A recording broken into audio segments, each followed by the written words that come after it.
리허설 한번 해보겠습니다. 네, 문화다양성 존중도시 현황과 과제 학술대회에 오신 여러분을 진심으로 환영합니다. 오늘 학술대회는 줌 링크뿐 아니라 유튜브 채널 완프에서도 동시에 진행됩니다. 학술대회에 참가하실 때 참고하시기 바랍니다. 괜찮나요? 네, 이 정도 목소리로 말씀하시면 될 것 같습니다. 저는 개회식의 사회를 맡은 한국이민학회 총무관사 곽태환입니다. 대단히 반갑습니다. 먼저 개회사 순서입니다. 개회사는 고려대학교 사회학과 교수이시고 한국이민학회 회장이신 윤인진 교수님께서 수고해 주시겠습니다. 하시면 교수님께서 일단 말씀하시고 네, 감사합니다. 다음은 환영사입니다. 환영사는 경남 이주민 노동복지센터 이철승 소장께서 수고해 주시겠습니다.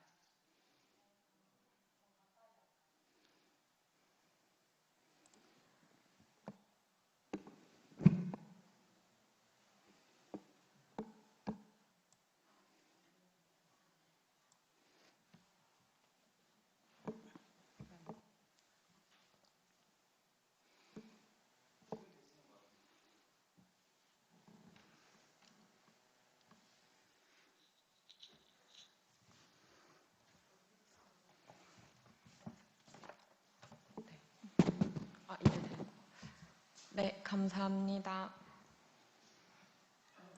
네. 마지막으로 축사 순서입니다. 축사는 두 분께서 준비해 주셨습니다.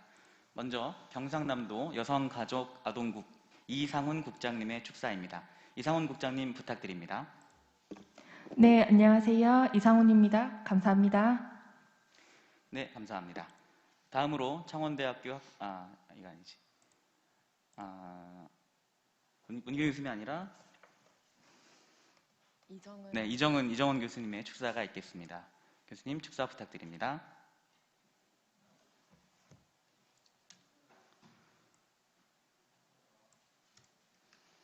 네, 안녕하세요. 이정은입니다. 감사합니다.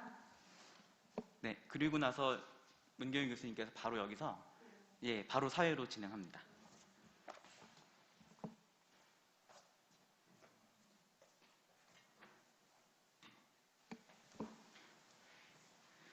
네, 제1세션 시작하도록 하겠습니다. 먼저 1세션은 메르켈은 라이브로 들어오는 거죠? 메르켈 합시다. 메르켈 역할을 해. 제가요? 그냥 안녕하세요 하면 됩니다. 네, 크리스틴 메르켈 교수님의 발표가 있겠습니다. 마이크 쓰지 말고. 안녕하세요. 감사합니다. 메르켈 박사님은 그냥 그 줌에서만 접속을 하십니다. 네, 했고 다음은 필 우드 상호문화도시 프로그램 공동 설립자의 발표가 있겠습니다. 이 영상입니다.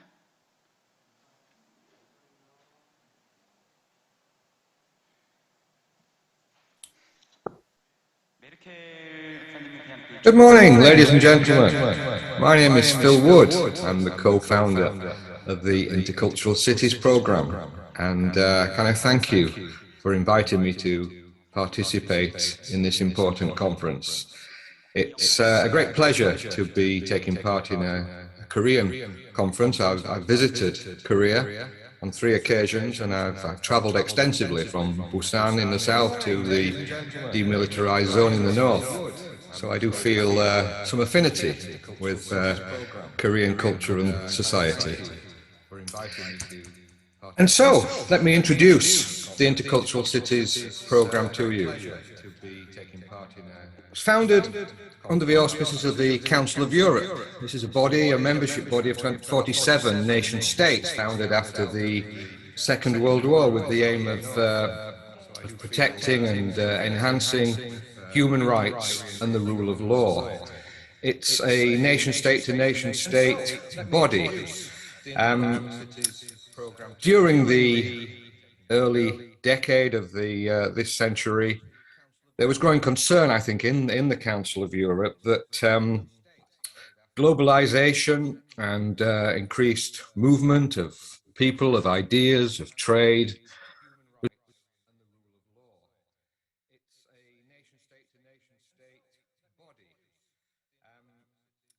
아니 지금 그 피루드 박사님 그 Early 하실 때 decade of 저 화면이 커져야 this 되니까 century, there was growing concern, I think, in the Council of Europe that globalization and 네, 저 increased 화면으로 계속 하면 될 것 movement of 같습니다. people, of ideas, of trade. 네, 됐습니다. 그리고 이걸 하고 이제 신지원 교수님이 토론을 해주시는데 유빈 씨가 한번 접속해 볼래요?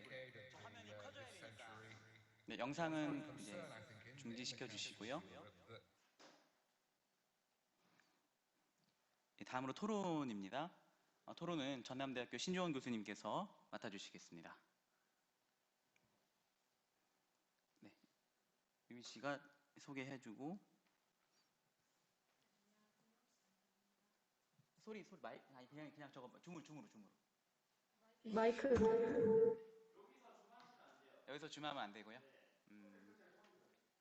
본인 소리 다 꺼버리고. 그러니까 그게 모르겠어. 밖에서 한번 해봐야겠어. 그래 한번 해봐요. 그럼 여기 한 사람이 밖에 나가서 한번 줌으로 들어와 볼게요.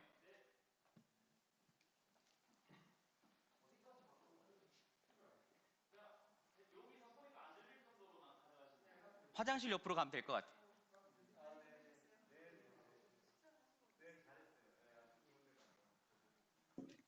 안녕하세요. 들리시나요? 네, 잘 들립니다. 네, 제 소리가 지금 저쪽에서도 들리죠? 네, 노트북으로 잘 들립니다. 잘 들려요? 네. 네, 좋습니다. 감독님 이렇게 하면 될까요? 되는 거죠? 예. 예. 그러시면. 네.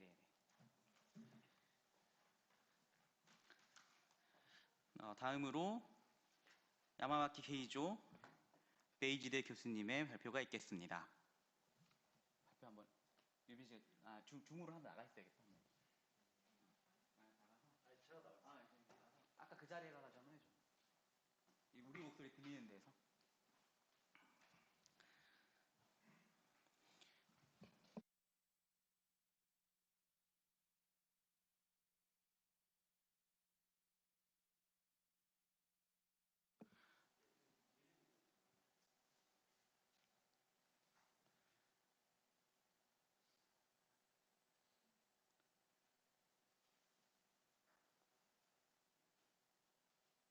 실시간 대화 내용 사용을 요청합니다. 저거 사용 승인해 주면 되는 건가요? 어디서 뜬가요? 저 화면 혹시 거기서 떴나요? 예, 그냥 사용해 주십시오. 예. 감사합니다. 네, 야마와키 게이조 교수님의 발표가 있겠습니다. 안녕하세요. 감사합니다. 네, 고맙습니다. 다음으로 윤인진 교수님의 발표가 있겠습니다. 윤인진 교수님은 내부에 계십니다.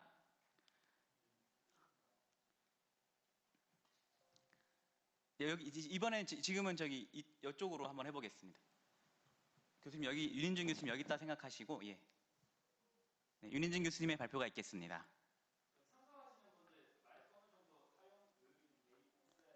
예. 예. 알겠습니다. 안녕하세요. 감사합니다. 네, 교수님 감사합니다. 다음으로 리링 후앙 교수님의 발표가 있겠습니다. 리링 후앙 교수님은 줌으로 접속하십니다.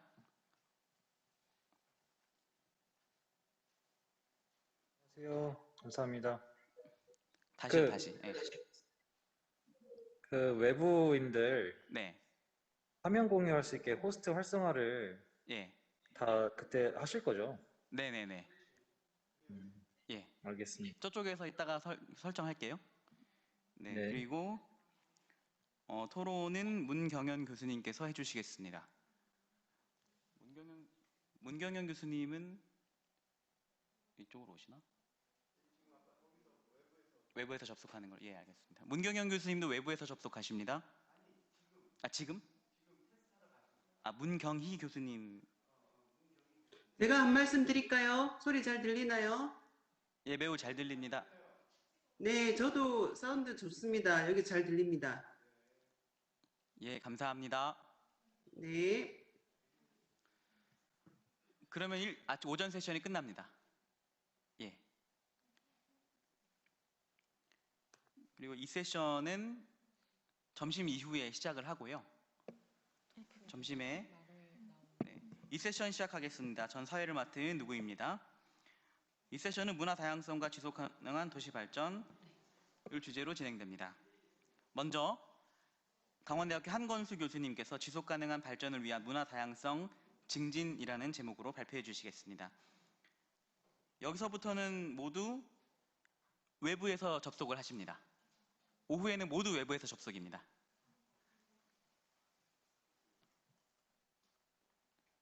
정택 씨? 네. 네. 그쪽에서 울려요.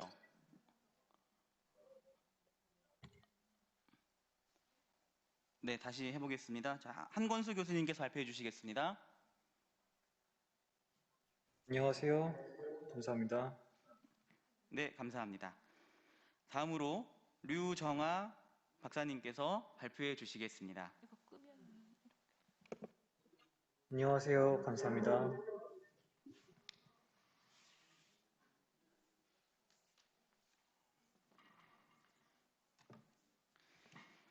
토론은 유네스코 한국위원회 임시연 연구원께서 해주시겠습니다.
네, 계속 진행해 보겠습니다.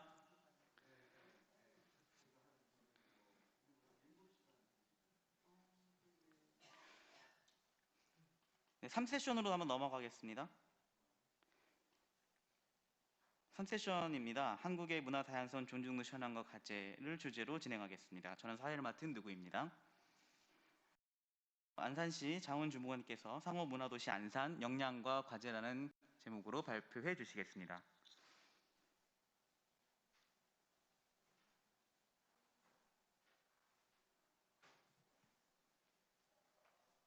정택 씨 한번 발표해 줄래요? 안녕하세요. 감사합니다. 네, 감사합니다.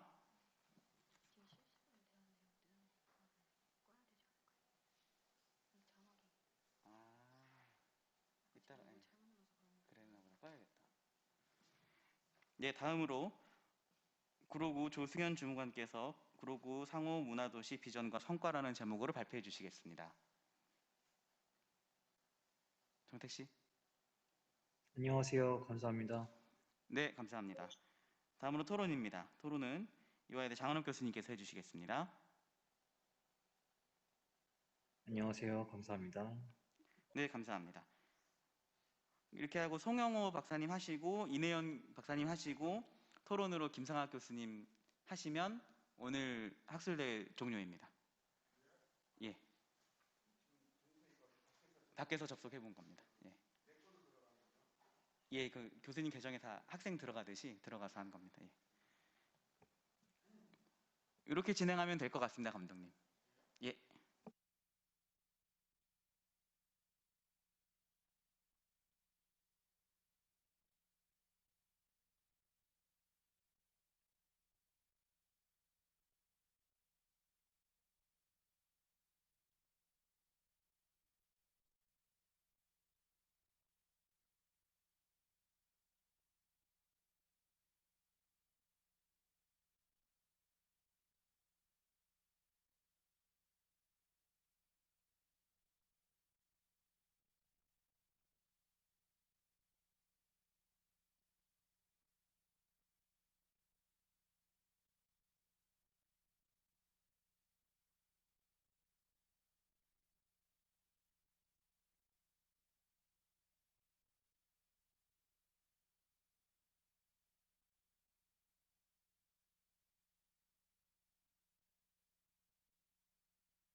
Enhancing human rights and the rule of law. It's a nation state to nation state body. During the early decade of the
마이크는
때 네, 이렇게 이게 마이크가 나오는 거 다 하시고 난 다음에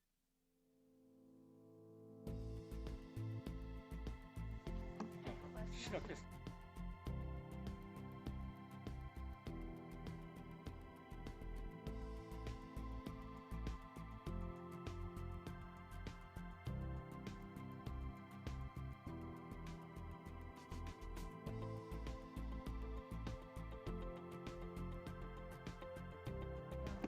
이렇게 시간이 나와.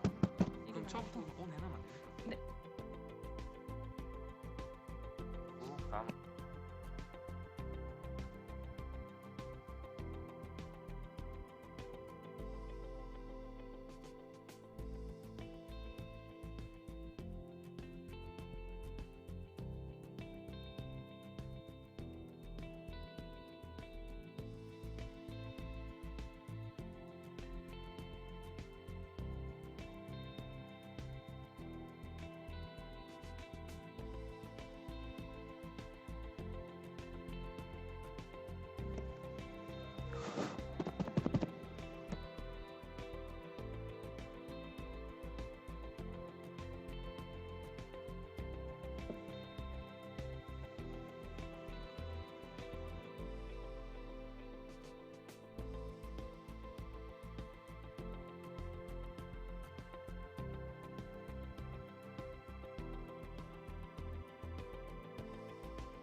전입니다.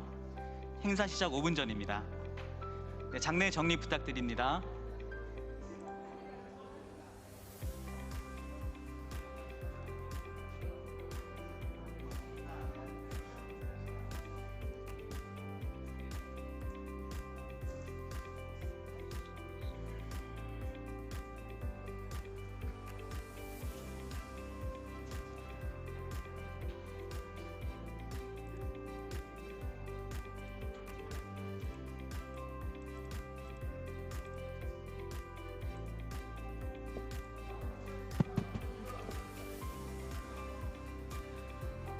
네, 행사 시작 3분 전입니다.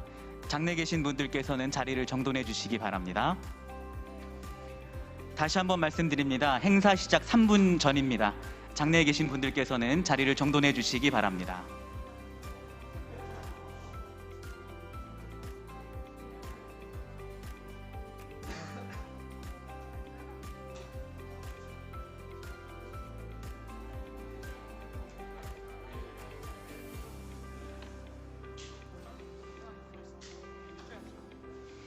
이따가요.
행사 시작 2분 전입니다. 장내에 계신 분들께서는 마이크 정리해 주시기 마이크 바랍니다. 테스트 마이크 테스트. 오케이.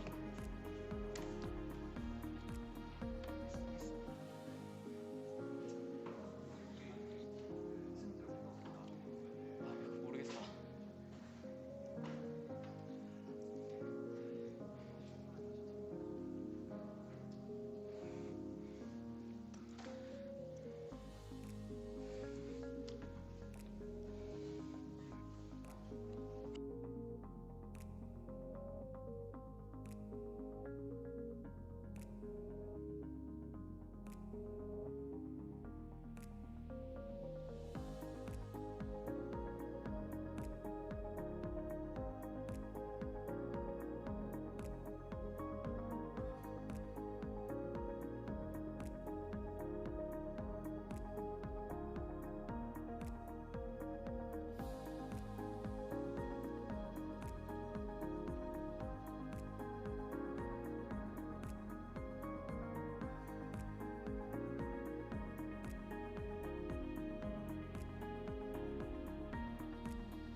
예, 시작하겠습니다.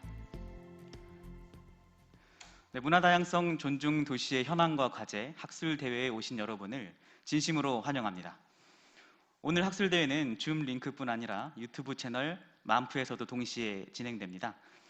학술대회에 참가하실 때 참고하시기 바랍니다. 또한 장내에 계신 분들께서는 노트북이나 휴대전화를 무음으로 설정해 주시고, 외부에서 줌으로 참가하시는 분들께서는 발표나 질문을 하시는 경우가 아니신 경우에 마이크를 음속으로 설정해 주시면 감사하겠습니다. 저는 개회식의 사회를 맡은 한국인민학회 총무관사 곽태환입니다. 반갑습니다.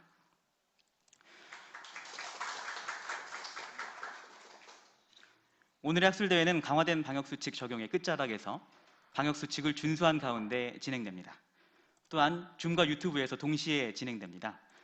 최고의 전문가 집단과 함께하고 있지만 저희의 운영 미숙으로 인해 중간중간 끊어지는 경우가 있을 수 있습니다. 그러나 이것이 언택트 시대의 뉴노멀이라는 넓은 마음을 가지고 이해해 주시면 좋을 것 같습니다. 이제 본격적으로 학술대회를 시작하겠습니다.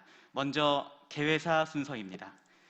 개회사는 고려대학교 사회학과 교수이시고 한국이민학회 회장이신 윤인진 교수님께서 수고해 주시겠습니다. 안녕하십니까. 저는 이번 행사를 준비한 한국이민학회 회장 윤인진입니다. 2021년 만푸 축제 하나로 문화다양성 존중도시의 현황과 과제라는 주제로 국제학술대회를 개최하게 되어서 매우 기쁘게 생각합니다. 여러 인종과 민족이 함께 사는 다문화 사회에서 지속가능한 발전을 위해서는 사회 구성원들의 문화 다양성을 창조와 혁신의 원동력으로 사용하는 것이 필요합니다. 그런데 이 문화 다양성 증진과 관련해서 중앙정부의 역할은 제한될 수밖에 없습니다. 오히려 지방정부와 지역사회의 역할이 더욱 큽니다. 지역사회에서는 이주민과 선주민, 그리고 다양한 문화집단 간의 실질적인 교류와 협력이 일어나는 장소이기 때문입니다. 그런 이유로 이번 국제학술대회에서 유럽, 일본, 대만, 한국에서의 문화 다양성의 현황과 발전 과제를 논의하는 것은 앞으로 한국의 지방정부와 지역사회가 한 단계 높은 문화 다양성을 실천하는 중요한 계기가 될 것으로 생각합니다. 이번 학술대회가 가능하도록 협조해 주신 경상남도, 창원시, 경남 이주민 노동복지센터, 창원대학교 사회과학연구소, 그리고 문화체육관광부에게 깊은 감사를 드립니다. 그리고 외국에서, 국내에서 그 발표자, 사회자, 토론자의 형식으로 참여해 주신 분들과 또 이번 행사를 준비하기 위해서 여러 방면에서 도움을 주신 행사 관계자들께 깊은 감사의 말씀을 드립니다. 이것으로 개회사를 마치도록 하겠습니다.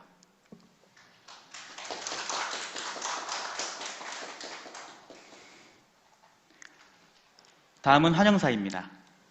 환영사는 문화다양성 축제 만푸의 집행위원장이시고 경남 이주민 노동복지센터 소장을 역임하고 계신 이철승 소장님께서 수고해 주시겠습니다.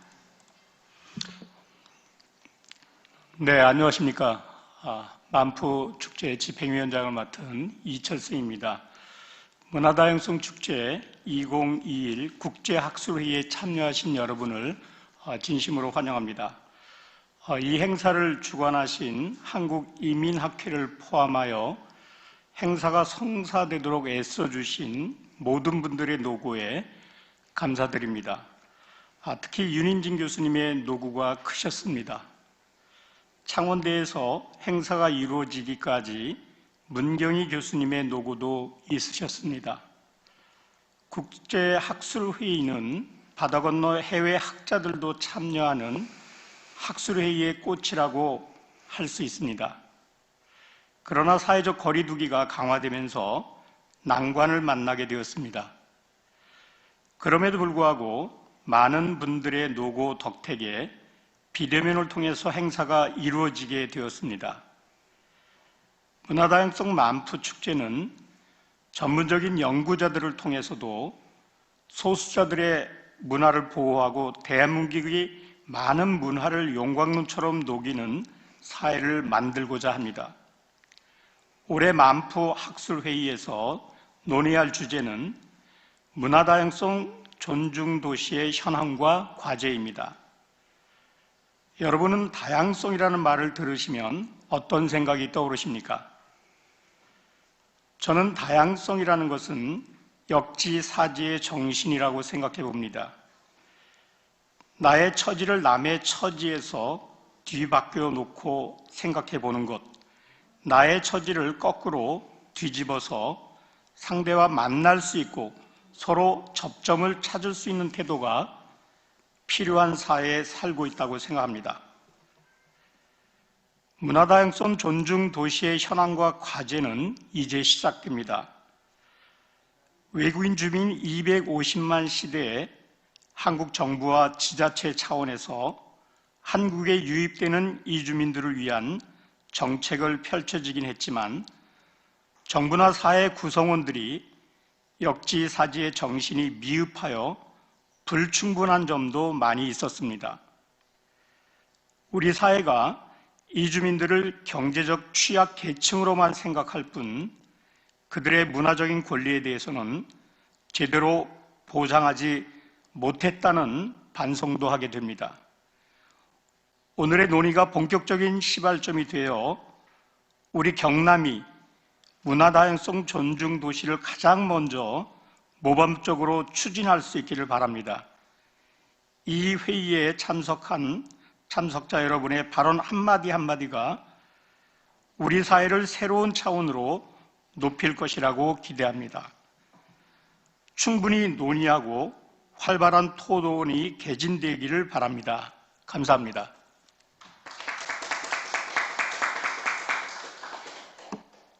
네, 소장님 좋은 말씀 감사합니다. 다음으로 축사입니다. 축사는 두 분께서 준비해 주셨습니다. 먼저 경상남도 여성가족아동국 이상훈 국장님의 축사입니다. 이상훈 국장님 부탁드립니다. 네, 반갑습니다. 경상남도 여성아동가족국장 이상훈입니다. 오늘부터 시작되는 문화다양성 축제 만퍼 2021년 첫 행사로 문화다양성 존중도시의 현황과 가치라는 주제로 관련 분야 최고의 전문가들을 모시고 이렇게 국제학술회의를 개최하게 된 것을 기쁘게 생각합니다. 오늘 국제학술회의에 참석해 주신 크리스틴 메르켈 문화 및 지속가능한 발전에 관한 EU 전문가 그룹 공동회장님, 필우드 유럽행위의 상호문화도시 프로그램 고문님을 비롯한 국내의 전문가님들께도 진심으로 감사의 말씀을 드립니다. 또한 행사를 준비하신 윤인진 한국이민학회 회장님과 이철성 만퍼 집행위원장님께도 감사의 말씀을 드립니다. 2021년 현재 한국에 체류하는 외국인의 수는 230만 명을 넘어서 전체 인구의 5% 정도를 차지하여 이주 배경을 가진 다문화 사회로 지집하였다고 볼 수 있습니다.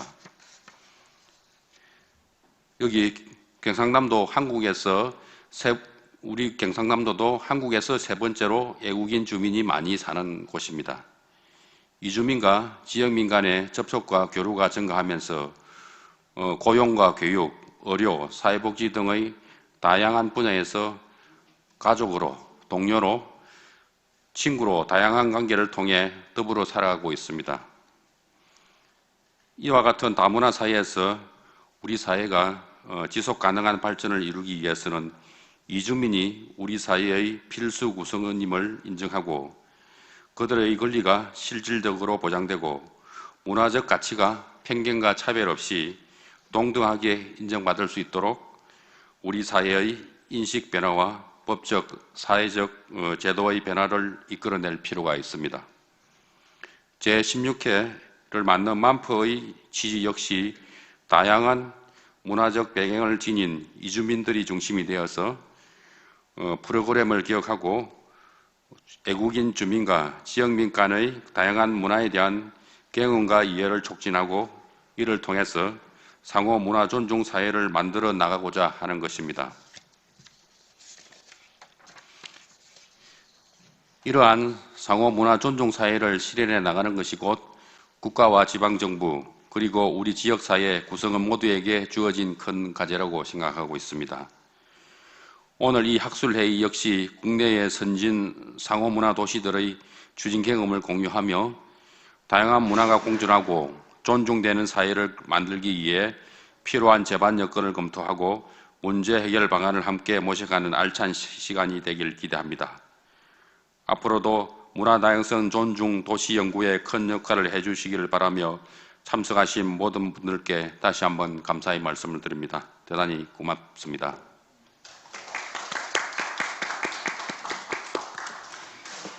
네, 국장님 뜻깊은 축사, 뜻깊은 말씀 감사드립니다. 다음으로 창원대 사회과학연구소 소장으로 계시는 이정은 소장님께서 축사를 해주시겠습니다. 소장님 부탁드립니다. 네, 안녕하세요. 오늘 그 창원대학교 사회과학연구소 소장님이 좀 건강상의 이유로 그 대행인 제가 오늘 환영사를 드리겠습니다. 저는 창원대학교 국제관계학과에 소속되어 있고 현재 학생처장 일을 맡고 있는 문경이라고 합니다. 이 만포축제를 저희도 창원대 오고 나서 10여 년 지켜보면서 정말 엄청나게 성장했고 많은 성과를 거두고 있는 행사입니다. 올해 이 코로나에도 불구하고 많은 준비를 하시고 준비 과정에 어려움도 있으셨지만 정말 큰 성과를 거두리라 생각되고 기대도 크고요. 그리고 창원대학교가 항상 그 이 만포축제와 관련해서 기념 학술회의를 개최해 왔고, 그리고 또 이번에 한국이민학회와 함께 이렇게 또 국제학술회의를 성대하게 치르게 되어서 진심으로 감사드립니다. 앞으로 더 이런 그 오늘의 그 성과를 또 토대로 계속 또 발전해 나갈 수 있기를 많은 사람들이 다 바라고 또 노력할 거라고 생각이 되고요.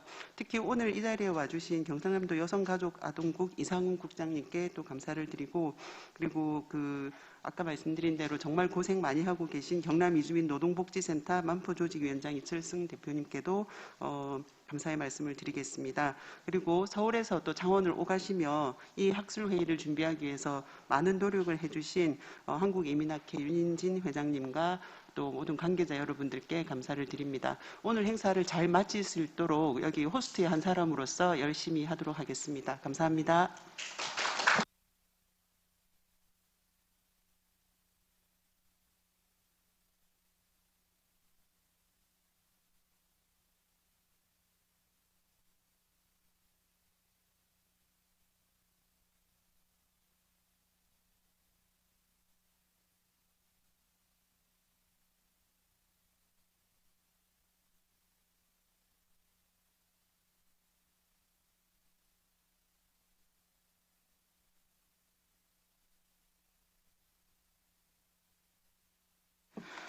자리를 정돈한 이후에 바로 1세션 시작하도록 하겠습니다.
시작하도록 하겠습니다.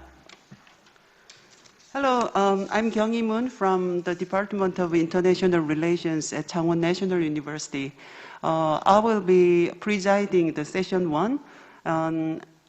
Unfortunately, my computer is logged out, so I can't see my notebook laptop for the moment. So I will see the big, screen. So hopefully I will fix this problem, and also hopefully people from the other side of the screen have no problem with this. Today, I'd like to give a special thanks to the people who are participating from this morning and from everywhere in the world. As a presider, I want to give you a couple of comments before we start. I want to give each speaker 20 minutes for a talk and discussant for 5 minutes for a talk. So we have plenty of time, roughly 2.5 hours, but still for the Q&A time, we want to save our time as much as possible. So please remind you, each speaker has 20 minutes. So I'd like to introduce our first speaker.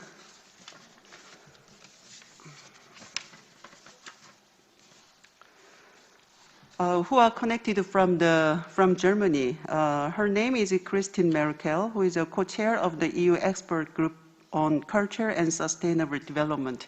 Please welcome her. Are you there, Chris? Yeah. Yes, good morning from Europe to everybody. Do you hear me?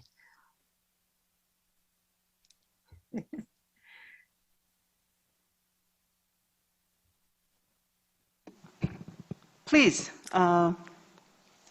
Let's then jump right into the first subject, if you allow. First of all, is this okay for sharing the presentation?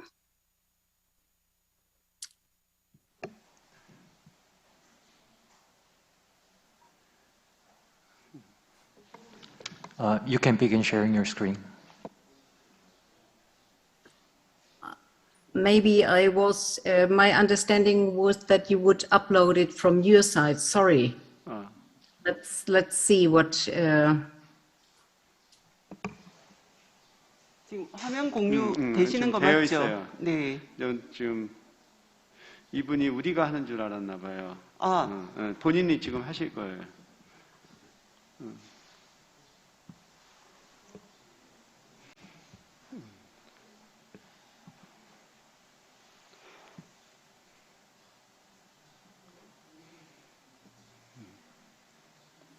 Christine, are you sharing your presentation file?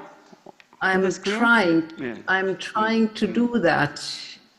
Sorry, it was a misunderstanding. My understanding was you could upload it from your angle.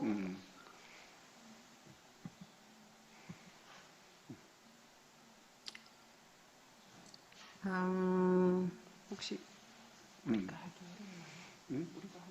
우리가 할 수도 있긴 한데 본인이 직접 하는 게 좋을 것 같아서. 그렇죠.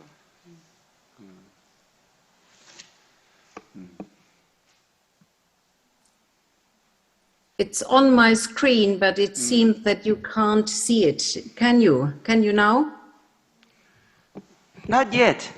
We can only see your face. 이게 화면 잠깐만 이걸 잠깐만. 오케이 됐어 지금 다 공유하도록 했어요.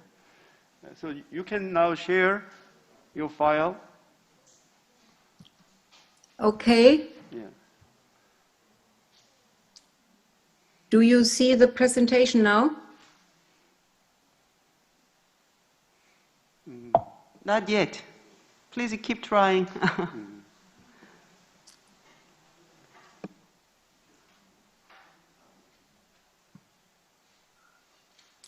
Yeah, sorry, we should have checked that before.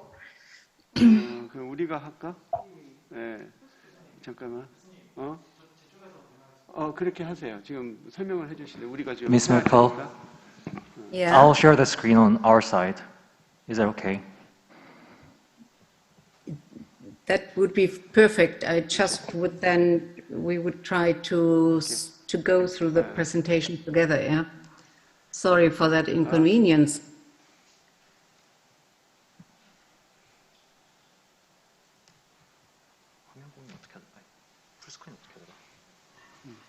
그 화면 전체 화면으로.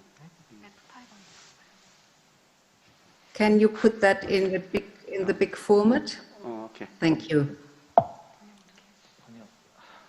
I think I can't.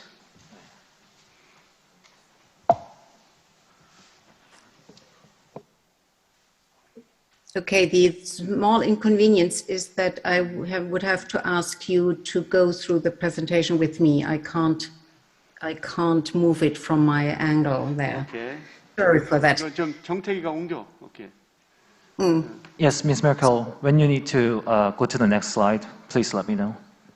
Exactly, I would just lift my finger. Anyway, thanks first of all to the organizers for convening this most interesting session. I look very much forward to learning a lot about thinking on intercultural cities in your part of the world.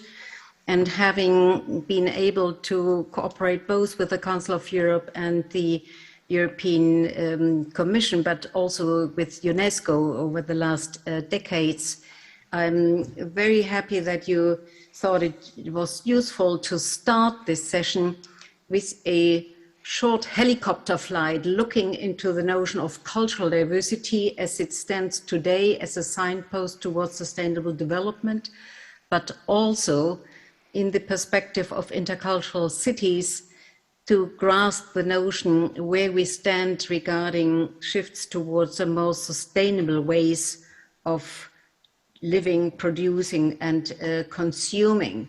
So next slide, please. I would invite you in these short 20 minutes to a quick helicopter flight with mainly 5 stops.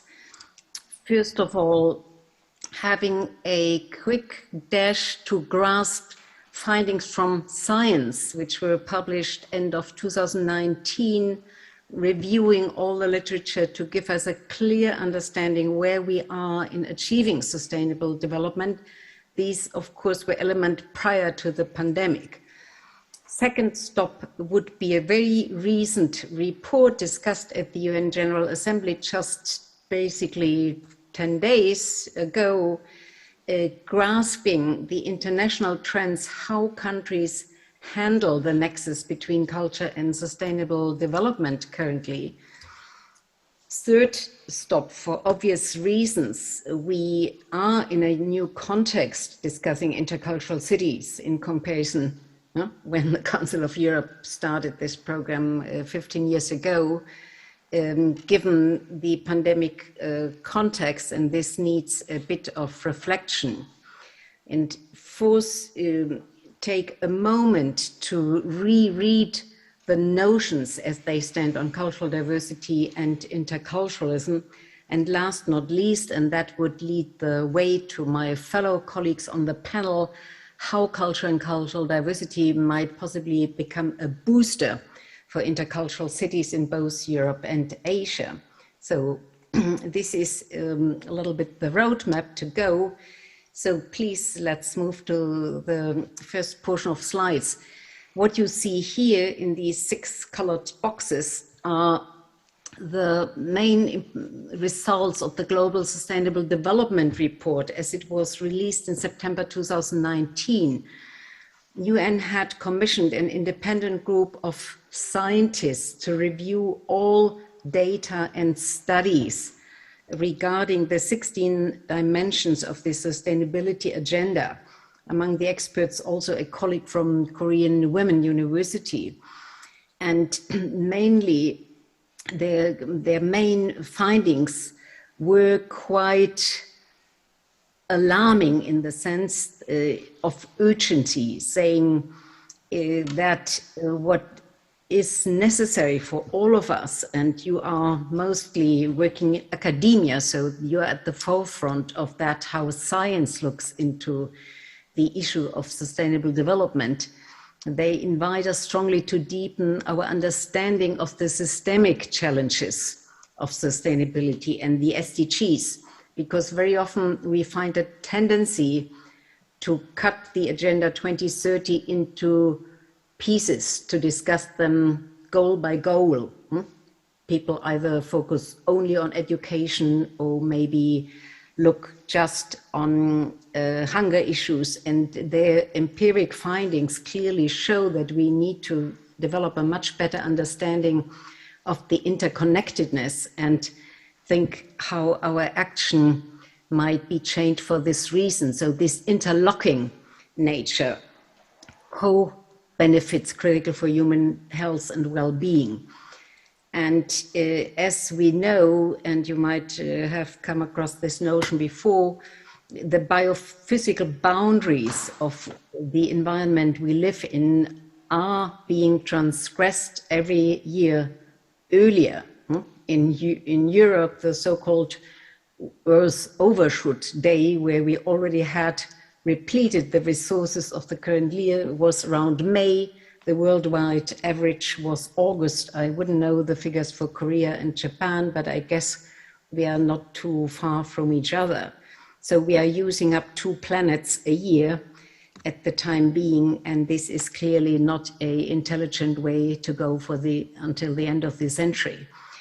And as they also very clearly stated, and we have heard that reiterated this year by new scientific results, both on biodiversity loss and on the global climate system, we are clearly reaching the tipping points for both systems in a very palpable way. So in that sense, what their wake-up call to all of us was end of 2019, saying what is needed is a deep transformation of key areas of human activities, including food production, energy, consumption and production in general, and here comes the nexus to the intercultural city approach, cities, because as you might be aware of as social scientists, it's projected that by 2050, 2/3 of the world's population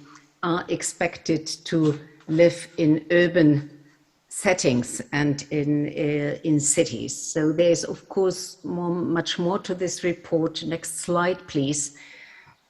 But as they show us this trio of persistent and rising social and gender inequalities in wealth, in income, in access to opportunity, in connection with these 2 tipping points, this is the triangle we should look at most. And as you have chosen the focus for this session on social sustainability, you see clearly that their alarm bell regarding inequalities is very close to a possible agenda also of intercultural cities. Next slide, please.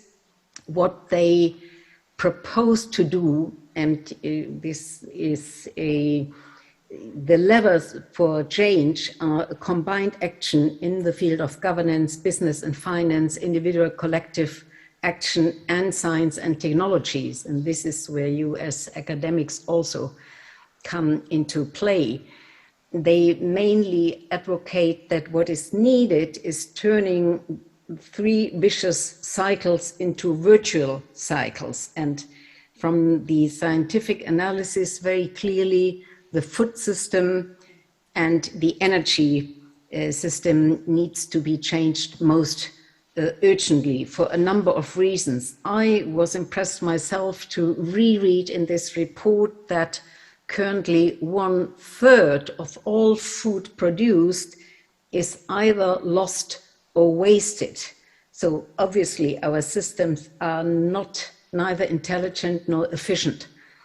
And 2 billion people continue to suffer from food insecurity, while over 1 billion people works in the field of agriculture. So this is the reason why the scientists pointed to the need to turn that into a virtuous cycle very strongly.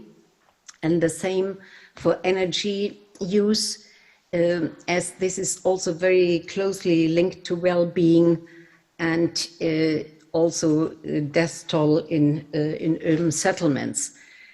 A third area, and here again we come to our issue of city networks and intercultural city approaches, that the urban and peri-urban development has a clearly growing impact on freshwater use, on use of material goods, and thus it points to the need of more compact and efficient cities. You might have seen the analysis who speak about ideally a 15 minutes perimeter for cities to be reconstructed and to balance population and land use, reduce material use and energy and carbon emissions.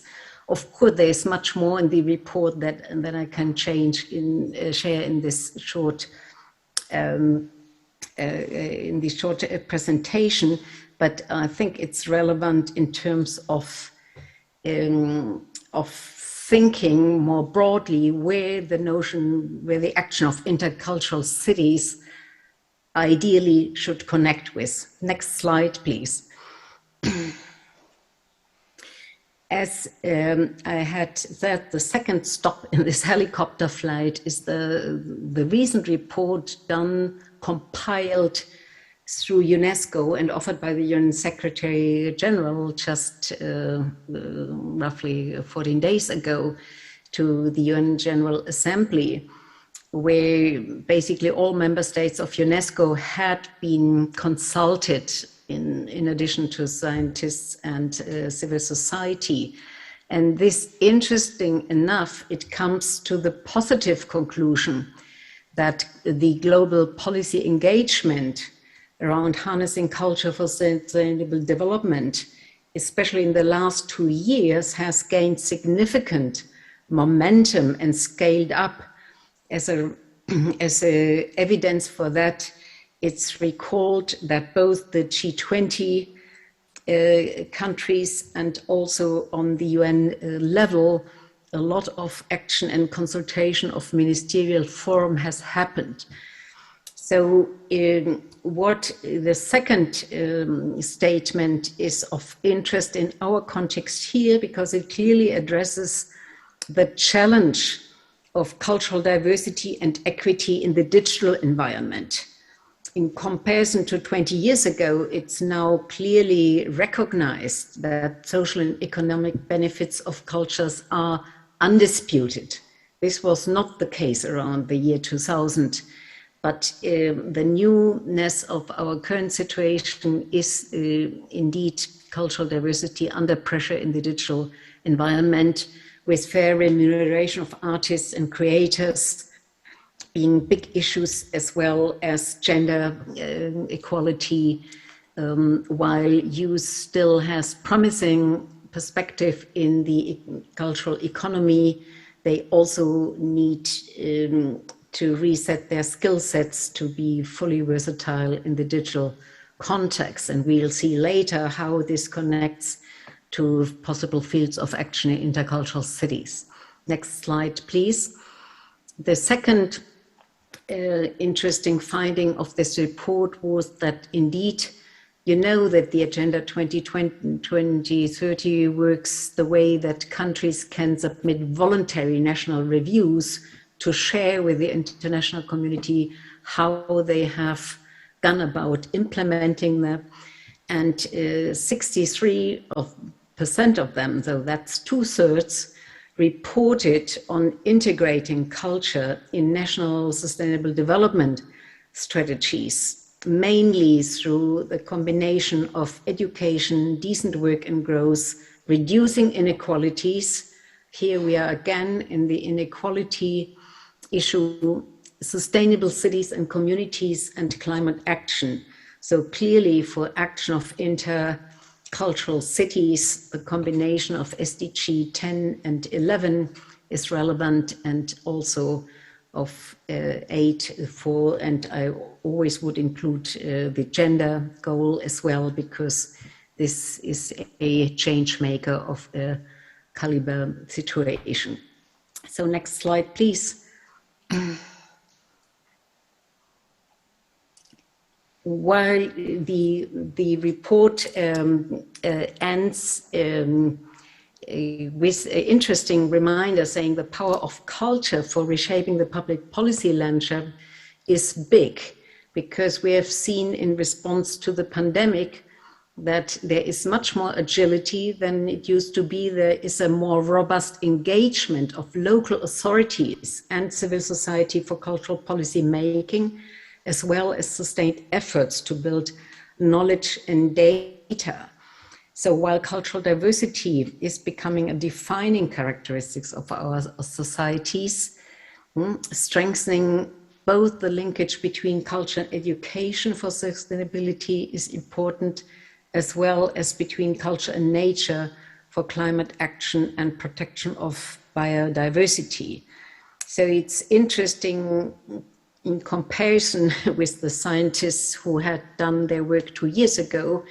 It resonates in a sense that we see that cultural policy people start responding, maybe slow, maybe late, but there is quite a mirror image from what we saw in the global sustainability report of 2019 and this very recent trend report. Next slide, please. Let's take a minute to pause. Of course, a lot needs to be said about the pandemic context.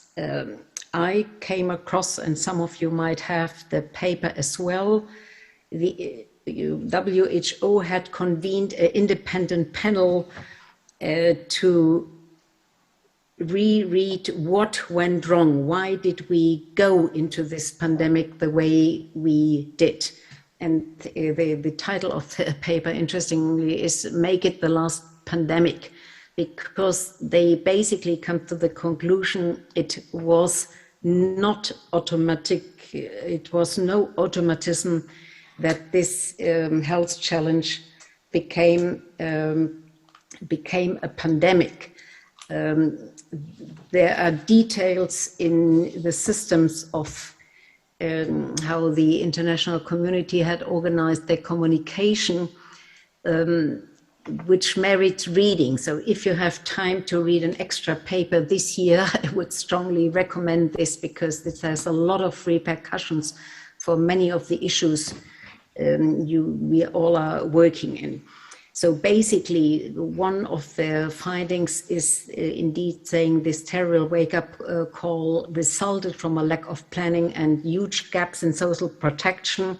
And here again, what we see, it has resulted in widening inequalities.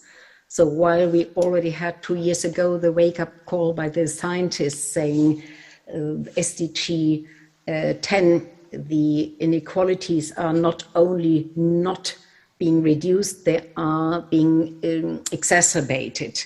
And this in a disproportionate way regarding women, and in addition, vulnerable and marginalized population, including migrants and workers in the informal sector. And in the next slide, please, you see that they also found positive elements on strengths upon which to build, that country wealth was not a predictor of success responding to the pandemic. And also the role of open data and open science turned out to be very effective and very visible.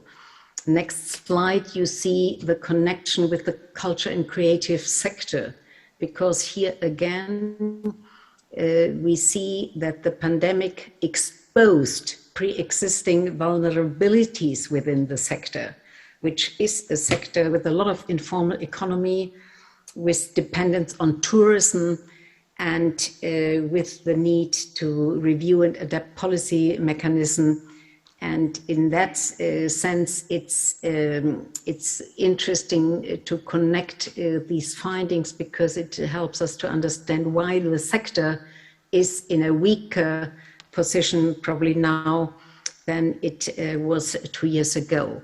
Next slide, please. Also here, there were positive strengths upon which to build, because the pandemic probably brought to light the enormous positive role of culture for well-being, resilience, and social cohesion. I remember the Cultural Ministerial Forum, UNESCO convened online. Korea was very active in also strengthening UNESCO's response in the Resiliat initiative and other things. So this is certainly true that the visibility of culture during lockdown was palpable in a new way. And multiple ways were invented to provide cultural resources, including online, partially also leading to increase in the use of cultural expressions and resources. And we might discuss later how this might be of relevance for intercultural cities. Moving to the next stop. Next slide, please. If we revisit the cultural diversity, this is a notion which has almost 70 years. It was at the root already of founding UNESCO after the Second World War. And as a concept, it was refined and made more precise with the decades, just 20 years ago with a Universal Declaration, and the most recent one, and this is the legally binding instrument of 2005, it formulates cultural diversity as the dynamic, creative, and rational approach as an evidence-based toolbox for public authorities, cities, civil society, private sector, academia, and it grasps creativity as a resource for freedom and transformation.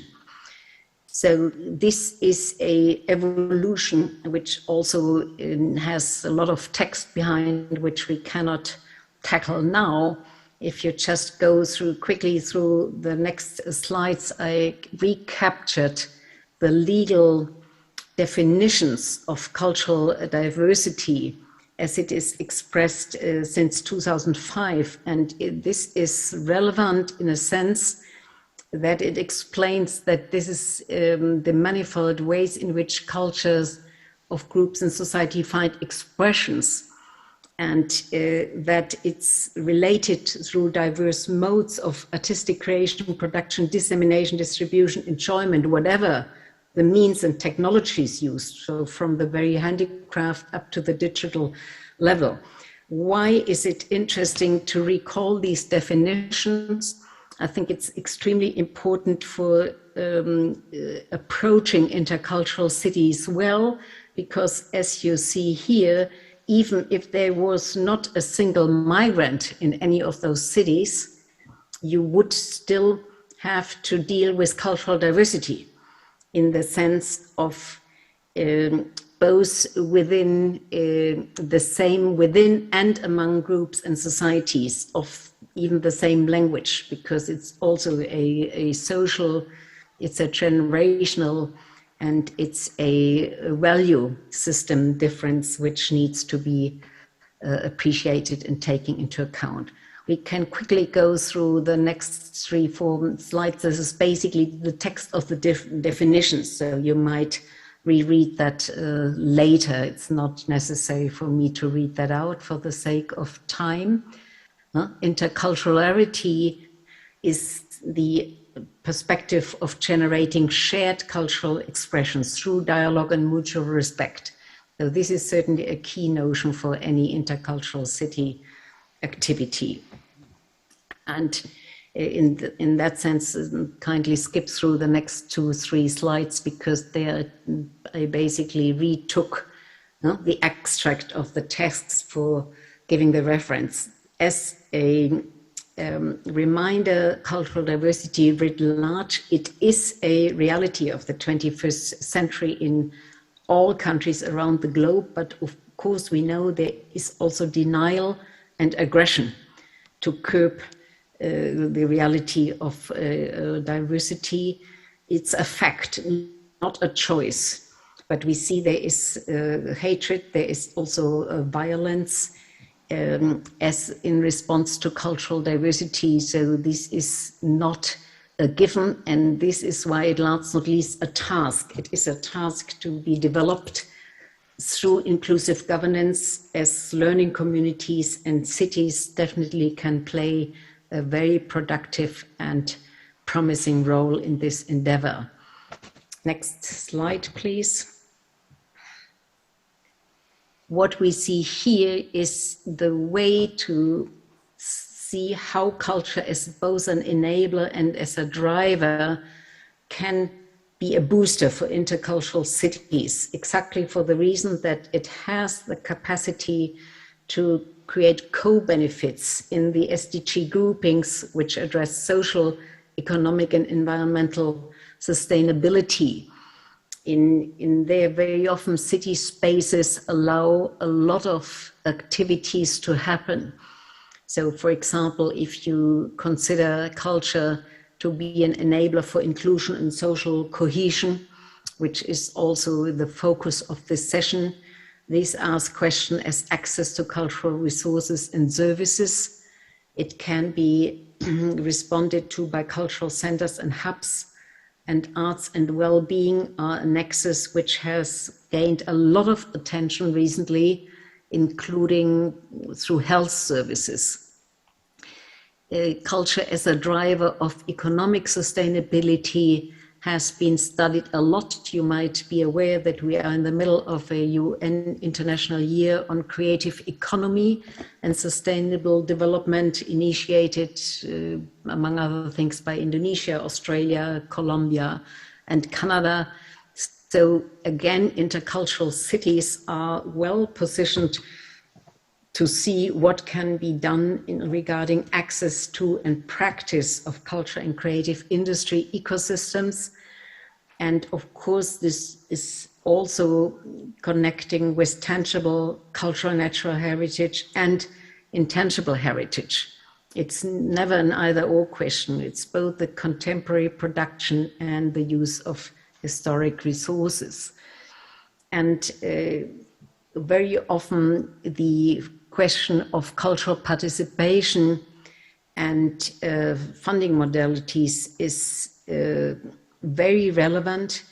This again is a promising avenue, including to reducing inequalities, as we had seen both by the scientists' report of 2019 and the recent UNESCO report of 2021. Reducing inequalities is almost the paramount issue regarding social sustainable development, and culture together with legal services, with governance, is well placed to be innovative in this field and also to help people imagine how a different way of sharing spaces might be constructed. So this is again the notion of shaping active citizenship, and I call that appetite for change, because very clearly the facts alone are not enough to encourage us also to see how these challenges could be overcome. In this sense, it has been a very rapid helicopter flight through the landscape of cultural diversity and sustainability. It's very clear that intercultural cities can be a promising platform in connection with other city networks. You might know about city coalitions for climate action. There are city coalitions for sustainable development, and this is probably also an interesting question, how these peer-to-peer platforms can build alliances and become stronger together and change maker in the interest of health and well-being of as many citizens as possible. So thanks a lot for your attention. The last slide opens question time, I think. And you see me here in a fake outfit of the women divers of Jeju. It's a photo which was taken at the Culture Summit of the United Local Cities and Local Governments a couple of years ago. The future is now.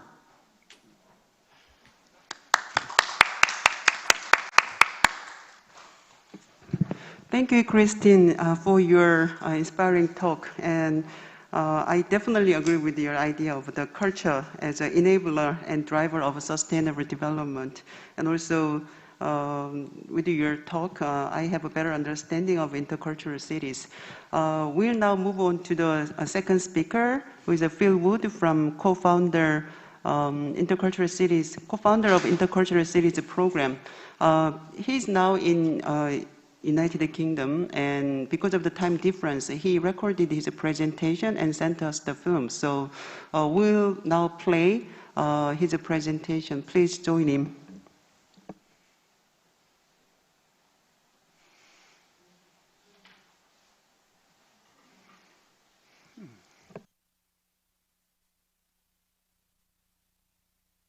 Thank you for inviting me to participate in this important conference. It's a great pleasure to be taking part in a Korean conference. I've visited Korea on 3 occasions, and I've traveled extensively from Busan in the south to the demilitarized zone in the north. So I do feel some affinity with Korean culture and society. And so, let me introduce the Intercultural Cities program to you. It was founded under the auspices of the Council of Europe. This is a membership body of 47 nation states founded after the Second World War with the aim of protecting and enhancing human rights and the rule of law. It's a nation-state to nation-state body. During the early decade of this century, there was growing concern, I think, in the Council of Europe that globalization and increased movement of people, of ideas, of trade was bringing great benefits to Europe and to the world, but that there could also be some collateral risks, particularly when nation states came into contact, particularly with extensive change brought on as a result of this. And of course, much change in our world is technological, is cultural, is difficult to see. But the arrival of new people with new cultures and new languages is often the most tangible manifestation of change in society. Even though it may not be the cause of change, but simply a result of it. Nevertheless, we were seeing examples in this first decade of the centuries of certain member states within the Council of Europe showing increasingly exclusionary responses to the arrival of new population groups, whether these were driven by seeking of work and trade or through forced migration due to conflict or climate change. And whilst many nation-state governments were struggling to really cope with or explain the social and economic change that was happening to their own populations, it became rather too easy for some governments to blame the change on a particular scapegoat, on new minority groups settling in societies. Because of all of this, the Council of Europe felt it needed to take action and produced the first white paper on intercultural dialogue, where it set out a set of principles to really give guidance and encouragement to nation states to seek to avoid the tendencies to exclude and divide, and to seek to bring about cooperation in society. Whilst this was a high-level demonstration of principle, what it lacked was an operating system. Meanwhile, at the same time, myself and my colleague Charles Landry, we'd been approaching this from a very different angle. We came at it from urban policy and looking at how cities operated, and we could clearly see that cities were becoming the fulcrum, the focus of attention in terms of growing diversity.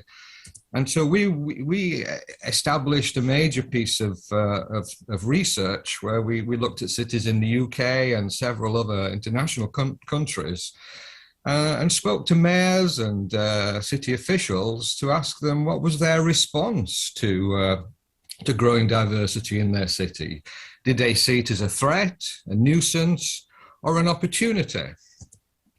We were concerned that the agenda around diversity and mobility was dominated by national governments and media, and yet it is patently obvious that it's in cities where most strangers come together and where we must all learn to live together. And so we thought it was important to have a new focus on the cities and to give cities a voice.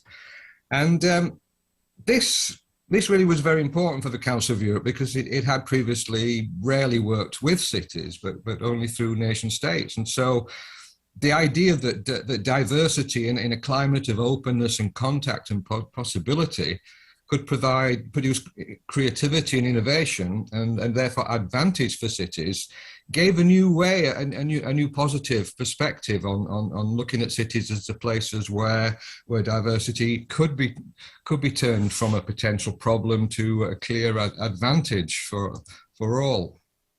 It needed a glass half full approach to this, not simply to look for needs and problems, but to look at the opportunities and resources that people bring with them. If one looks for problems, one will spend one's whole working day and working life dealing with problems. But if one sees the possibilities and resources, then there is great opportunity to be achieved. And we needed to see a change in mindset. But beyond that, we needed a new policy, because we reviewed existing policy around the world and saw a lot of failure. The idea that foreigners were simply an economic aspect, an economic resource to be invited in, but when work was available, to be shunned when there was no need for them, has failed around the world. Equally, where societies are prepared to invite foreigners in, but simply to absorb them into the dominant majority culture, but to ask them to leave behind anything that makes them different from the majority. This assimilation approach has also been seen to fail in several countries around the world. Our own experience as Britons was of multiculturalism, which took a more open and welcoming approach to diversity and encouraged the retention of diversity amongst migrant and minority populations. And this has many advantages, but we'd seen in Britain the disadvantage that it didn't foreground the need for all cultures, minority and majority, to build a common language and a common institutions through which cooperation could take place. And at times where, particularly when the economy was struggling, this could lead to tension and indeed had led to riots in the UK. And for all these reasons, we saw the need to find a new model, which we dubbed the intercultural city policy. This again acknowledges difference. It's not assimilationist, but it accepts that the difference here is between the old models is that they are all static. They assume that people are born in a box, and they will remain in that cultural and ethnic box throughout their lives. Whereas our observation of society was that it's increasingly dynamic. It involves lots of different ethnic and also cultural and identity groups living side by side, constantly jostling and negotiating. And to us, this was realistic and pragmatic. But also, the intercultural model offered all the rights and of economic, civil, and cultural rights of the other models, but it also introduced a responsibility on all parties, large and small, to contribute towards the building of cohesion. And so our understanding of interculturalism is that it's based on a solid legal basis of rights and responsibilities and the outlawing of discrimination. But it says that not only the minority, the newcomer, has to change, but the majority populations also need to respond in a changing world. It acknowledges that diversity is a response and that we must empower the places where cultures meet and hybridize. We should also empower those people in society who are the bridge builders and not simply those who are the gatekeepers of ethnic identity. It acknowledges that conflict is always a possibility in this kind of society, but we should not fear it, but we should expect it, and we should have the confidence and the skills to be able to deal with this at a local level. It says it acknowledges that tolerance is essential, but is not enough. We cannot simply avoid each other. We must learn to live with and cooperate. But this will not happen by accident. It needs positive intervention from institutions, both public and private. And so there need to be reasons for people to wish to interact. We need to have, at times, incentives to encourage people to interact. And we're going to need places and institutions, agents and tools of interaction. And this is where policy comes in. And this is where the Intercultural Cities Programme aims to make it a difference. Being intercultural fits in with the many other trends within our society. And so the Intercultural Cities Programme was born in 2008. 12 cities in Europe were selected to act as pilot projects in a 2-year network. It was very much a case that we would learn by experience, learn from mistakes, share our good practice with each other. The other idea is that every city starts from their own point. We don't try and squeeze all of the different cities into one operating system. It's a toolkit, a range, an a la carte menu from which cities can select their own approaches. And this is why it's become very popular. I'll take you now through the different tools which are available to member cities. Firstly, we have a tool to really encourage cities to think differently. We're not asking cities to take on a completely new area of work for which they have to find lots of new money. It's very important that intercultural work can be done within existing budgets. And we can do this by thinking differently about the things that cities do on a day-to-day basis, such as housing or employment or education. And so if a city wants to be more intercultural, to encourage its population to mix rather than to live separate lives, the next time a city invests in an open space or a housing estate, a shopping centre, before the city embarks on this, just stop and think, how can we do this in such a way that it makes it harder for people to live separate lives, but encourages people to want to meet and mix and feel more comfortable with strangers?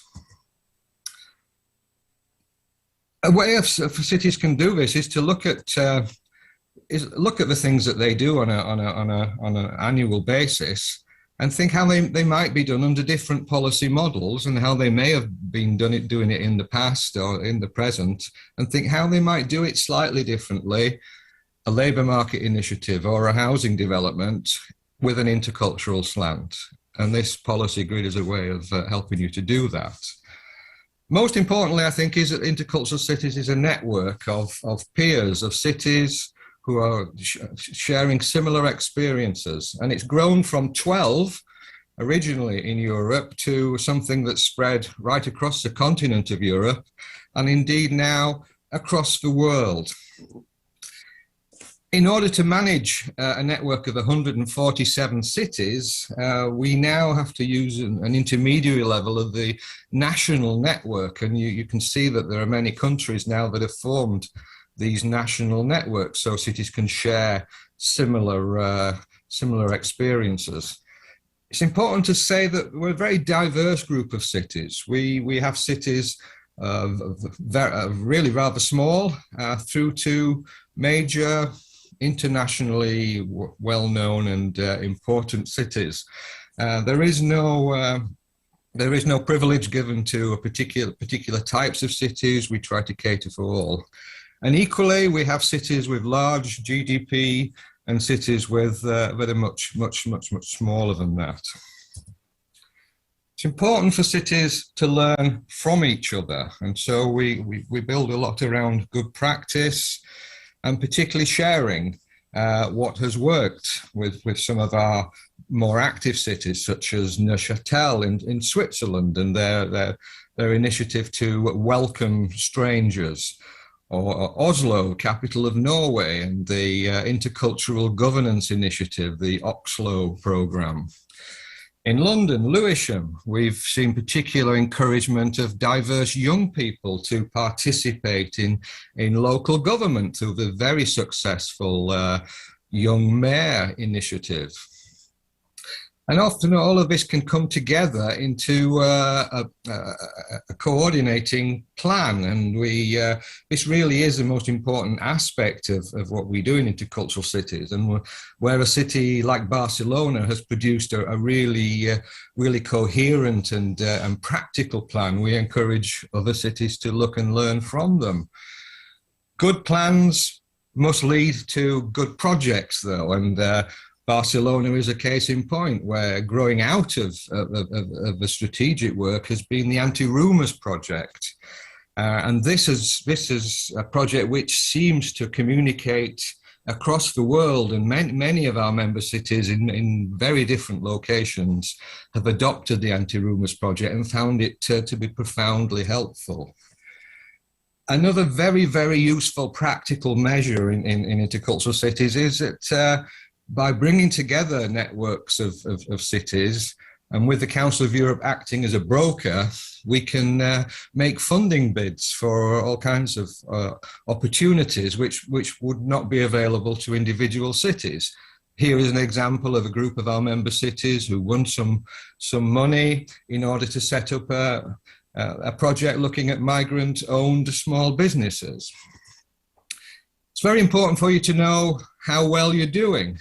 Everybody wants to make progress. If you're making change, you're introducing new policy, you want to have some kind of evidence that it's achieving what you hope it will.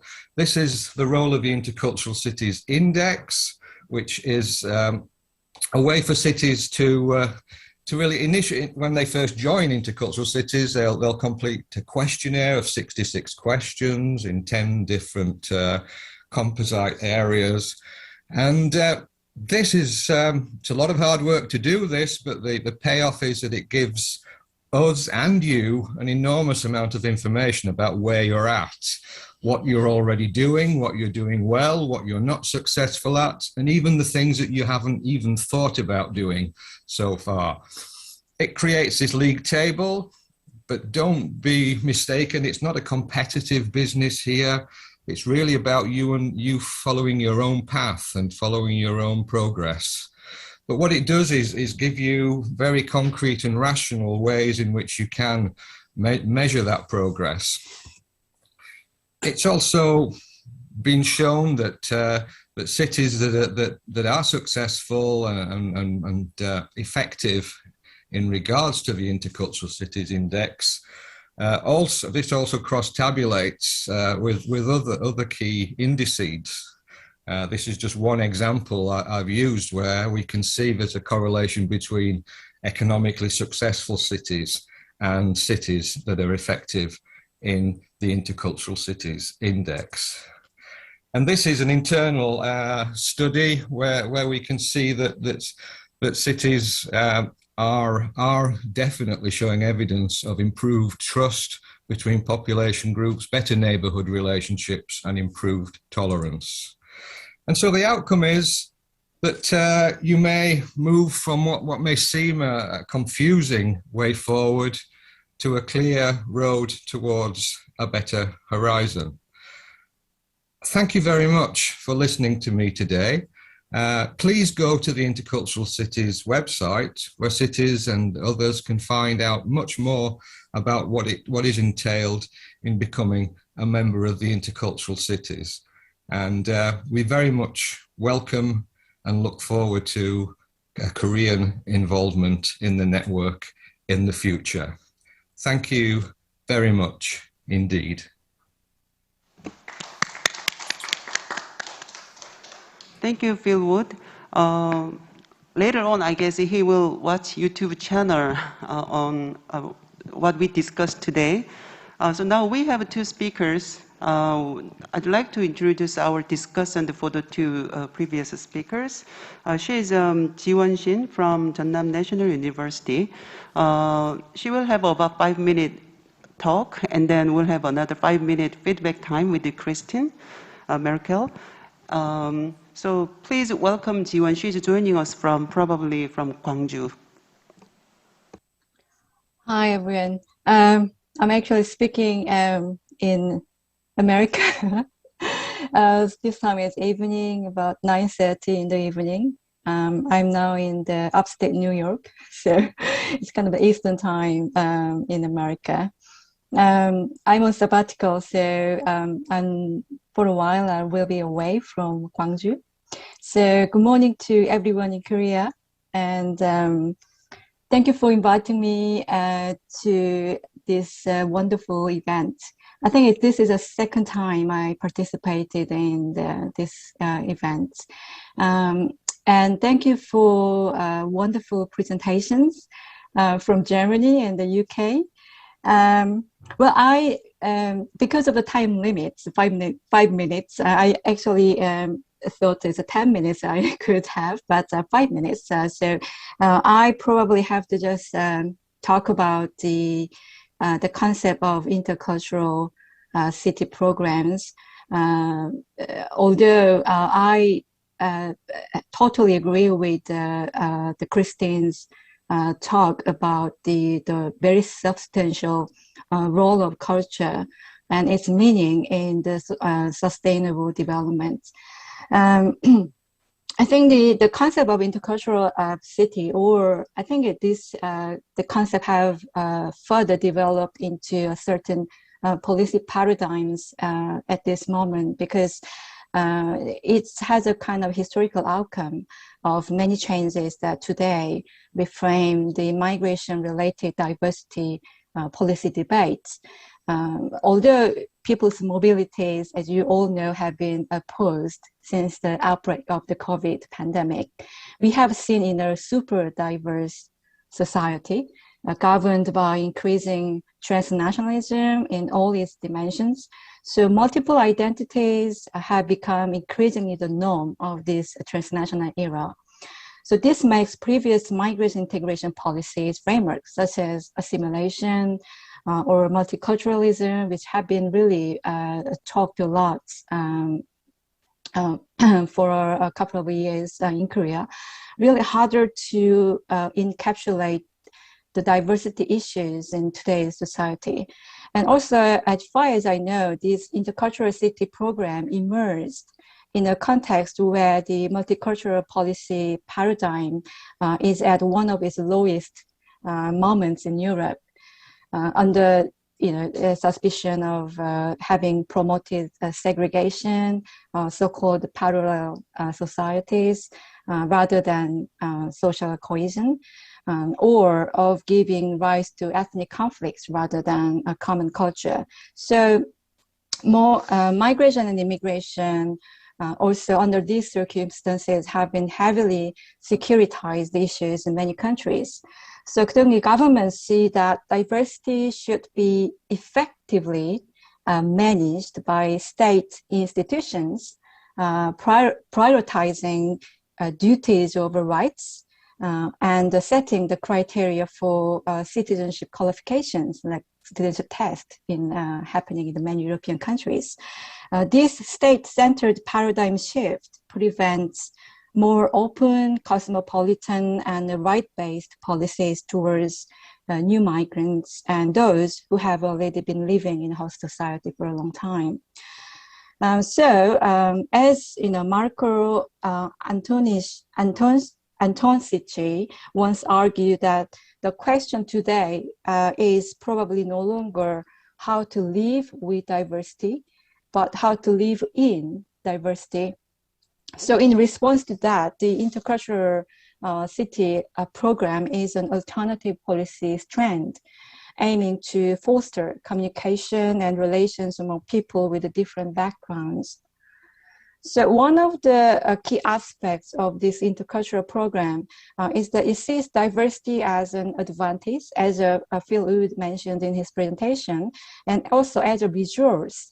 And its main normative policy drivers are social cohesion and the diversity-based common public culture. And the special feature of its local and pragmatic policy concerning the city level contrast with the state-centered policies which previously been very much pursued by many governments. So I think the intercultural policy paradigm promotes very important aspects of relations and interaction between people.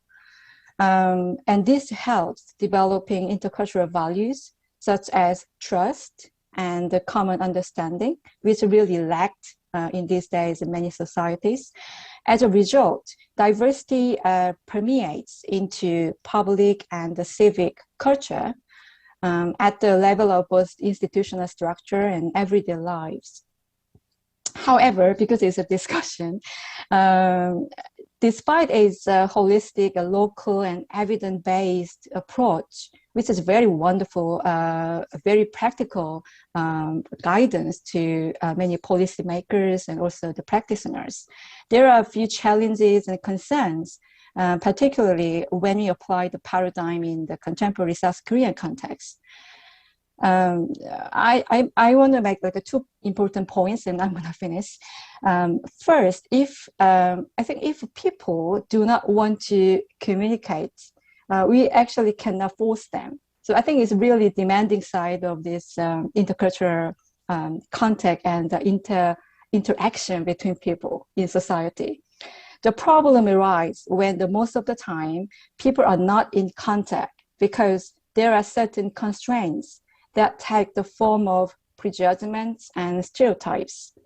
So shared practices and relations can be constrained by inequality and unequal power relations, and by the lack of a minimum level of common public culture, and not to mention by the unexpected worldwide pandemic we are experiencing at the moment. So the intended contact spaces in the intercultural city could become conflict spaces, maybe, is unexpectedly, particularly in more vulnerable areas where tensions between communities prevail. So it is a prerequisite to create the appropriate conditions for interpersonal relations and the mitigation of the conflict. And also in Korea, these multicultural and civic integration models were thought out essentially at the state level, and it's been heavily criticized and rarely considered multi-level perspective in the implementation of various policies regarding migrants. So it is time to shed the state-centric view of diversity management, proposing static and nationalistic approach to diversity. So in terms of that, I totally agree with the intercultural lens that could very much develop into more open and cosmopolitan policies at the city, local level. And the second, the emphasis in the intercultural policy paradigm on diversity as both as an advantage and a resource, and ensuring equality of opportunity tend to link up with the dominance of economistic form of valuation. So when diversity is valued for its supposed contribution to value creation, in particular those maybe highly skilled migrants who have more entrepreneurships to be more innovative economies to bring to the local area in the creative knowledge economy. But those who seemingly do not use their culture entrepreneurially as a resource, or those that apparently do not seize the chance supposedly created for them in the intercultural city paradigm, could be very much devalued.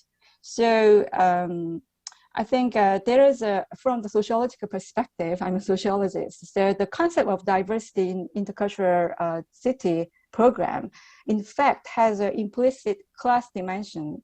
So it is worrying and a challenging issue for Korea, in which increasingly divided populations have formed in the context of neoliberal state transformation, when the government, such as either of South Korea, adopt intercultural policies based on this concept of diversity, which is very much economist form of the resource and advantage and benefits. It would be likely to lead to seemingly unequal competitions, unnecessary unequal competition, and a new form of stratification among migrants that is newly sought after creative migrants versus long-standing, low-skilled EPS guest workers. Finally, it is not meant that in my discussion, interculturalism is not fit for Korean context. As I said in the beginning, the value on the diversity and relation building based on intercultural context cannot be emphasized more. It is really valuable and important. So now we need to raise our scholarly attention, not only the policy side, but the intercultural policy paradigm could be taken seriously by examining both theoretically and empirically, and could be analyzed at different cities and different levels. So like today's conference, we will have to continue to bring out a forum where we can discuss the value of diversity and the policy tools which do not prioritize competitiveness, unexpected or unintended competitiveness over a goal of social justice. Okay, I will stop here. Thank you for listening. Thank you, Professor Ji-won-shin. Please. You spent about 10 minutes, but I couldn't stop because your talk is very informative and also has a very good points about also South Korean case. So, Christine, I will give you 2 or 3 minutes to respond to her. Are you ready?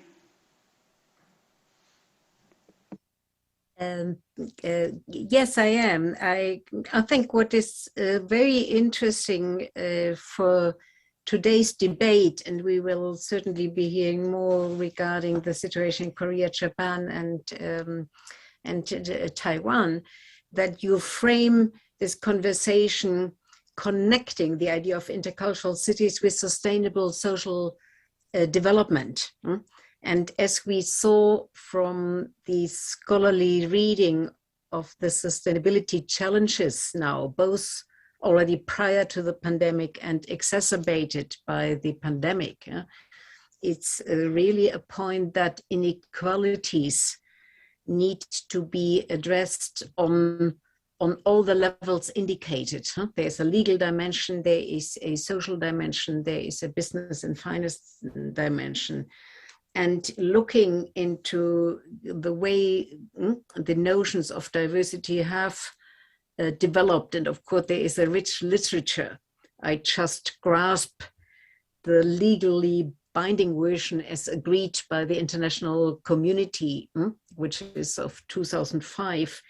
And there indeed, it's also important to realize that diversities do exist, including within the same language group, within the same cultural space, for reasons of origin, for reasons of social strata, for multiple belongings, orientations, and aspirations regarding gender, language, social and religious values.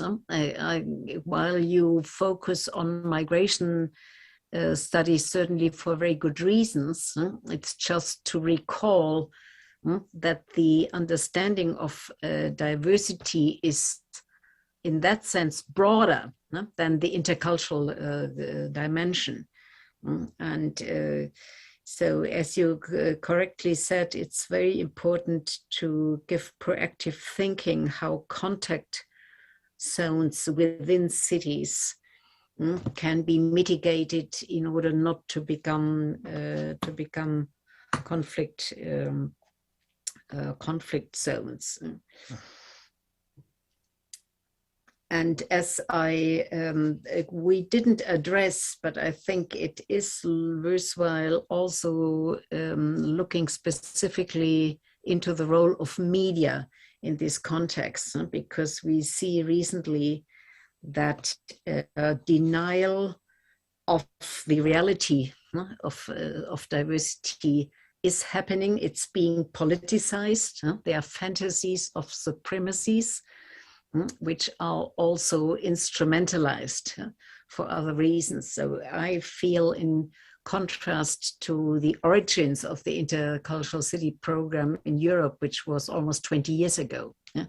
We do live in a different media ecosystem where hate speech and other forms of aggression are very prevalent, and that might need more attention than was the case 10 or 15 years ago. That's all. Thank you, Christine. Because of the time limit, I think we need to move on to the second half of the first session. Now I'd like to introduce our third speaker, who is Keijo Yamawaki from Meiji University. Is he connected? Hey. Are you there? Yeah? Yes, can you hear me? Yes. Yes, we can hear you very clearly. So I can start now? Yes, please. Okay. Good morning, and thank you for the organizers of this conference to giving me an opportunity to talk about intercultural cities in Japan. I'm very happy to speak right after Phil Wood. He built this concept of the intercultural city, and I have great respect for his work. Today, my time is very limited. I can only 20 minutes, I think. And I'll do my best to discuss the impact of the Intercultural Cities Program, or ICC, on Japan. Now let me share my slides.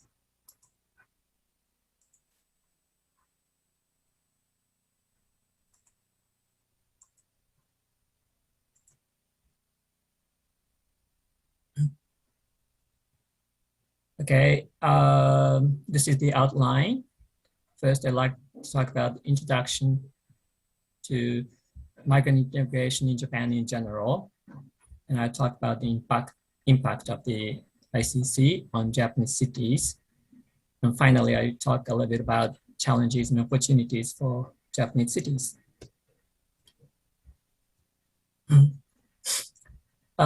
First, about the demographic crisis in Japan. Maybe many of the audience are familiar with this, so I just show you this slide emphasizing that the Japanese population is rapidly aging and declining, and half of the municipalities, there are about 1,800 municipalities in Japan, and half of them will disappear by 2040. Now, foreign residents, the number of foreign residents increased up to 2008. Then we had this global financial crisis and also the Great East Japan earthquake. And since 2013, so because of those crises and the earthquake, the number decreased. But then since 2013, it started increase again. And then this, because of the COVID-19, it's slightly declining now. As of June 2021, the population of foreign residents is 2.82 million. It's about 2% of the total population in Japan. And they come from China, Vietnam, South Korea, the Philippines, Brazil, and etc. And half of them are long-term residents. Now, let me talk about migrant integration attempts or measures by local governments. Local governments in the Kansai region became active in the 1970s. At that time, most of foreign residents were Korean, and they had a large, those government cities had a large Korean community.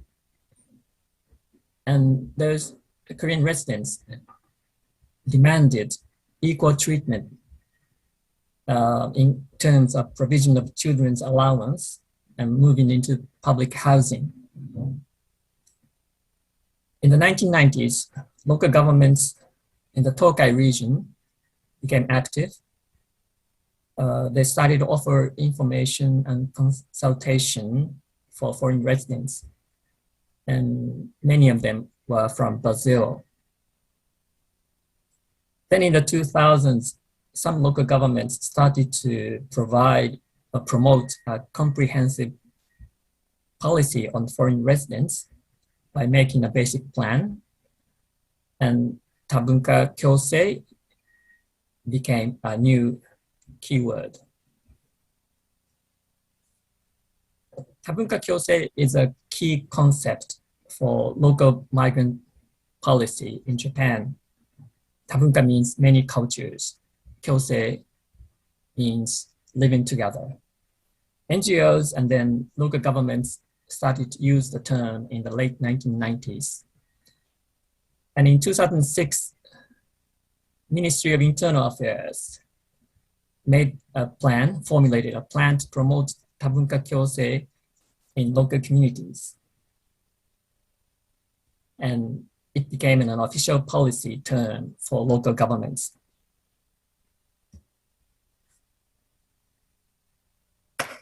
Now I'd like to talk about this national network of cities.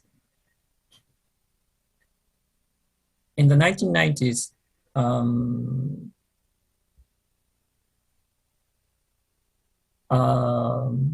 the number of foreign workers increased, and some local governments, as I mentioned, started to deal with the issues raised by the increasing number of foreign workers.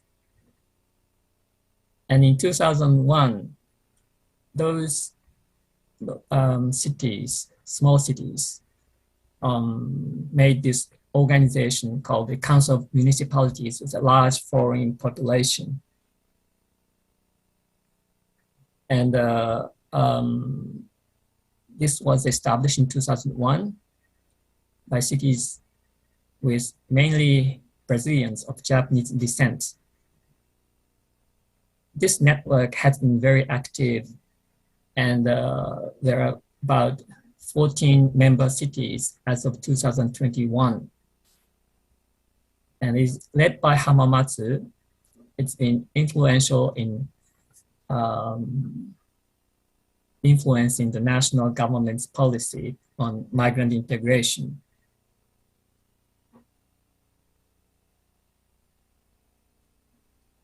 Now, let's talk about the national government's policy. In the 1990s, the governments such as Ministry of Internal Affairs and also Ministry of Education had some measures to counter the increase of foreign residents. But they are all piecemeal countermeasures rather than comprehensive measures toward migrant integration.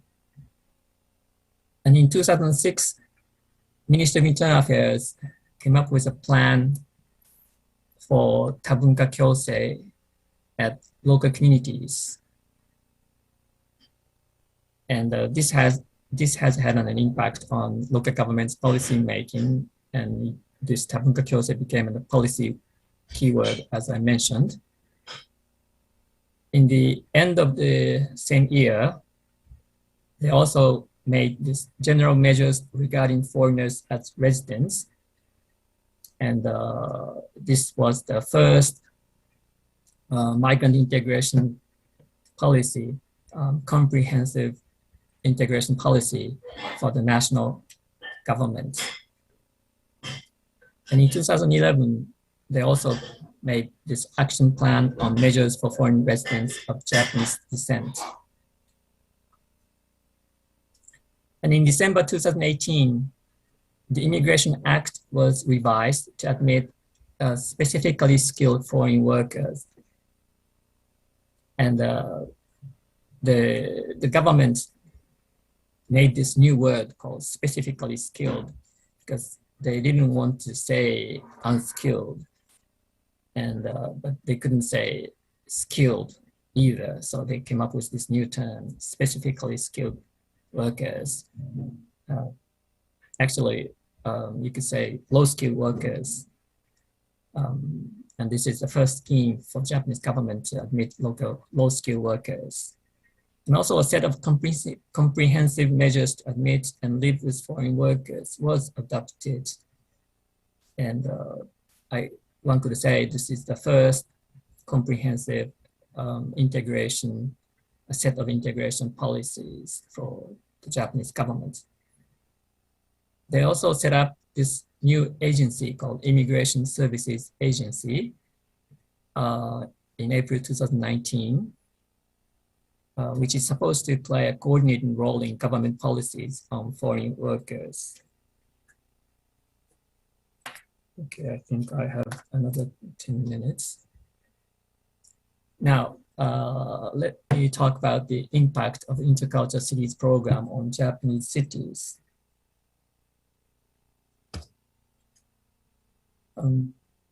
As Phil explained to us, Intercultural Cities program started in 2008 by the Council of Europe, and it aims at making the most of diversity as well as promoting interaction through among different groups.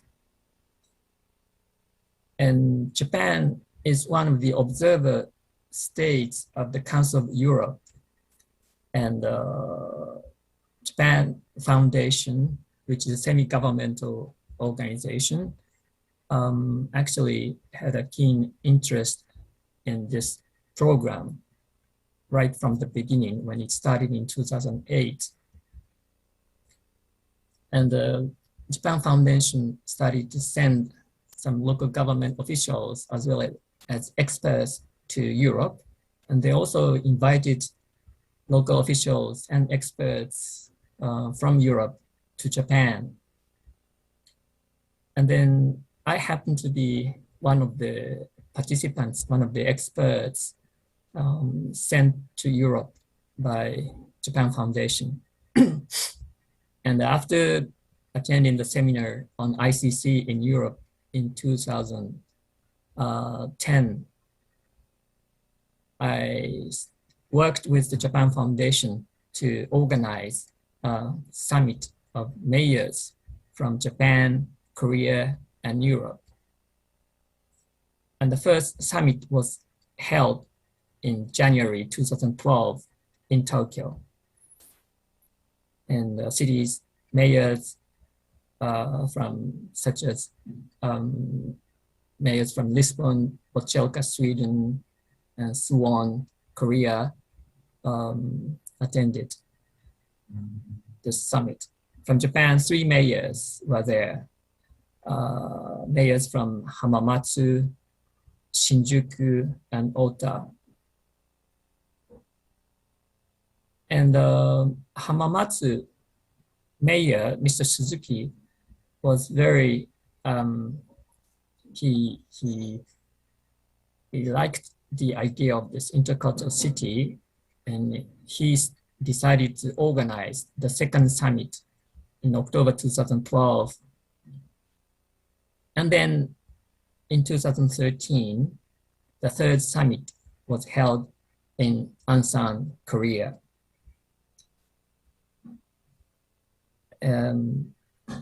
Actually, Mr. Suzuki, the Hamamatsu mayor, and myself were the only ones who attended all those 3 summits. I was the keynote speaker at the first summit in Tokyo. And at the end of this summit, we made this declaration at the end of the summit, declaring that we declare that we regard the cultural diversity of the cities as an asset, and we will explore a new vision which can build upon diversity to foster dynamism, innovation, creativity, and growth.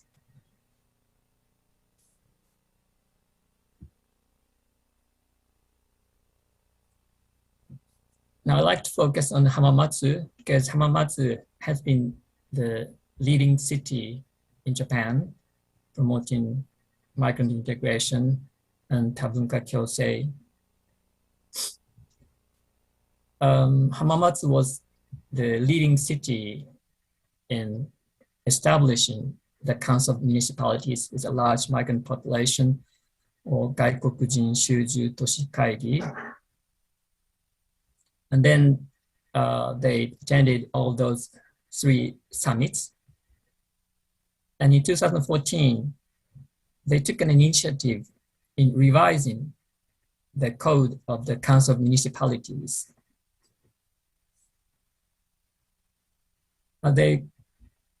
After attending the first summit in Tokyo, they decided to come up with a new city vision or city plan of intercultural city. And it became the first municipal plan which adopted the concept of the intercultural city in Japan and probably in Asia. And this plan had an emphasis on diversity advantage for local vitalization.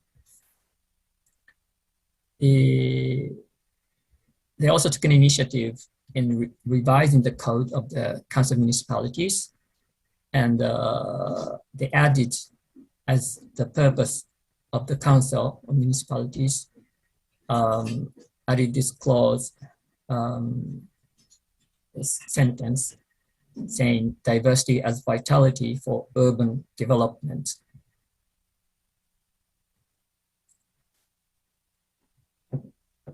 And this has had some impact on other cities in Japan. The biggest one was Tokyo Metropolitan Government, the largest local or regional government in Japan. And they made this Tabunka Kyosei guidelines in 2016. And in the guidelines, it said that the purpose of those guidelines are to embrace diversity and build a city where all residents can participate and play an active role in its development and feel safe. And in 2017, Ministry of Internal Affairs made a publication of good practices in Tabunka Kyosei. And in that publication, they call for networking of cities and exchange of good practices, not just internally, but internationally. And this publication referred to the Intercultural Cities Program for the first time in government publications in Japan. The Ministry of Internal Affairs revised the plan for Tabunka Kyosei last year, 2020. And in this plan, they have an emphasis on foreign residents as active members of community building. And in the report, there's a column, and it refers to the international city networks, such as the ICC. So let me talk a little about the relations between Tabunka Kyosei and intercultural city. Ministry of Internal Affairs 2006 plan consisted of support for foreign residents and intercultural community building. And local government used to focus on support for foreign residents. But after the Tokyo summit, well, ICC has more emphasis on community building and interaction among residents. And more cities in Japan, after the Tokyo summit, became interested in community building and interaction. So in Japan, many cities still regard Tabunka Kyosei as, well, they translate the term as multicultural coexistence or multiculturalism. But some cities like Hamamatsu, Tokyo, Gunma prefecture, they define Tabunka Kyosei as intercultural cohesion or interculturalism. Finally, I think I have maybe 1 or 2 more minutes before I conclude. Challenges for Japanese cities. The national government has in Japan has no long-term vision on migrant integration, while local governments such as the Council of Municipalities with a large migrant population, Gaikokujin Shuju Toshikaigi, have led the national government in integration policy. And cities such as Hamamatsu may offer an intercultural model of integration for the national government. There are some challenges. Since Hamamatsu joined the ICC in 2017, no other cities have done so in Japan. After Hamamatsu, the city of Ansan and Guro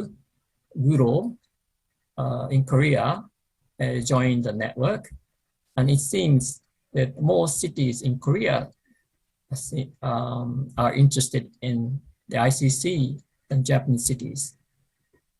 Right now, Kobe City is considering joining. There are, I think, 2 barriers or obstacles for Japanese cities to join the network. One is English language, and secondly, the generalist-oriented personnel system. First, Japanese language is quite far away from the English language, and so it's one issue, one barrier. And secondly, in Japan, local officials change their positions every 2 to 3 years, so this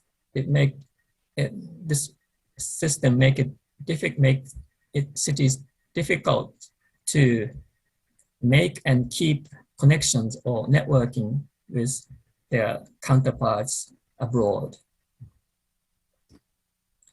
Finally, let me introduce this booklet titled An Introduction to the Intercultural City for Local Governments in Japan. My colleague and I wrote this booklet, and which was published by the Council of Europe this March. I hope this publication will help cities in Japan and beyond to become interested in the city, intercultural city, and more cities will join the network in Japan and in Asia. Thank you for listening. This is all. Thank you, Professor Yamaki Keijo from Meiji University. And also, thank you for introducing the case of Hamamatsu to us. We'll probably have a bit of a time to look at more specific cases of your case at the end of this session. So now we'd like to move on to our 4th speaker, In-jin Yoon from Korea National University. Please welcome him.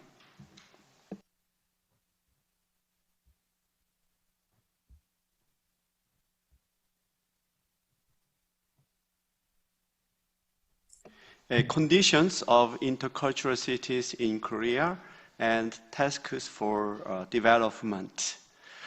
Before I start my presentation, I want to point out that my study is about migrant cultural diversity programs in Korea. Cultural diversity is a very broad and comprehensive concept. But in my study, I focus on, cultural diversity programs for migrants. Okay? Large-scale international migration to Korea started from the early 1990s. During the past 3 decades, Koreans have chances to observe and interact with migrants, and their perceptions of migrants seem to have changed from tolerance and sympathy to apathy and recently to hatred and exclusion. Especially in the recent COVID-19 crisis, hatred and exclusion are blatantly expressed toward the migrants. Because multicultural is now equated with multicultural family and has become a social stigma, and the term multicultural acceptance causes psychological rejection in the general public. Thus, we need to develop an alternative and value-neutral concept. Cultural diversity is regarded a good alternative to multicultural acceptance because it encompasses various cultural groups. The role of the central government in the promotion of cultural diversity is limited because a significant number of the general public have negative perceptions of foreigners and migrants. Local governments are more flexible to deal with migrants of various legal statuses because they can treat them as local residents rather than Korean citizens. Also, local communities and cities are the places where migrants and natives and various cultural groups interact with each other. Thus, in order to make Korea a country that respects cultural diversity, we need to expand local cities and communities where cultural diversity is respected and utilized well. This study aims to investigate the conditions of migrant cultural diversity of Korea's local governments, find problems and limitations of current multicultural programs at local level, and search ways to improve the conditions of cities that respect and utilize cultural diversity. Phil Wood explained clearly the definition and advantage of the concept of intercultural city. In this study, I used the Korean term 문화다양성 존중도시, which is translated into cultural diversity affirming city. The Council of Europe developed the Intercultural City Index as a tool to evaluate the achievements of participating cities. The index is a very systematic and well-designed measurement, but it is practically difficult to apply to many local cities in Korea because it is very time-consuming to fill out the questionnaires. So it is necessary to develop a more concise index and survey system to apply to local cities across the nation.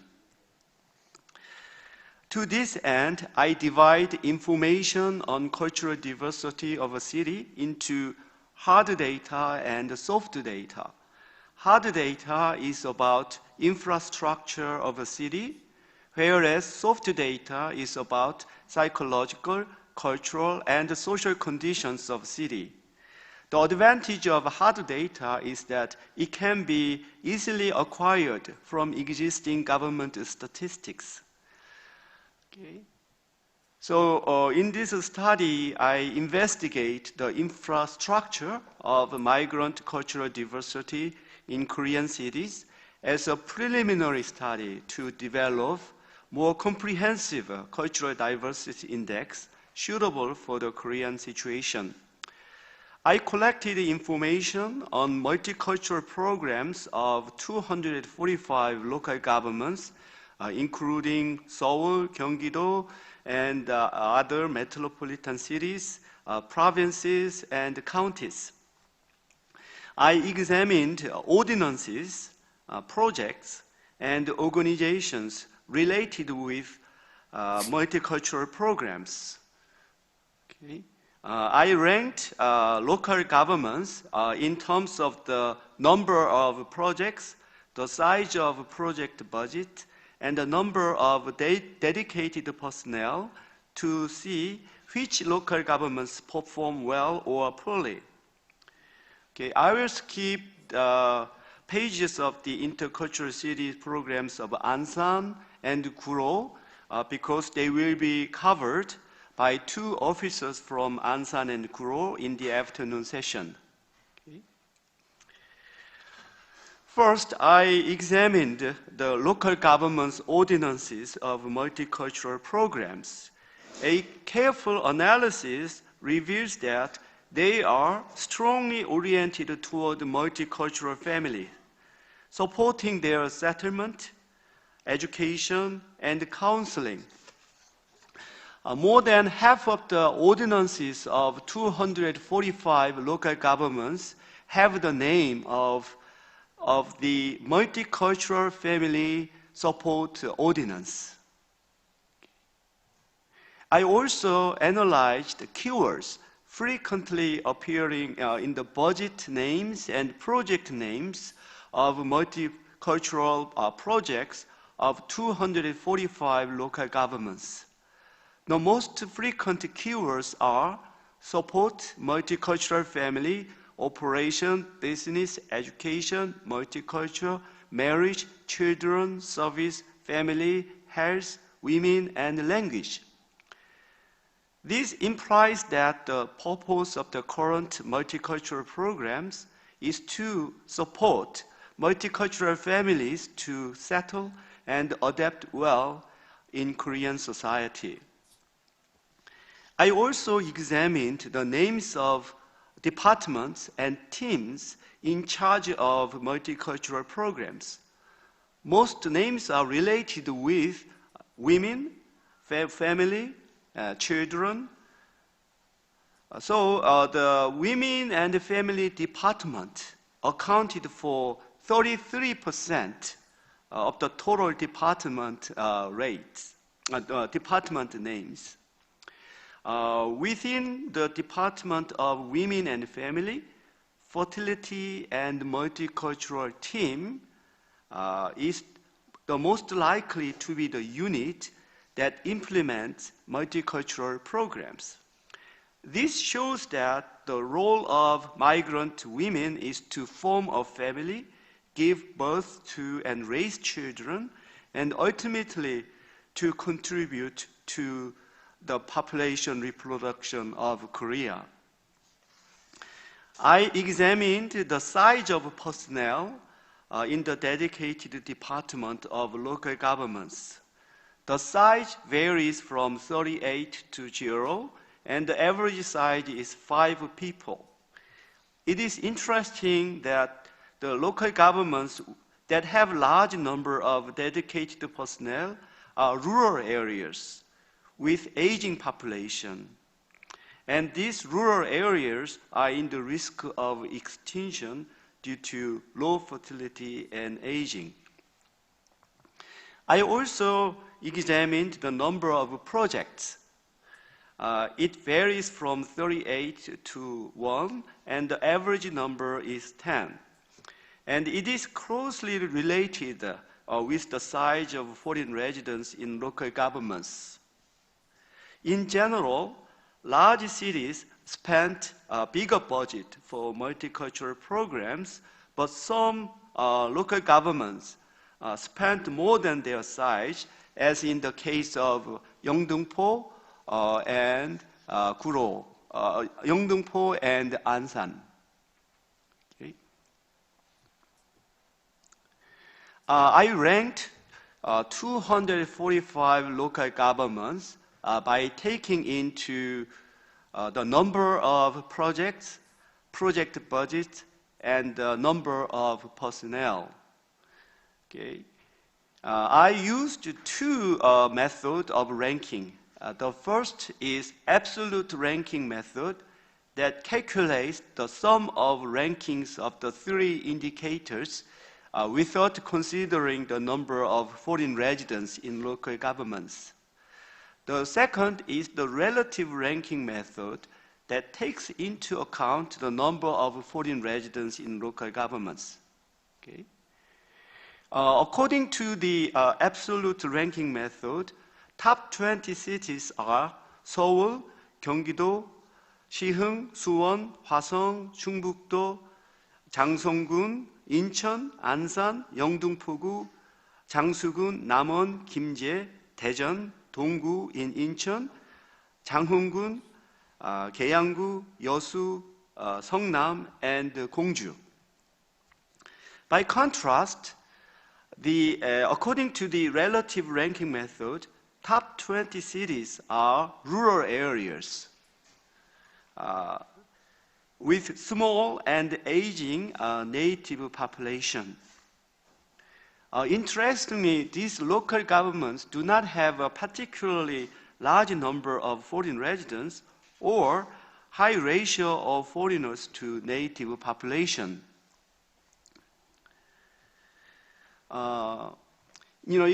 Interestingly, the local governments that are ranked at the top of the relative ranking method are rural areas that are marked in dark color.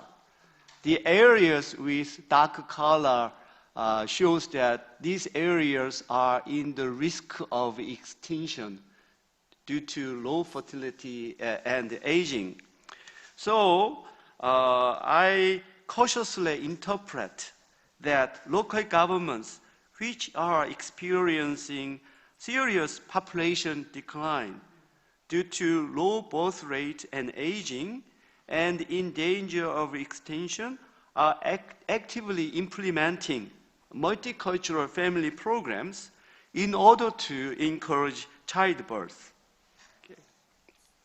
So based on this study, I would like to propose the following policy recommendations. First, multicultural programs should be expanded beyond multicultural family to various migrant groups, such as migrant workers, overseas Koreans, international students, and extra.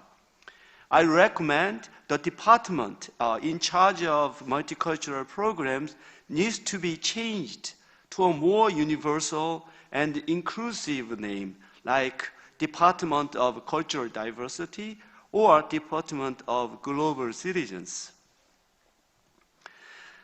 Second, we need to move from a multicultural perspective to a cultural diversity perspective and make efforts to reach out to cultural groups within native residents. We need to design cultural diversity programs in the direction of promoting mutual exchange and cooperation between natives and migrants. The sustainable development of cultural diversity policy and programs can only be achieved with the wide consent and support of native residents. Third, we need to develop a cultural diversity index suitable for the Korean situation, and by encouraging other local governments to benchmark the good practices and exemplary standards of successful local governments, we can increase the overall level of cultural diversity of Korean cities. Finally, not just cities and governments, we also need to encourage private businesses, schools, hospitals, and other organizations to join our effort to realize the value of respecting cultural diversity at a higher level. Okay, thank you for listening to my presentation. Okay.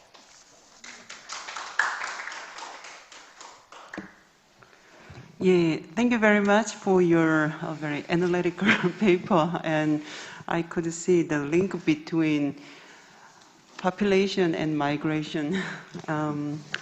Okay, now we'd like to move on to our fifth speaker, the final speaker, Li Huang from National Taiwan University. Li Huang, are you there? Are you ready to go? 네. 안녕하세요. Yes, please welcome Can you her. hear me? Yeah. Yep. Okay. Please. Yeah. So let me share my file. Is this okay? Is this okay? Professor Huang, it would be really great if you could put it in a full screen. Okay, and let me do it again. A full screen. You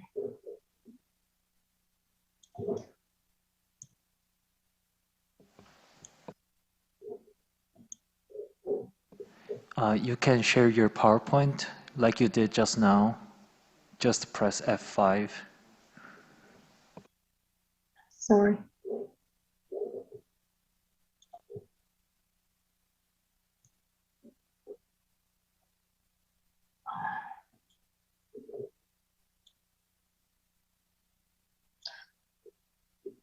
Sorry, I don't know how to do it at this moment. Or we can share your PowerPoint on our side. Is it okay? Oh, okay. Yeah.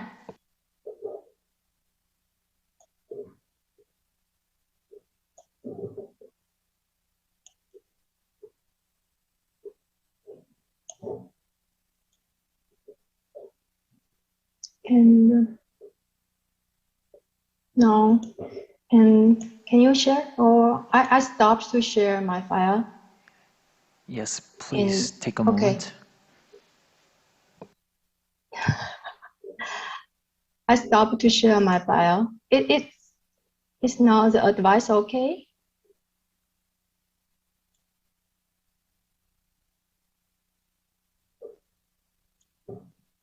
Is this okay?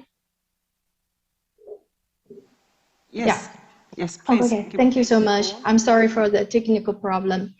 Hello, everyone. I'm an urban researcher. And in the beginning, when I prepare my talk, I started from the deficiency of the concept of multiculturalism. But then later, when I work on this content, I found out that the intercultural city, the concept is quite persuasive. So I changed slightly of my title from multicultural to intercultural city, the Taiwan experience. So mainly I bring in a case study and to share some thoughts with you. Next, please. Could you connect? Yeah. So I would like to resonate Mr. Philwood and Charles Landry. They published a report in 2006 on intercultural city. And some important concepts, including interculture and the social economy, intercultural lens and cultural literacy, intercultural innovators. So it's not only about social inclusion. It wants to emphasize on the innovation and its impact on social economy and social transition. And also this report offers very valuable indicators, such as indicators openness, for example, the institutional framework, the business environment, civil society, public space, which I will mention in my following presentation. Next, please. And also, they provide indicators of interculturalism. And the rate part indicator, what I will mention in my following presentation, they include intermarriage, crossover networks, intercultural literacy program offered by the government, and for example, public art initiated by the foreign residents. Next, please. Yeah, before I enter the detail, I would like to provide some facts about the population and cultural diversity in Taiwan. The total population in Taiwan now is about 23 millions, and it starts decreasing. And by ethnicity, the majority is Han Chinese. But let me I have to say that even within Han Chinese, there are some sub-ethnicity group, for example, Hakka, Fukien, and the people who came after 1940s from mainland China. So actually they are greatly divided in terms of political ideology, and which play a significant role in cultural identity is the indigenous people. Although the number now only occupy 2.4% of the whole population, but they came much earlier than Han people. And a recent TV series focused on the Scarrow, an event about 150 years ago, actually refreshed people's sense of history and then also reshaping the cultural identity of Taiwan nationality. And the new immigrants, now according to the statistic, only 2.2%, but they are the agent of changing the current culture. Okay, next please. Let me start from the migrant spouse group. And the phenomena of incoming migrant spouse in huge numbers started from the late 1990s. And the total number by April 2018 is about 535,000 people. Most of them actually come from mainland China and Vietnam and Indonesia. And in early years, they suffer from institutional and social exclusion, or I can say that discrimination. Next slide, please. But along the 2 decades, along with the increasing social participation of migrant spouses, the new immigrants in our society, the situation is slightly changed. Now they have much higher labor participation than average other group, and a lower unemployment rate. And please note the number for the multicultural family who would like their children to learn the mother tongue. Now, according to the number of 2018, it's more than 70%, which is so very different from early years. And in recent years, there are also a booming of discovering new second generation. So for example, in the picture, Jen, who wears the patke, the shirt, Indonesian shirt on the right, because he can speak Indonesian language. His mother is from Indonesia. And so the recent years, he go to Indonesia and set up a new business and earn high salary and high income. So this become a legend among the Taiwanese young people who now have a big problem of low wage. Next one. And these changes actually was driven by mainly by a new policy called New Southbound Policy since 2016, except the huge investment to direct the business economic investment in Southeast Asia country. Our government also initiated the so-called talent cultivation program. And this is initiated by the Ministry of Education. And the target group is the second generation of the multicultural families. And because there are about more than 800 young people from the Southeast, from the multicultural family who study in the Advanced Education Institute. So the program includes study, internship, job training, and volunteer service in the South Asia countries. In addition, there are cultural activities to bring the young people to the original family. For example, visiting the grandparents in summer vacation. But this policy also caused some criticism, mainly the critic challenge the underneath motivation. Is the government really based on the interculturalism, or it's just the economic drive? Next one, please.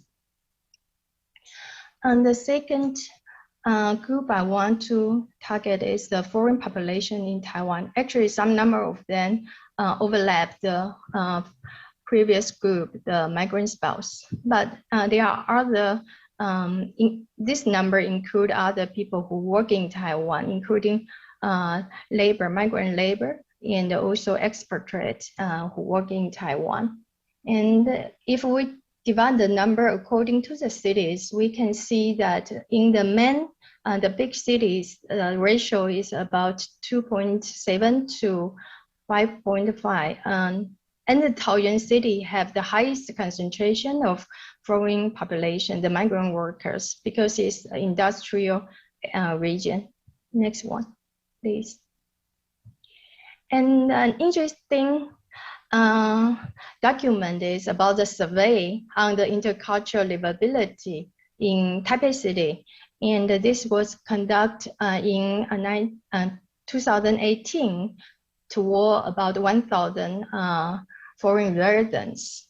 And the finding is people think the attractiveness of Taipei City include safety, friendly people, convenient transportation, stable and accessible Wi-Fi, medical care, very accessible and cheap, affordable, I should say, and also diversity of consumption. Of course, there are some complaints. For example, air quality is not good, and many people encounter the difficulties when they walk around in the city because it's not much multi-language environment. Next one, please. And I would like to say something about the legal system impact. A huge change came from the 2016, the revision of Nationality Acts. And this act allow dual citizenship for so-called foreign talents or the senior professionals in Taiwan. And we can see that just within very short time, the number, more than hundreds, has applied for Taiwan citizenship. And the purpose from the government side is to make the so-called foreign talents to stay in Taiwan and invest in Taiwan. Next one, please.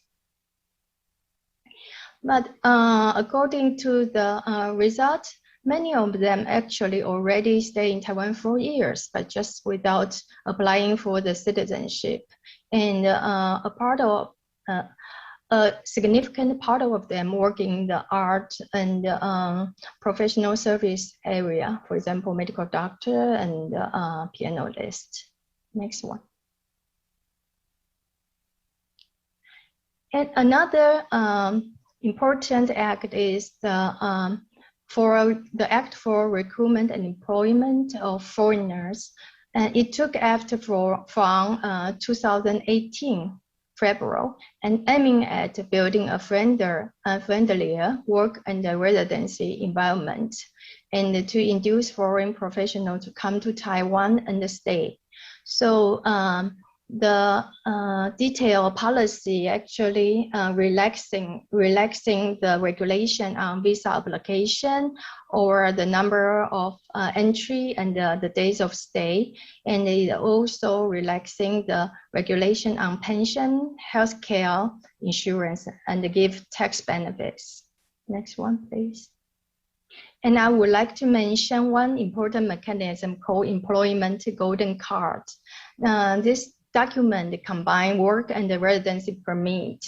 So it allowed foreigners to stay in Taiwan within 1 to 3 years and without limits of entry and the days. And also they can bring their dependents together. Next one.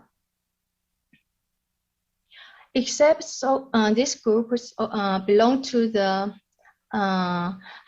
professionals according to the government's definition. I would like to mention another big group, the migrant workers. Currently, there are more than 700,000 migrant workers in Taiwan, mostly from the Philippines, Indonesia, Vietnam, and Thailand. They account for 8% of the country's workforce.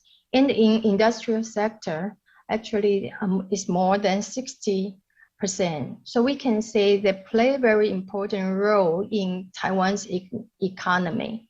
But the government policy overall, they see the migrant workers as a guest worker without the protection of citizenship. Next one. So there are some issues when the migrant workers in daily life want to join the city life. For example, this is Taipei Station, the lobby. For decades, for years, migrant workers have gathered here on weekends. So this is like their public space. But last year, due to the COVID-19 pandemic, the station of the administration suddenly announced that they will close up the lobby. I think this event actually just expressed their not willingness to open this place for the migrant use. And it created a dispute over intercultural cities. But soon after the administration announced the policy, actually many citizen groups as well as migrant workers, they protest. And during 1 week, the government, national government intervened. So this place luckily can keep as open. And so it brings a social reflection on our topic of intercultural cities. Next one. Another case I would like to mention is in Taichung City. In the inner city of Taichung has been declining for years, but in recent years, migrant workers was almost the only big group who use the urban space there. And I could say that they also revitalize the economy in that area. But of course, some people blame them to be the factor, the cause of the urban decline. But from the point of view of urban planning, I think it is because Taichung city government have hugely expanded the suburban area and without enough public investment in the city center. And this situation and tension have continued until recent years when Taichung City Mayor Lin Jialong, he announced a renovate idea. He bring the new investment in the surrounding area of inner city and provide better infrastructure, including public space, park, and the square, and also give it a new name as ASEAN Square and promote this area as an intercultural space. So the image of the local community have been changed a lot. Next one. And I would like to mention some case to respond to the concept of intercultural innovators addressed by Mr. Phil Wood. Mario is a migrant worker who who worked for a factory in Taoyuan City for years, but he used his after work hours to train himself, become an artist, a sand painter, and he even won the permit of street performers issued by the local government. And later he further organized a cultural performance team, mainly include the Filipino migrant workers. And the continuous art project has been developed. So this action have increased the intercultural understanding between Taiwan people and the Filipino community in Taiwan. Next one. And also local government of Taoyuan City in parallel have initiated a policy called participating budgeting by migrant workers. The goal is to distribute the local government budget for providing the public space as well as leisure activity for migrant workers. But the local government use workshop to ask what do migrant workers prefer. So you can see on the left hand is the Thai boxing, and there are also other programs. And this policy have won the best practice in citizen participation in 2018. I think it's a very good example about how what local government can do to enhance the citizenship or the cultural expression right of the migrant workers. Next one, please. Although most migrant workers admire the policy, but some activists interview them after the event and ask them to tell more about their respect to the city government. Here is a list. They would like the local government offer like legal consultancy and more free Chinese language program because they need in daily life to communicate with their employer. And then also they would like to have a more language-friendly environment in public space and the restaurants to make they can enjoy city life better. And then they would like to have the right to use or borrow public space. But when they are filling the forms, they often encounter difficulties because they don't have citizenship. And they expect the government of Taiwan can provide more intercultural education, not only for them, but for local Taiwanese, because also Taiwan people are friendly, but there are also some stigma and also stereotypes toward migrant workers. Next one, please. And on the other hand, I would like to mention some action from the NGO side. Here is a bookstore called Southeast Asia Migrant Inspired. It's organized by activists and some university students. This bookstore sells books and organize cultural activities, and they also offer free Chinese language program to migrant workers. Next one. And one very important NGO is 140. It was founded when the population of migrant workers is about 140 of the total population in Taiwan. And its goal is to build a school for migrant workers in Taiwan. So after they return to their home country, they can benefit more people around them. So in the school, on weekend, migrant workers can enjoy diverse type of activities, and also they offer language program and also other educational program to help migrant workers to develop their career. Next one. So here's my conclusion. I think for intercultural cities, first of all, it needs collaboration among governments, including local government and central government, to set up an institutional framework. And also need the support, the input from NGOs and the community. And I would like also to use the concept of cosmopolis coined by the urban planning researcher Leonie Sandrogog. And she also echoed to what here the intercultural city concept, and the openness and the innovation for shaping a cosmopolis or intercultural city is very important because it's identity engineering, I should say. I would like to say it this way, in identity engineering for the city as well as the country.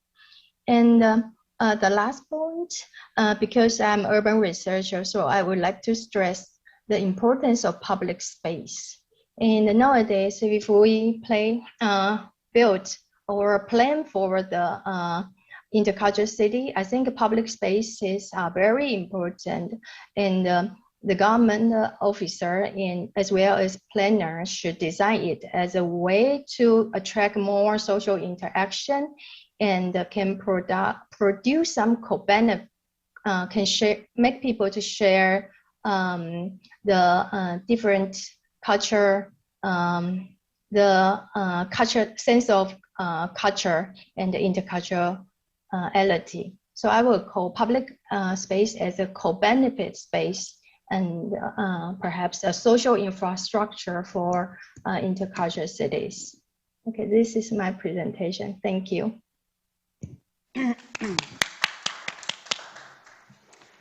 Thank you, Professor Li Huang from Taiwan. Now we want to have one discussant named Kyunghyun Moon from Changwon National University. She will have about 5 or 6 minutes to discuss all the 3 papers. Please welcome her. Good morning, everyone. This is Kyunghyun Moon from Changwon National University. I really enjoyed listening to the presentations in this session. It is also a great opportunity and honor for me to learn cases of intercultural cities in East Asia. Since multiculturalism is a widely used term in public policy, the term interculturalism might be relatively unfamiliar to East Asian society. Since 2009, I have been participating in various awareness-raising education programs under names such as Cultural Diversity Education and Multicultural Understanding Education. Naturally, I thought that the students who grew up with this education would have a much higher awareness of cultural diversity than the previous generation. However, the situation does not appear to have changed much. Although these students are now in their 20s, their perception of cultural diversity is superficial or even hostile. For example, in the face of difficulties in finding a job, they may even think that migrants are taking their jobs. In this situation, I would like to hear the opinions of the presenters on how to improve intercultural relations in addition to institutional programs. First, I would like to ask a common question to Professor Yoon and Professor Yamawaki. The first question is about mutual understanding between migrants and local residents. Professor Yoon's presentation defined intercultural city as a city that respects cultural diversity. And Professor Yamawaki's presentation shows that the intercultural city is a place where 다분카 교세 is practiced. When we talk about interculturalism, we usually mean the relationship between cultures. And I would like to ask about how they are being practiced in these cities in addition to the coexistence of various cultures.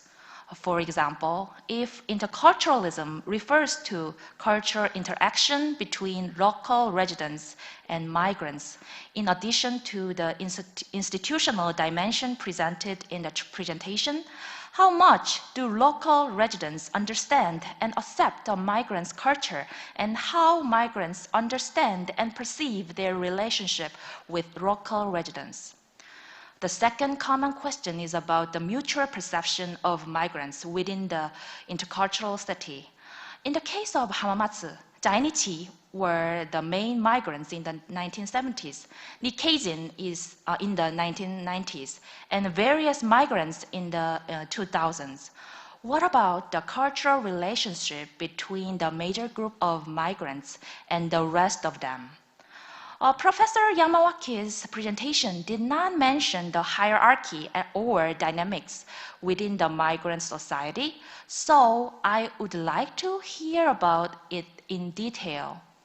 In the case of Ansan City, how is the relationship between Korean Chinese, who is the largest number of migrants, and the rest of migrant groups such as Goryeo-in, Southeast Asian migrants, and migrants from Middle East? In terms of the leadership or empowerment of migrants, the case of Hamamatsu City is thought to provide a desirable future type for intercultural cities in East Asia. In Professor Yamawaki's presentation, the practice of interculturalism at the local level seems to be more proactive. I wonder if the Council of Immigrants, 가이코쿠진 주주도시 가이기, in Hamamatsu City is just a formal participation, or how much influence it actually has on the local community.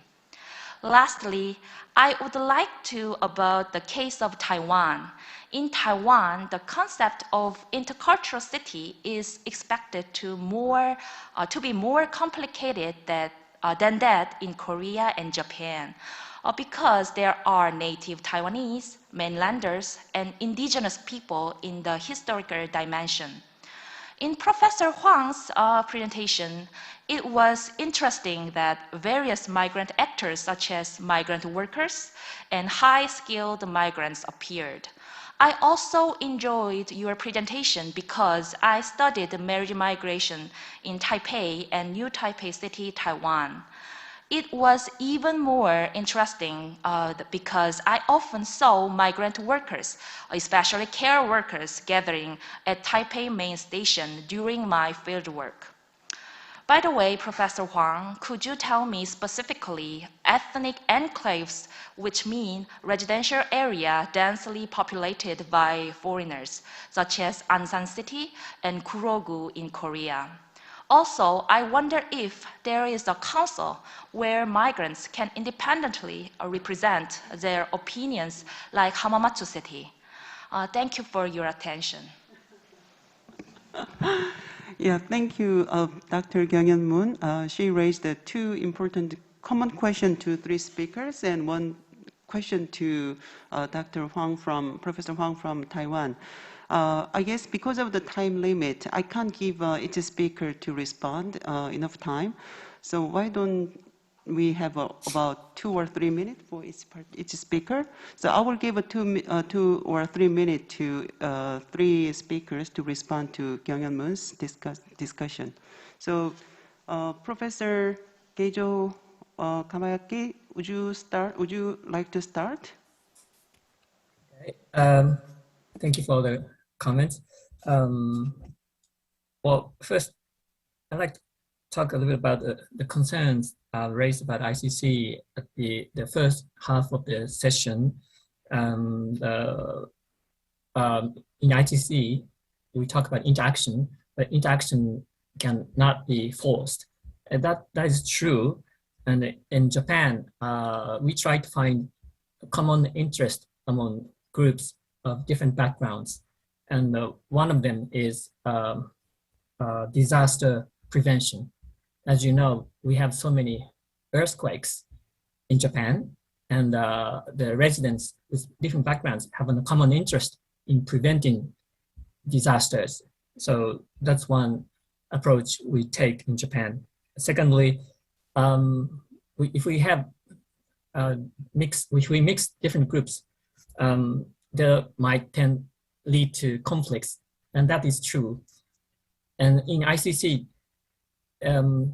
that is why in ICC we have we try to build, we try to make bridge builders or mediators among different cultural backgrounds. In other words, we take it, conflicts are inevitable. Conflicts are, we cannot avoid conflicts when people with different backgrounds live together.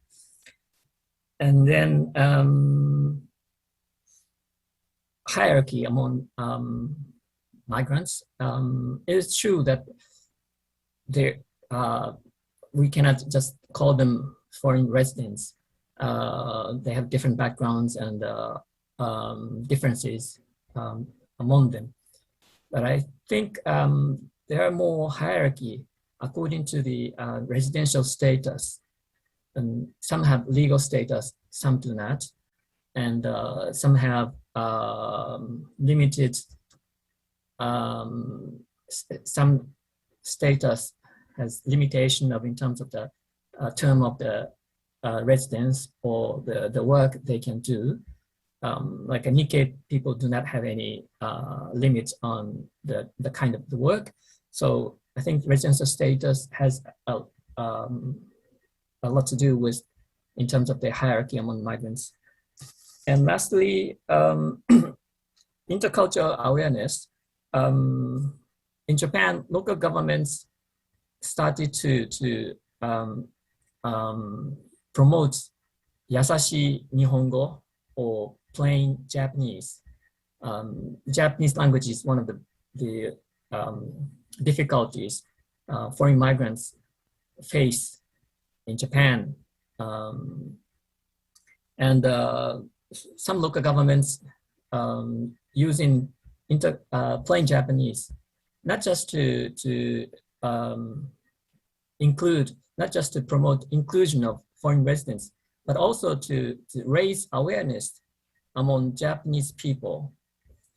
And in plain Japanese, yasashi Nihongo, yasashi has two meanings. One is simple, easy, but the other one, the other meaning is kind or compassionate, caring. And last year, the national government also started to promote this plain Japanese, and this has become a kind of a national movement now. In fact, last month, my students produced a music video in which they sing a rap song about plain Japanese. And I hope you have a chance to watch this video. Thank you. Okay. This morning we talk about vision and ideas of cultural diversity and intercultural cities. But as Dr. Moon Kyung-yeon points out, the reality is quite behind the vision and ideas. The perceptions of Koreans about foreigners and migrants are, mixed and ambivalent. The Korean population is equally divided into two groups. One group supporting cultural diversity and interculturalism, and the other group still insist that Korea should remain as a monocultural country. In terms of interactions between natives and migrants, I think the interactions are quite superficial. The majority of native population is not interested in making any practical interactions with migrants. So at this moment, Korea can be defined as some kind of a parallel society. Two society exist without meaningful interaction with each other. For that reason, as Phil Wood points out, we need a well-designed and thoughtful policy intervention to facilitate, meaningful interactions between not just migrants and natives, but also among various cultural groups. As Professor Li-Ling Huang mentioned, the use of public space, as a place where members of diverse cultural groups interact with each other can be one approach we can use. So the status quo is very inactive interaction and somewhat the negative perceptions of natives. So for that reason, we need more active, effort and participation, not just the central government, but also local governments and even universities. In Korean universities, international students do not interact with native Korean students. So we needed to start from what we stand and to think about and carry out, the programs that facilitate more reciprocal dialogue, communication, and interaction. Okay. Yep, thank you. And Professor Li-Ling Huang, would you like to have 2 or 3 minutes? Yep. Yeah, just a brief answer to the comments. And thanks to the commentator. And about the consciousness of intercultural city, I think in Taiwan society actually currently the mainstream concept is multiculturalism, and most people don't quite understand or don't think there is a necessity to promote interculturality, although I do think it's a really important approach to or for policy to launch. And one problem may also come from the translation, because currently we have the term called 多元文化城市. It's like in Korean, 다문화, this approach, but we need a new terminology and new concepts to highlight this approach. And about the council, like in Japan, actually in Taiwan, as far as I know, there haven't yet have such a kind of organization. Mostly it's more like a loose network between government officers, especially some more progressive officers, and their collaboration with the activist group. But it's not very institutionalized, I have to say. Even the participatory budgeting, some people wonder how long it will last. And so there needs to be a continuous movement to raise people's awareness. And on the enclave, migrant people's districts, about 10 years ago, I published a paper on the so-called Little Philippines. The main place of the enclave is located in Zhongshan North Road, the section 2 and 3. Years ago, it's a place for mostly the Filipinos. But through years, it has developed to incorporate other people from other countries, for example, Indonesia, Malaysia, Vietnam. So it's itself also become more and more diversified. And I think it's growing very well, but it's because of many citizens and the civil group has been safeguarding this place. Okay, this is my answer. And welcome to Taiwan to visit those places. Thank you.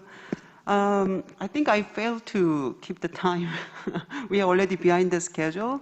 I'm sorry that I can't give any chance for the people to raise questions to the participants.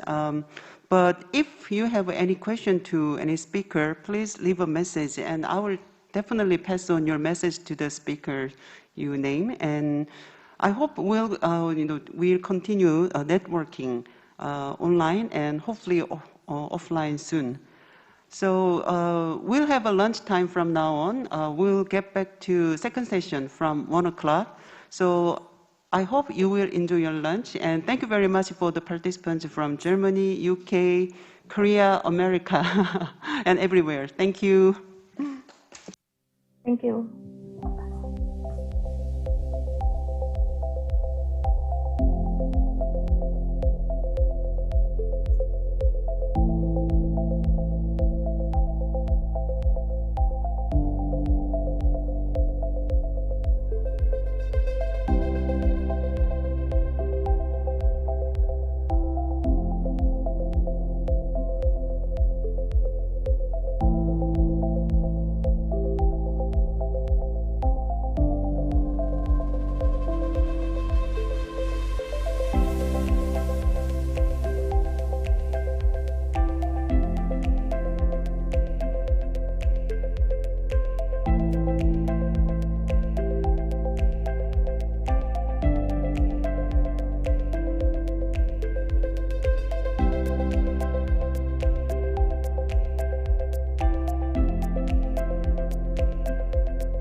한승미 교수님, 한승미 교수님, 제 목소리 들리세요? 네. 아, 네. 네. 그 제가 좀 약간 여기서 또 다른 카메라를 하다 보니까 화면에는 제 얼굴이 안 나오는데, 예. 그 조금 있다가 그 뭐 한 목소리가 예. 아, 목소리 들려요? 네. 네, 지금 제가 여기 그 회의장 안에 마이크를 써서, 왜냐면 제가 여기 노트북에 마이크를 키면 이게 하울링이 돼가지고. 아. 네. 아, 회의장에 예. 예. 그러면은 뭐 조금 후에 우리 한 교수님께서 그 제2 세션을 진행을 해주시면 되겠어요. 네, 감사합니다. 네. 아, 그 회의장에 가신 분들도 꽤 계시는군요. 아니요, 그 회의장에는 많이 못 왔고요. 저하고 저희 네네. 그 이번에 저희 학교 간사들이 와서 이거 진행을 하고. 예. 수고 많으십니다. 아, 그런데 네. 그 파일 보내주신 거요. 네. 제가 보려고 액세스 네, 신청한 거 다 거부되던데. 내가 보니까 다시 와서 공유를 했는데, 공유를 했거든요. 그래요? 그게 아무래도 구글로 보내다 보니까 그런 문제가 있네요. 예, 구글로 하니까 액세스가 다 거부가 됐다고 그러더라고요. 그래요. 아, 참. 네. 또 이런 어려운. 다음번에는 반가운 좀 다른 얼굴들이 많이 메일 보이시네요. 시스템을 해야 되겠네요. 네. 그 허가를 받아야 돼서 그런 것 같아요. 글쎄 그래서 메일이 왔더라고요. 공유를 요청한 거 다 네. 승인을 했거든요. 그런데 한번 어떤지 막 한번 거부. 보세요. 예. 네, 다시 볼 텐데 지금은 회의를 해야 돼서. 네, 그래요. 예. 네. 발표 20분 그 네. 토론. 이 세션도 영어로 하나요? 아니면 아니에요. 이건 한국말로 하나요? 제 한국어로 하면 돼요? 1세션만 영어로 했고, 그 다음 2세션, 그럼 3세션은 한국어로. 외국 분들은 이 세션에 대해서 내용을 전혀 아실 수가 없겠네요. 조금. 외국 분들은 첫 번째만 오셨고, 네. 네네. 네. 여기서는 알겠습니다. 다 한국 분들이니까 오디언스들이. 네. 네네. 그럼 한국말로 그냥 하는 게 더 나을 것 같아요. 네. 그러면 뭐 어떻게 화면 공유를 해달라고 하나? 여기 발표자분들 다 오셨나요? 아, 네. 발표자분들 한권 선생님도 오셨고. 네, 왔습니다. 네. 그러면 이제 제3 세션을 시작을 하는 것이 좋을 것 같은데요. 다들 오셨죠? 그러면 저기 만프에서 조직하시고 저희 이민학교에서 하고 그다음에 주최 여보세요. 네, 만프 추진위원회와 한국이민학회 그리고 창원대학교 사회과학연구소가 여신 이번 문화다양성 존중도시 현황과 과제라는 세미나에 와주셔서 감사하고요. 저희 세션은 한국 분들이 이제 주 참여자이기 때문에 한국어로 진행하는 걸로 하겠습니다. 그리고 저는 연세대학교 국제학대학원에 있는 한승이라고 하고요. 저희가 지금 페이퍼가 3개의 토론자분들이 이제 각각 계셔서 발표자들은 20분씩 발표해 주시고 토론하시는 분들은 5분 정도 시간이 있어요. 그래서 시간을 좀 잘 지켜주셨으면 감사하겠습니다.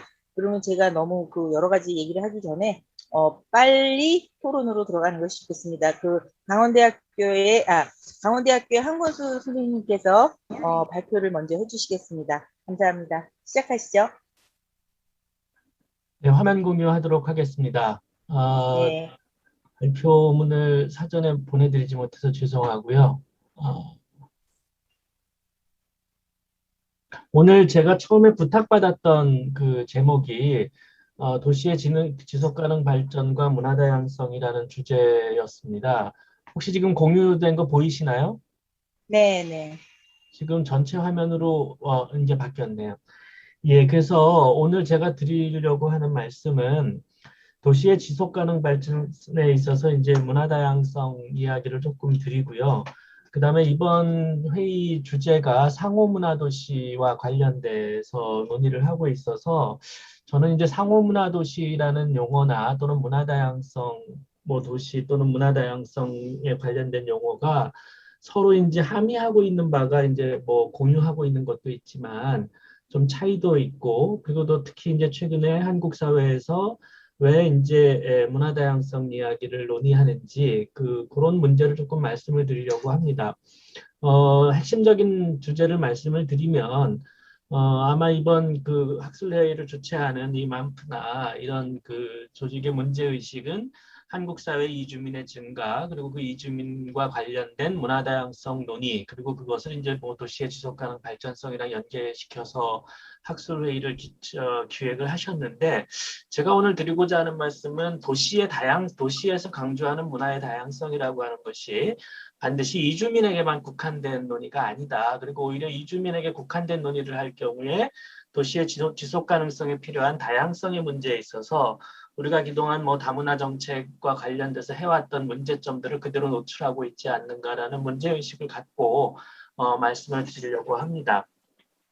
그 앞부분에 있는 이야기들은 좀 간단하게 넘어가도록 하겠습니다. 그래서 도시의 증가라고 하는 것이 뭐 혹자는 이제 인류는 최초로 이제 도시에 사는 생물학적 종이다 이런 정의를 내릴 수 있을 정도로 지금 전 세계 인구의 대부분은 도시에 살고 있다라는 그 현상을 지적을 합니다.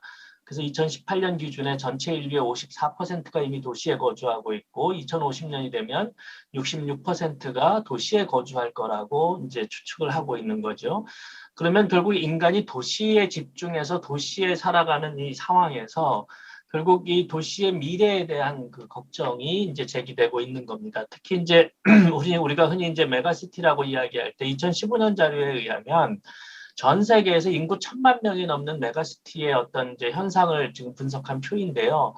특히 이제 동아시아 지역에 집중되어 있습니다. 그리고 동아시아 지역의 도시화의 비중이 굉장히 높고, 그리고 이런 메가시티의 어떤 현상에서 도시라고 하는 것이 과연 미래가 담보될 수 있는 것인가, 이런 문제의식들이 나왔고, 그 문제의식의 현황은 사실 도시화라고 하는 것이 한편으로는 굉장히 편리하고 안락하고 그리고 이제 효율적인 그런 어떤 삶의 양식을 제공해 주는 것 같지만 그 도시의 이면이 과연 우리가 이미지로 보이는 것처럼 저렇게 화려하고 아름다운 것인가에 대한 문제 제기가 이어져 왔습니다.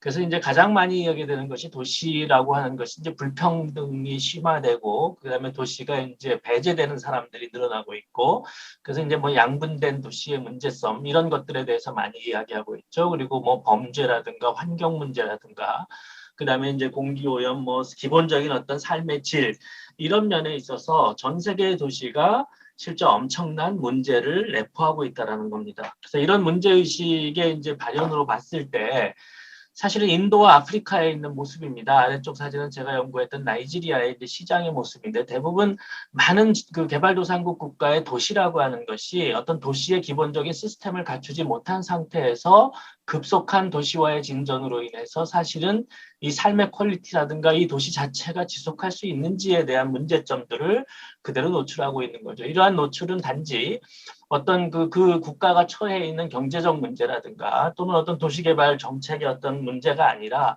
사회적인 문제에서 나타난다는 겁니다. 그래서 우리가 이제 과거에 이 사진은 이제 케이프타운 남아프리카 공화국인데요. 이제 아파르트헤이트 체제 하에서 흑백 간의 인종적 분리의 흔적이 아파르트헤이트 정책이 이제 소멸된 지 벌써 30년이 다 돼가는데 그럼에도 불구하고 여전히 백인 거주 지역과 흑인 거주 지역이 도로 하나를 사이드에 두고 완전히 양분화되어 있는 도시들 이런 도시들이 이제 굉장히 늘어나고 있다는 겁니다. 유지되고 있고 그래서 이런 도시의 상황이 과연 도시의 미래 또는 지속가능한 도시로서의 문제점들을 해결할 수 있는가라는 문제제기가 있다는 것이죠. 우리가 볼 수 있는 서울의 한 모습입니다. 그러니까 우리 한국 사회에도 여전히 그 도시의 많은 부분이 근본적으로 도시가 분리되어 있고 또 공간적으로나 계층적으로나 구별되어 있는 이러한 모습들이 나타나고 있습니다. 그래서 이제 지속가능 발전 목표에서도 지속가능한 도시 또는 죄송합니다. 공동체의 문제를 강조를 하고 있죠. 그래서 지속가능 발전 목표 11번째 목표인 지속가능한 도시와 공동체의 이제 그 세부 사항을 보면, 예를 들면 여기서 이야기하는 것은 도시가 지속가능하기 위해서는 기본적으로 이제 이 도시가 포용사회를 구현하고 있는가, 그리고 이 포용사회가 되기 위해서 여기에 등장하는 이슈는 이주민뿐만이 아니라 여기에 보면 이제 그 도시의 주민으로 참여하고 있는 수많은 다양한 계층과 집단들, 여성, 아동, 장애인, 노인 등 모든 도시의 주민들에게 평등하고 공정한 그런 어떤 도시의 서비스가 제공되고 있는가. 예, 이제 뭐 이런 문제들을 이제 뭐 지적을 하고 있고요. 그리고 결국 이 도시라고 하는 것이 지속 가능하기 위해서는 기본적으로 이러한 것들을 모두 포괄하는 개념이 이제 포용사회, 포용도시, 포용적인 도시이냐 아니냐. 이 문제의식이 굉장히 강력한 것 같습니다. 그런 이제 문제의식에서 사실은 유네스코를 비롯한 많은 도시 전문가들이 결국 현재와 같은 도시의 성장과 발전으로는 이러한 지속가능한 도시를 만들어낼 수 없다라는 그 문제의식을 갖고 있고, 그거와 연관돼서 이제 뭐 해비타트 3라든가 이런 지속가능 발전 목표를 도시에서 어떻게 구현할 것인가에 대한 많은 문제의식을 갖고 있는 사람들은 문화에 이제 초점을 맞추고 있다는 겁니다. 그래서 도시의 미래를 문화에서 찾고, 또 문화를 통한 어떤 도시의 지속적인 발전, 뭐 이런 문제들을 고민하고 있다라는 것이죠. 그래서 이제 문화와 발전이라는 그 주제에서 지속가능 발전 목표인 도시공동체 11점 세부목표 11.4라든가 그러면 이제 뭐 그 도시가 갖고 있는 문화의 전통 문화라든가 또는 문화적 특징을 어떻게 계승할 것이고 그것을 어떻게 보호할 것인가. 그리고 뭐 이 지속가능 발전 목표의 많은 것들에 있어서 항상 문화의 역할이 얼마나 중요한지에 대해서 이야기를 하고 있습니다. 그리고 이제 그러한 문화의 역할에 있어서 결국 근본적인 것은 그 문화의 다양성이라고 하는 것이 이 도시의 미래에 있어서 가장 중요한 자산이자 또는 자원이고 또는 가능성이다. 이제 이러한 합의가 되어 있는 거죠. 그래서 이 문화와 2030 지속가능 발전 목표 2030 아젠다를 연결시키려고 하는 노력들이 도시에서 진행이 되고 있습니다. 연관돼서 도시를 연구하는 사람들이 시간이 없어서 좀 넘어가도록 하겠습니다.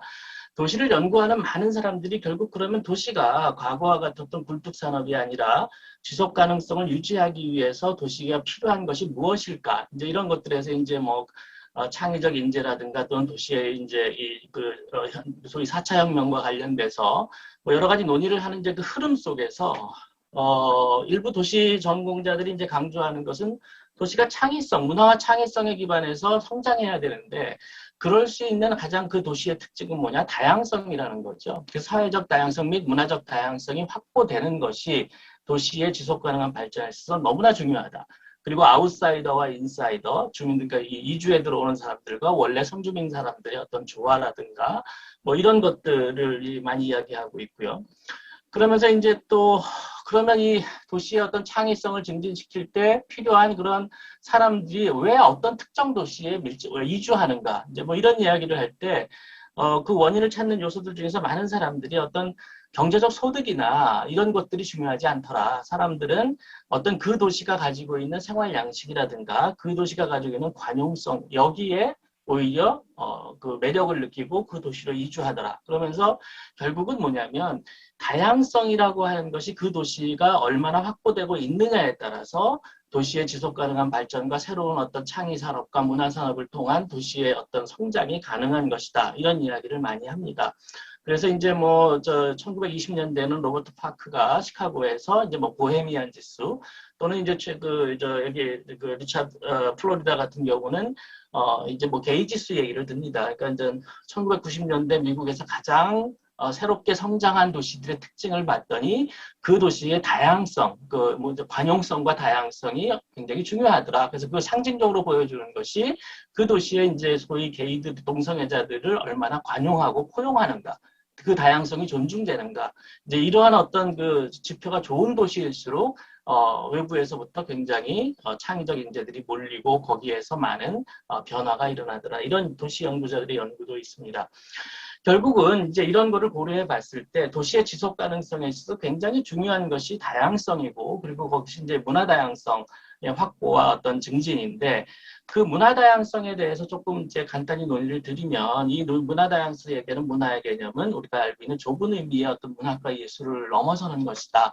그러니까 유네스코의 문화다양성 선언이나 협약 또는 유네스코가 주관했던 세계문화정책회의 1982년에 멕시코시티에 있었던 이런 모든 회의에서 문화의 정의를 일종의 이제 인류학에서 정의하는 광의의 문화 개념으로 설정하고 문화의 다양성을 논의하고 있다는 것이죠. 그래서 이런 것들을 하나 우리가 좀 염두에 둘 필요가 있고요.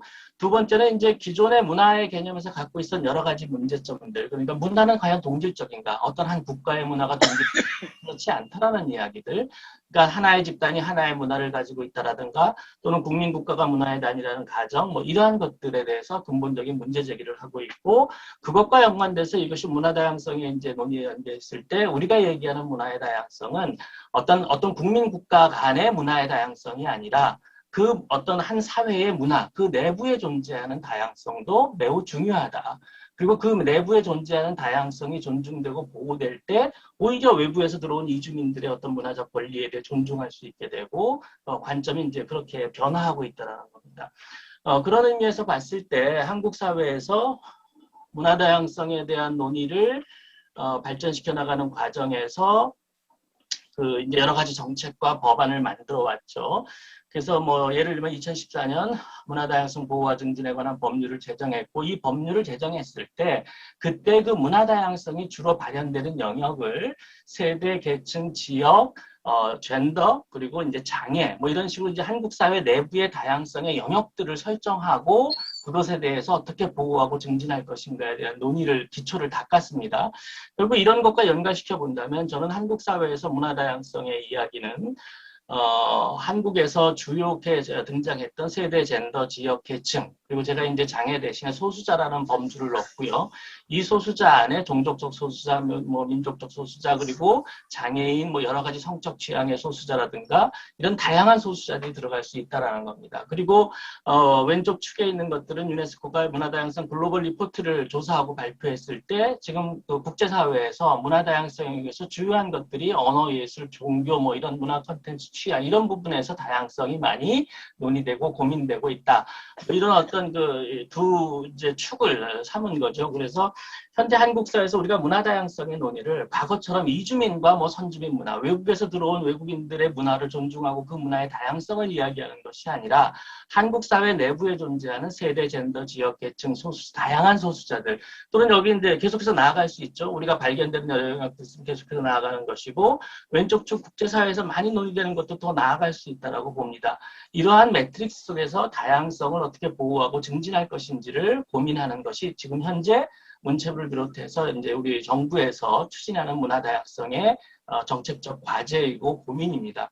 그럼 이렇게 봤을 때 도시의 지속 가능성과 문화 다양성을 얘기할 때 우리가 확실히 해야 되는 것은 도시별로 어떤 도시는 지금 현재 이주민들이 비중이 높고 그래서 이주민들에 대한 그 도시의 이제 주민들과의 문화 다양성의 인식과 확산이 필요하다면 거기에 초점을 맞춰야겠지만 근본적으로는 문화 다양성의 논의를 계속해서 이주민 대 어떤 선주민, 국가 단위나 민족 단위로 본다면 대부분 우리 사회를 구성하고 있는 도시의 주민들이 문화 다양성의 개념과 논의를 자기의 문제가 아니라 이주민들의 문제, 우리가 불쌍히 여기거나 시혜적으로 바라봐야 하는 문제로 오해할 수 있다는 거예요. 그래서 저는 그 도시의 지속 가능성을 이야기할 때 문화 다양성은 그 도시의 주민 전체가 문화 다양성의 논의를 자기의 문제로 인식해야 된다는 것이고 자기의 문제로 인식하기 위해서는 그 사람이 속한 세대에 따라서 청년과 아동과 또는 노년과 또는 남성과 여성 또는 어떤 지역,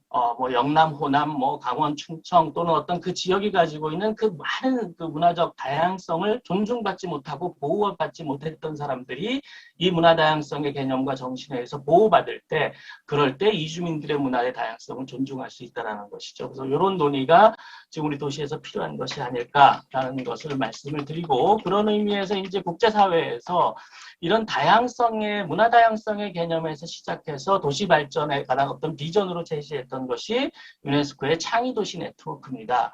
이 창의도시 네트워크는 2004년에 2001년 문화다양성 선언과 2005년 문화다양성 협약 중간에 문화다양성을 증진하기 위한 사업으로 기획되고 시작된 것이 창의도시 네트워크였어요. 근데 이 창의도시 네트워크가 2015년 이후에는 지금 지속가능 발전 목표를 실천하는 도시 네트워크로 전환되고 있고, 한국 사회에서는 지금 7개 영역에서 거의 뭐 10개 도시가 창의 도시로 지정이 돼서 문화를 중심으로 한 도시 발전의 새로운 비전을 실천하는 도시 네트워크에 참여하고 있습니다. 그래서 이러한 그 사례들을 우리가 조금 더 고려한다면 도시의 지속가능 발전과 문화다양성의 이야기를 조금 더 심화시킬 수 있지 않을까 생각합니다. 제가 준비한 자료에는 그 한 사례로서 영국의 만체스터, 공업도시였던 만체스터가 지금 현재 문학을 중심으로 어떻게 문화를 중심으로 한 다양성, 그래서 이런 도시 정책을 하고 있는지를 좀 준비를 했는데 시간이 안 될 것 같고요. 시간 3분 남았어요. 마저 하세요. 남았습니까? 그럼 네, 만체스터 3분 있습니다. 소개를 드리면 이 만체스터는 과거에 이제 공업도시였죠. 그래서 굉장히 많은 이주 노동자들과 이주민들이 와 있는 도시입니다. 그래서 이 만체스터가 이 창의 크리에이티브 만체스터라는 도시 슬로건을 내걸고 그 근저의 저변은 다양성에서 문화 다양성에서 확보하려고 합니다. 그래서 특히 이제 매년 이 인터내셔널 머더 랭귀지 데이라고 이제 국제 모어의 날 행사를 만체스터에서 하고 있는데 만체스터에는 현재 91개 출신의 다양한 민족 출신이 거주하고 있고 200개 이상의 언어가 사용되고 있습니다. 그래서 이 국제 모어의 날을 하면서 이 만체스터가 주목하는 것은 만체스터에 성장하고 자라는 이민자 2세들이 자신들의 언어를 유지하게 하는 거예요. 그래서 자신들의 언어로 문학적 표현을 하게 권장하고, 그래서 예를 들면은 이제 이 만체스터 청소년 개관 시인을 매년 선발을 하는데 이때 그 응모할 때는 영어로 시를 안 써도 돼요. 자기 언어로서 시를 쓰게 하고, 그거에 대해서 이제 만체스터는 그 시를 쓰는 그 언어로 시를 쓰는 학생들을 계속해서 자기 언어의 표현으로 문학 활동을 할 수 있도록 장려하고 멘토십을 제공하고 지원하는 이런 시스템을 정책을 펴고 있고요. 그래서 이제 실제 이를 보면은 이제 여기 보면 우간다 여성 작가라든가 또는 우르두 언어를 사용하는 시인이지만 또 영어와 하고 있는 파키스탄 출신 작가 또는 난민 출신 작가들과 만체스터에 거주하는 그 문인들과의 어떤 협력 작업.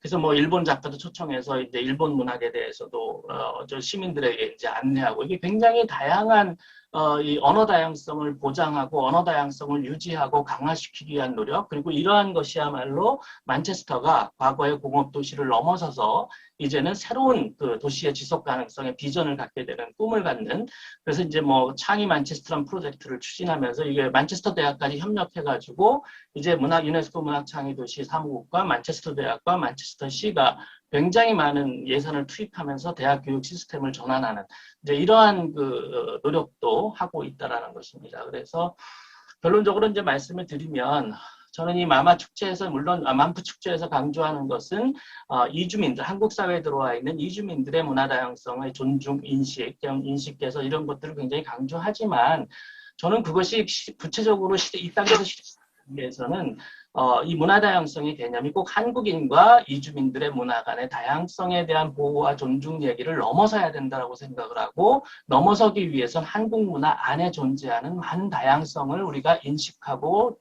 보호하고 증진할 수 있는 자세, 정책, 이러한 것들과 함께 가야 된다는 것이 오늘 제가 드리고자 하는 말씀의 결론입니다.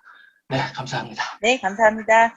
네, 아주 빠른 속도로 그 얘기를 해주셨는데, 그 문화 다양성 논의가 어떤 한 국가의 바운더리를 중시하는 그런 식의 어떤 경직화된 그 관념으로 가서 선주민과 이주민 간의 그 다이코토미 이분법을 상정하는 식으로 갈 것이 아니라 우리 안에 많은 다양성의 기준, 예를 들어 말씀하신 대로 세대, 계층, 지역, 그다음에 그다음에 젠더, 그리고 소수자 문제 등 이런 것들을 다 설정을 해서 가만히 성찰을 하면 저희 안에 다양성을 가지고 이주민도 포용할 수 있는 개념으로 갈 수 있지 않느냐라는 논의를 하시면서 유네스코 창의도시 얘기를 같이 얘기를 해주셨습니다.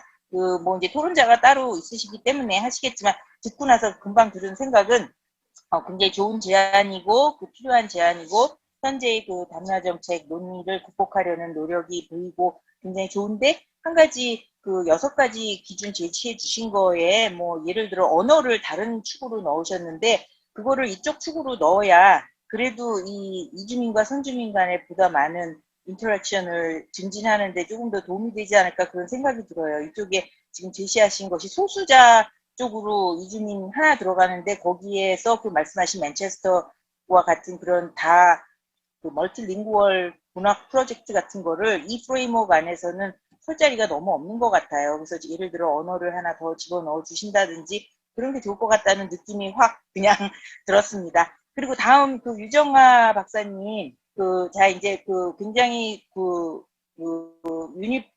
보편적인 어떤 차원에서의 문화다양성 논의를 지금 좋은 처음 인프라를 깔아주셨는데 이번에는 한국의 문화다양성 정책의 성과와 한계 및 정책 제안에 대해서 유정아 박사님이 말씀해 주시겠습니다.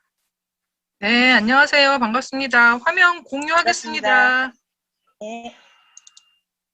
됐나요? 네. 좀 크게 해주시면 좋을 것 같아요. 네, 됐나요? 네, 근데 슬라이드를 좀 이렇게 크게 띄우실 수 없나요? 네. 네. 잠깐만요. 제가 여기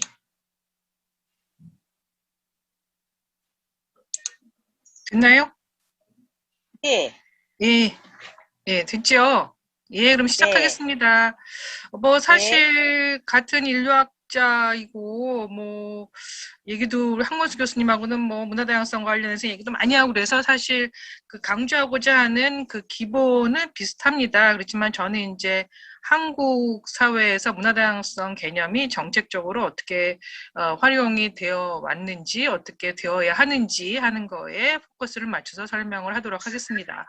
이제 제가 일하는 한국문화관광연구원은 문화체육관광부에서 추진하는 이제 여러 정책들을 추진하기 전에 사전에 검증하고 연구하고 뭐 이런 작업을 하기 때문에 문화다양성과 관련된 연구도 많이 했었습니다. 근데 이제 앞으로 얘기를 드리겠지만 사실 문화체육관광부에서 문화다양성 정책을 담당하는 담당자에 따라서 이 개념이 아직도 왔다 갔다 하는 이제 그런 상황이라 사실 그런 문제점을 조금 지적을 하고 문체부에서 듣기에는 약간 부담스러울 수도 있겠지만 뭐 그게 또 저희 역할이기도 할 것이기 때문에 그리고 이제 뭐 기본적인 얘기지만 이제 여기 참여하시는 분들한테 이해에 도움을 드리고자 문화다양성 개념이 시작된 거는 사실 인권 개념에서부터 시작이 돼서 일반인들의 어떤 전체 사회의 참여, 편견, 거기서 이제 발전이 돼서 예술과 소수자 뭐 이런 식의 개념으로 발전을 하면서 문화다양성 이제 협약이 만들어지게 됩니다. 그래서 2005년도에 아까도 말씀드렸다시피 문화다양성 협약이 유네스코 차원에서 만들어지면서 지금 우리나라에서 문화다양성 보호와 진흥에 관한 법률에서 얘기하고 있는 문화다양성 개념보다는 훨씬 더 광범위한 의미의 인류학에서 얘기하는 문화 개념처럼 이제 그렇게 정의가 되어 있고 아시다시피 유네스코 차원에서 문화다양성 개념은 처음에는 이제 세계화와 이 급속한 세계화와 거기에 따르는 자유무역 거기서 이제 종속되는 문화예술의 가치를 좀 더 증진시키고자 하는 차원에서 이제 발현이 되면서 사실 우리나라의 문화다양성 개념과 유네스코 차원에서 얘기하는 문화다양성 개념은 약간 아기가 좀 덜 맞긴 합니다.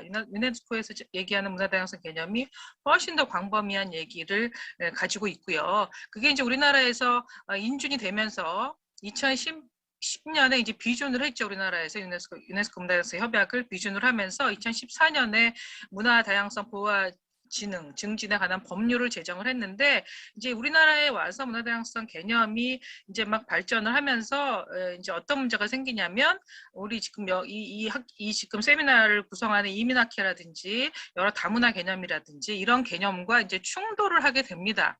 그거는 이제 조금 이따 말씀을 드릴 것이고요. 그래서 이제 법률이 제정이 됐고 이제 재작년인가 작년에 뭐 여러 개정 작업도 있었습니다. 그래서 아시다시피 문화다양성 개념은 문체부 내에서도 지금 합의가 이루어지고 있지는 않지만 다양한 문화를 이렇게 널리 알린다. 인류학에서 얘기하는 그런 다양한 문화의 가치 인정 개념보다는 훨씬 더 문화의 차이로 인해서 배제되고 차별받고 편견의 희생자이고 거기서 불평등 때문에 굉장히 여러 가지 삶의 불이익을 받는 사람들을 최소화시키자라고 하는 차원에서 다양한 소수자들, 다양한 문화적인 삶의 방식, 그러니까 이런 것들을 인정을 하면서 그들의 사회문화적인 조건 내에서 나름대로 원하는 삶을 살도록 국가는 그 권리를 보장해 줘야 된다라고 하는 것이 우리나라의 문화다양성 법이고요. 그러다 보니까 기존의 다문화 정책하고 문화다양성 정책이 충돌을 할 수밖에 없고, 이 충돌을 하는 개념은 문화다양성 법이 만들어졌을 때 사실 문화다양성위원회, 우리 한권수 교수님 문화다양성위원회 위원장이신데, 문화다양성위원회가 국무총리 산하로 만들어질 거가 처음에 법에 들어갔다가 국무조정실에서 문화다양성 개념을 기존의 다문화 정책 개념, 다문화 개념하고 이제 혼동이 되고 구분이 안 된다고 하면서 법 개정을 통해서 문화다양성위원회를 문체부 산하로, 문체부 장관 밑으로 내려버렸습니다. 그래서 현장에 계시는 분들은 이 문화다양성 개념을 국가에서 정확하게 이해하지 못한다라고 해서 굉장히 분노스러워했고, 지금도 굉장히 불만이 많은 상황입니다. 왜냐하면 문화다양성을 하시는 분들한테는 다문화 정책과 문화다양성 정책은 그 부분이 분명하거든요. 근데 이제 크게 다문화 정책을 하시는 분들한테는 이제 문화다양성 정책을 다문화 정책 밑으로 이제 집어넣게 되면서 이게 아직 정리가 안 되어 있는 상황입니다. 그런데 그걸 좀 제 나름대로 정리를 해보면, 다문화 정책은 기본적으로 나에 대한 얘기가 아니라 이제 이방인에 대한 얘기예요. 내가 아닌 다른 사람에 대한, 그 사람을 어떻게 우리 사회에 포용시키고 동화시키고 통합시킬까, 그런 사람들이 한국 사회에서 얼마나 잘 적응하면서 살 수 있게 도와줄까라고 하는 거, 굉장히 선의 입장에서 추진이 되는 거고, 이들한테 어떤 식의 정책을 편다고 하고 이들이 한국 사회에 사는 거가 내가 이들과 직접적인 교류를 하지 않은 이상 내 삶에 아주 구체적인 영향을 미치지 않습니다. 내 생각이 바뀌지 않아도 아무 상관이 없어요. 단지 국가에서 지원만 잘해주면 된다고 생각을 하기 때문에 여러 부처에서 적극적으로 이 다문화 정책이 추진이 됐고, 1년에 3천억, 4천억 정도가 예산으로 책정이 됐었습니다. 그러다 보니까 이제 시혜적이다. 그래서 국내에 있는 소수 문화들, 소수자들이 역차별을 받는다라고 하는 얘기가 아주 많이 대두가 됐고, 그러면서 이제 문화다양성 법이 만들어지는데, 문화다양성 법은 외국 이주민을 포함해서 우리 한국 사회에 살고 있는 다양한 레벨의 소수자들이 편견, 차별, 배제, 혐오, 불평등의 불이익을 받지 않도록, 그런 사람들이 많고, 이런 사람들이 편견을 당하고 차별을 받는 건 이 사람들이 소수자이기 때문이 아니라 이 사람들을 바라보는 다수자의 눈에 문제가 있는 거죠. 다수자의 생각에. 그래서 문화다양성 정책은 타인에 대한 정책이 아니라 우리 모두에 대한 정책이다. 특히 소수자보다는 그 소수자를 바라보는 다수자의 관점을 바꾸는 것이다가 궁극적인 정책의 방향입니다. 근데 여전히 현재 진행이 되고 있는 문화다양성 정책은 그 소수자들에 대한 시혜 정책으로 그냥 여전히 일관되게 진행이 되고 있습니다. 문화다양성 이제 그 보고서를 매년 만들어서 국회에 보고를 해야 되는데, 연차 보고서라고 그래가지고 연차 보고서를 만들려면 각 지자체로부터 17개 광역시로부터 문화다양성 정책을 얼마나 잘 추진했는지에 대한 이제 결과 보고서를 봤는데, 처음에는 한 5개, 6개밖에 안 한다고 그래요. 각 광역시별로. 그러다가 지금은 몇백 개씩 합니다. 그래서 어떻게 문화다양성 사업 개수가 이렇게 많이 늘어났어? 대단히 열심히 하고 있구나라고 우리가 생각을 하는데, 그 사업 내용을 까보면 이전에는 외국 이주자들만을 대상으로 한 사업을 문화다양성 정책에 넣었다가 이제는 노인, 여성, 장애인, 청년, 노인, 지역문화 이런 개별 단위 사업들을 전부 문화다양성 사업에 넣어서 그거를 그냥 이렇게 묶어가지고, 물리적으로 묶어가지고 문화다양성 사업이다라고 이렇게 보고를 합니다. 그러니까 실제 이들을 전부 총괄해서 이들을 바라보는 그 다수자들의 생각을 바꾸는 전체 사업의 프레임에 대한 고민이 아니라 여전히 소수자에 대한 시혜 정도, 지원 정책으로 단위 사업 정도로 문화다양성 정책이 펼쳐지고 있고, 더군다나 이제 문체부 중앙정부 차원에서는 그런 소수자들을 이제 아까 다양한 레벨로 놓는데, 그렇게 소수자들에 대한 차별, 배제, 편견, 불평등 이런 얘기를 하는 거를 굉장히 여전히 불편해하면서, 그 우리 사회에 한국 사회가 가지고 있는 아주 고유한 특수한 문화들, 이런 독특한 문화들 이런 것들을 해외에 널리 알리자라고 하는 거에 포커싱을 맞추면서 문화다양성 정책이 지금 아직은 갈피를 못 잡고 있다고 해도 과언이 아니고, 그래서 많은 문제점을 여전히 가지고 있습니다. 그래서 지금 이런 식의 세미나는 이런 우리 흩어져 있는 생각들을 모으는 굉장히 도움이 될 것 같고요. 왜 차별, 배제, 편견 이런 것들을 말하기를 힘들어하는지 여전히 우리 사회는 바로 내 옆에서 이런 혐오니 불평등이니 뭐 차별금지법을 제정하라느니 부천 시민은 부천이 문화다양성 정책으로 굉장히 일찍 선두주자로 나갔었던 도시임에도 불구하고 문화다양성 조례를 만들겠다라고 하는 시의 의견을 부천 시민들이 결사적으로 반대해서 조례가 만들어지지 않았습니다. 그래서 현장에서 굉장히 안타까워하고 있고요. 우리 주변에는 그 남성 혐오, 남성이 문제가 있는 거 아니잖아요. 남성 혐오라고 하는 현상이 어떻게 나타나는 거지? 여성 혐오는 왜 나타나는 건지? 왜 차별금지법을 제정하지 못하고 있는 것인지? 그 이유가 무엇인지? 이거를 그 법에는 없는 이제 문화다양성 법에는 성 정체성과 관련된 건 아예 법에 빠졌음에도 불구하고 여전히 문화다양성 얘기를 할 때는 성 정체성 얘기만 나오는 것들 이런 것들을 놓고 볼 때 여전히 문화다양성 개념에 대한 이해를 정확하게 하지 못하고 있다라고 하는 걸 알 수가 있고요. 그래서 이제 이런 정책을 펴는 것이 이거 이제 어떤 이거는 그냥 좋은 것이기 때문에 펴는 것이 아니라 실질적으로 문화다양성 정책은 그 아까 오전 세션에서도 많은 얘기를 하셨는데 이미 국제기구를 통해서 이런 포용적 성장, 문화다양성을 포함한 포용적 성장이 그 사회에 얼마나 중요한 실질적인 이익을 가져다 주는지에 대한 연구가 많이 논의가 되고 있습니다. 그래서 이미 그 증명이 된 것이고 이거는 선별적으로 하고 안 하고의 문제가 아니라 당연히 해야 되는 의무적인 것이고 유네스코 협약에서도 2005년도에 만들어진 유네스코 협약에서 이거 2005년도에 이제 협약이 됐고 계속 이거에 대한 글로벌 리포트가 2015년에 나왔고요. 최근에도 2018년인가에도 글로벌 리포트가 문화다양성 정책이 얼마나 전 세계적으로 잘 추진되고 있는지에 대한 정책 보고서가 나왔고 2015년에 이제 요약본을 저희 연구원에서 요약을 했습니다. 그래서 뭐 아주 얇은 책인데요. 거기에 보면 문화다양성을 유네스코에서 어떻게 강조를 하고 있냐면 여기를 보면 문화다양성 개념이 얼마나 광범위한 개념이고 중요한 개념인지를 알 수가 있습니다. 보시면 당연하게 문화정책, 공공미디어, 디지털 환경 이렇게 쫙 나가서 예술적 자유까지 그 문화다양성, 유네스코 문화다양성 협약의 주요 내용이고 이걸 구체적으로 좀 살펴보면 새로운 문화정책이 그 문화다양성 기반한 문화정책을 추진하고 있는지 다양한 미디어의 그 자율성은 있는지 미디어가 다양한 사람들이 모두 다 다양하게 자유로운 방법으로 접근할 수 있는지 디지털 테크놀로지가 특정한 국가나 특정한 지역에서만 디지털 테크놀로지의 유용성을 활용하고 있지 않는지 자유로운 많은 사람들이 소외되고 있지 않은지 시민사회는 적극적으로 협력하는 시스템이 구축되어 있는지 그다음에 이동성은 자유롭게 이동이 자유로운지 사실 자유롭지 않죠. 그러니까 얼마나 자유로운지 문화상품과 서비스는 원활하게 서로 상호 교류되고 있는지 아시다시피 개발도상국 1.6%만 전 세계의 문화상품을 공유하고 있고 선진국 98%를 차지하고 있습니다.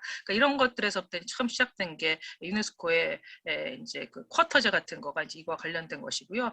그다음에 국제 포럼에서 협약을 얼마나 적극적으로 추진하고 있는지 지속가능한 발전에 기여하고 있는지 그다음에 마지막으로 강조하는 것이 창작자로서의 여성의 성평등 우리나라는 아시다시피 여기는 안 나왔지만 여전히 103인가 그렇습니다. 지금 우리나라의 한국 여성의 지위가 그다음에 예술적 자유는 얼마나 보장되고 있는지 이거는 몇 년 전에 우리가 심하게 한번 경험을 했었죠. 이제 이러한 모든 것들이 문화다양성 개념 안에 모두 포함이 되어 있고 이걸 모두 담은 이제 정책 지표를 개발을 해서 이 지표값을 추출을 해서 매년 이제 얼마나 잘 되고 있는지를 비교하자라고 해서 지표를 만들었습니다.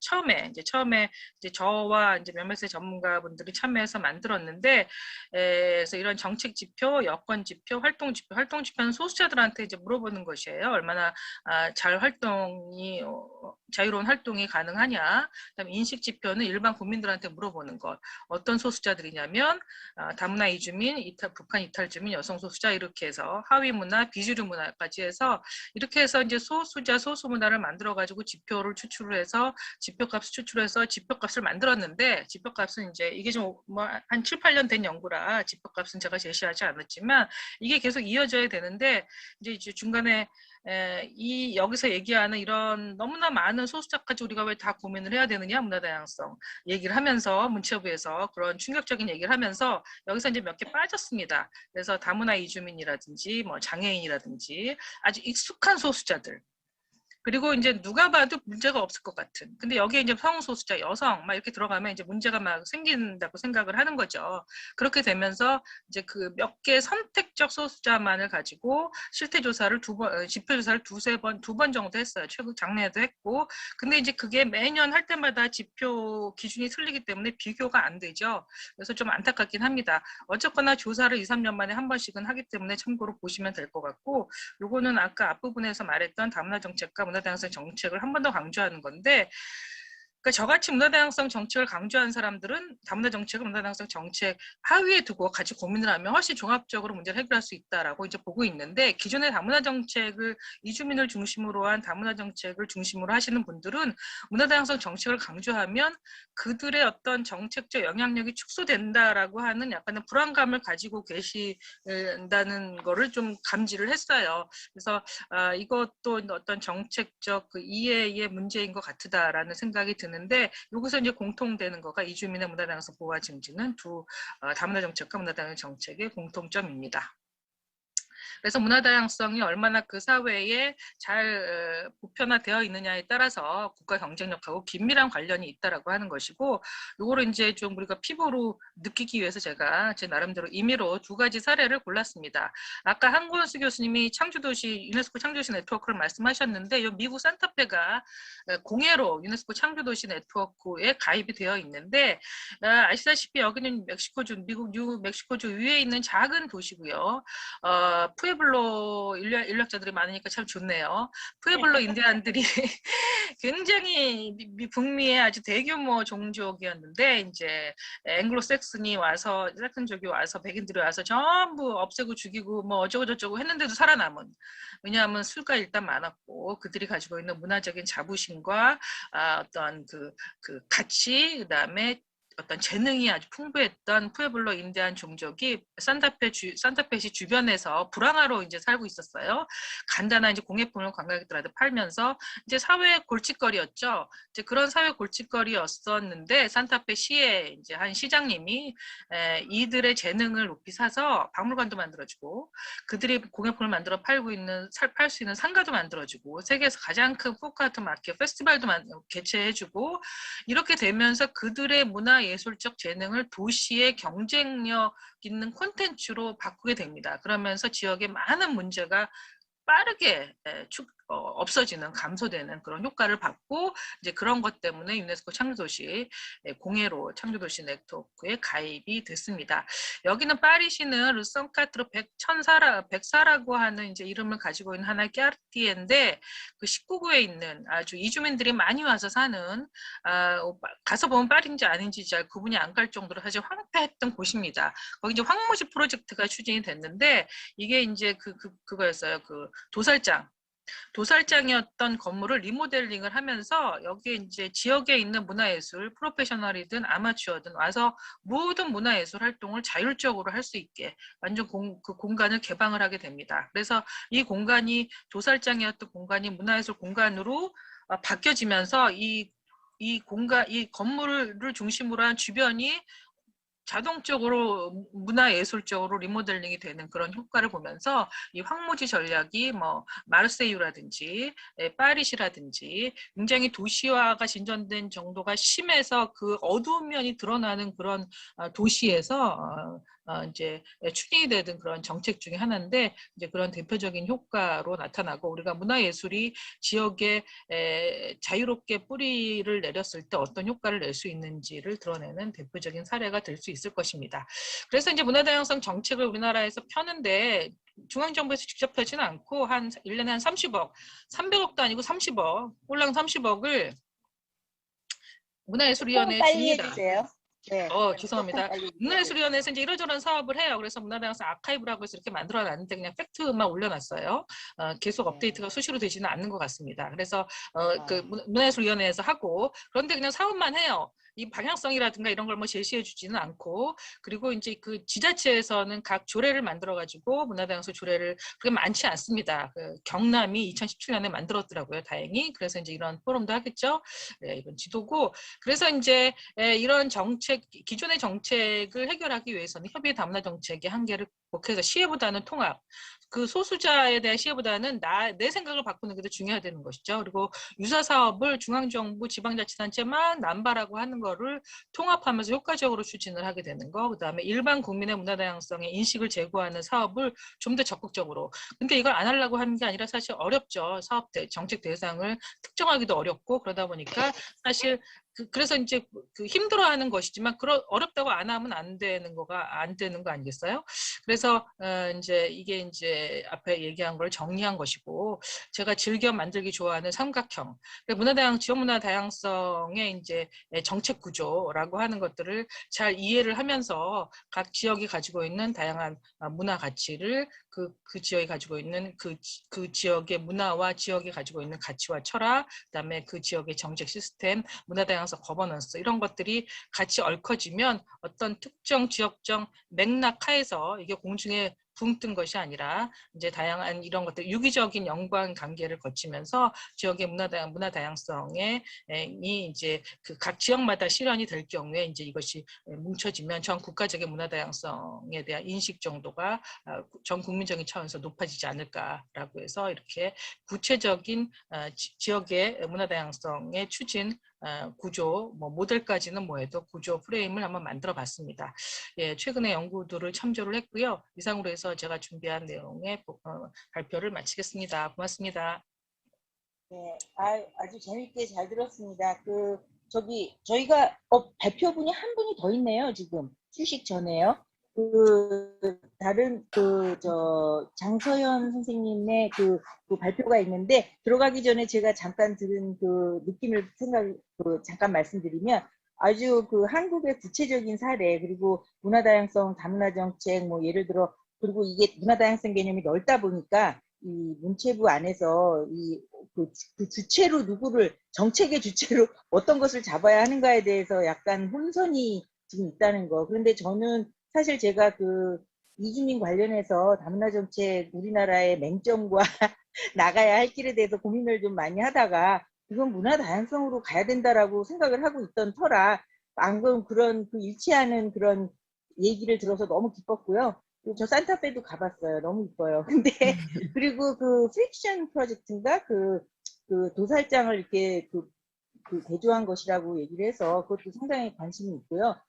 제가 보기에는 문체부가 너무 많은 그걸 한꺼번에 하려고 하시지 마시고 전략적으로 예를 들어 지역의 문화 다양성은 지역 개발이라는 것과 문화 수용의 개발성이랑 연결되기 때문에 제가 광주 아시아 국민문화의 전당 일을 조금 했었는데 그때 보면 광주시의 문화 향유권을 증진하는 게 결국 지역 발전하고도 연결이 되는 것이기 때문에 전략적으로 1년에 한두 개씩 팀을 잡아서 매년 한 해에 모든 걸 다 하려고 하지 마시고 뭐 이번 해에는 젠더, 뭐 다음 해에는 지역, 뭐 다음 해에는 뭐 이런 식으로 좀 스트레티직하게 이렇게 좀 가시면 굉장히 좋을 것 같다는 생각이 언뜻 드네요. 다른 분이 토론자이기 때문에 저는 그냥 잠깐 내가 기뻐했다는 것과 그다음에 다른 분 좀 이렇게 매년 좀 돌아가면서 전략적으로 이렇게 타겟을 하시면 좀 더 효과가 있지 않을까. 그리고 다문화 정책이 사실 벽에 부딪힌 가장 큰 이유가 결국은 다양성을 중시한다는 기본 스피릿을 잊어버리고 이주자 문제로만 하기 때문에 이게 갈 길을 좀 잃은 건데요. 전 굉장히 앞으로 우리나라 정책의 시사점을 보여주는 좋은 발표였다고 생각합니다. 다음 성균관대학교 장서연 선생님께서 이주민 문화다양성 존중의 사회관계적 분석에 대해 발표 주시겠습니다. 네, 안녕하세요. 잘 보이시나요? 네, 잘 보입니다. 네, 안녕하세요. 오늘 문화 다양성과 안녕하세요. 네, 지속 가능한 발전에 대한 이주민의 기여에 대한 인식, 이 두 가지 사이에 대해서 발표할 성균관대학교 사회학과 조교수 장서연입니다. 우선 이렇게 뜻깊은 자리에 불러주신 이민학회 그리고 만푸축제 관계자 여러분들께 정말 감사의 말씀을 드립니다. 오늘 정말 많은 분들께서 문화 다양성에 대해서 뜻깊은 발표를 해주신 것 같은데요. 제가 좀 개인적으로 궁금해서 그 한국 언론 진흥 재단에서 제공하는 빅카인즈라는 그 기사 그리고 이제 방송 피스를 제공하는 사이트에서 문화와 다양으로 이 두 가지를 이제 키워드로 넣고 기사 수를 한번 검색을 해봤습니다. 그 기사를 쭉 봤더니 여기 보시는 것처럼 1990년대는 정말 그 기사 수가 문화 다양성에 대한 기사 수가 굉장히 마지널했다는 걸 알 수가 있었어요. 그런데 이제 2000년대 이후로 좀 증가를 하고 2000년대 중후반 이후로 굉장히 급격하게 증가를 하면서 지금 2019년, 20년에 코로나19 때문에 조금 주춤한 것 같기는 하지만 연간 거의 10만 건이 넘는 기사들이 문화 그리고 다양성에 대해서 이제 다루고 있다는 거를 알 수가 있었습니다. 그래서 제가 한번 그 월드 클라우드로 그러면 이 지금 1990년 그리고 2020년 동안 30년 동안 우리가 문화와 다양성에 대한 그 기사에서는 어떤 단어들이 등장을 했을까를 한번 알아봤어요. 그래서 알아봤더니 여기 보시는 것처럼 뭐 미술관, 도서관, 뭐 문화재단, 문화예술 이런 말들이 나왔고 뭐 안산시 또 나왔고 또 남양주시도 나왔고 이런 지역명이라든지 도시명 그리고 사실 흔히 우리가 문화생활 하면 좀 생각할 수 있는 어떤 그런 단어들이 많이 나온 것 같아요.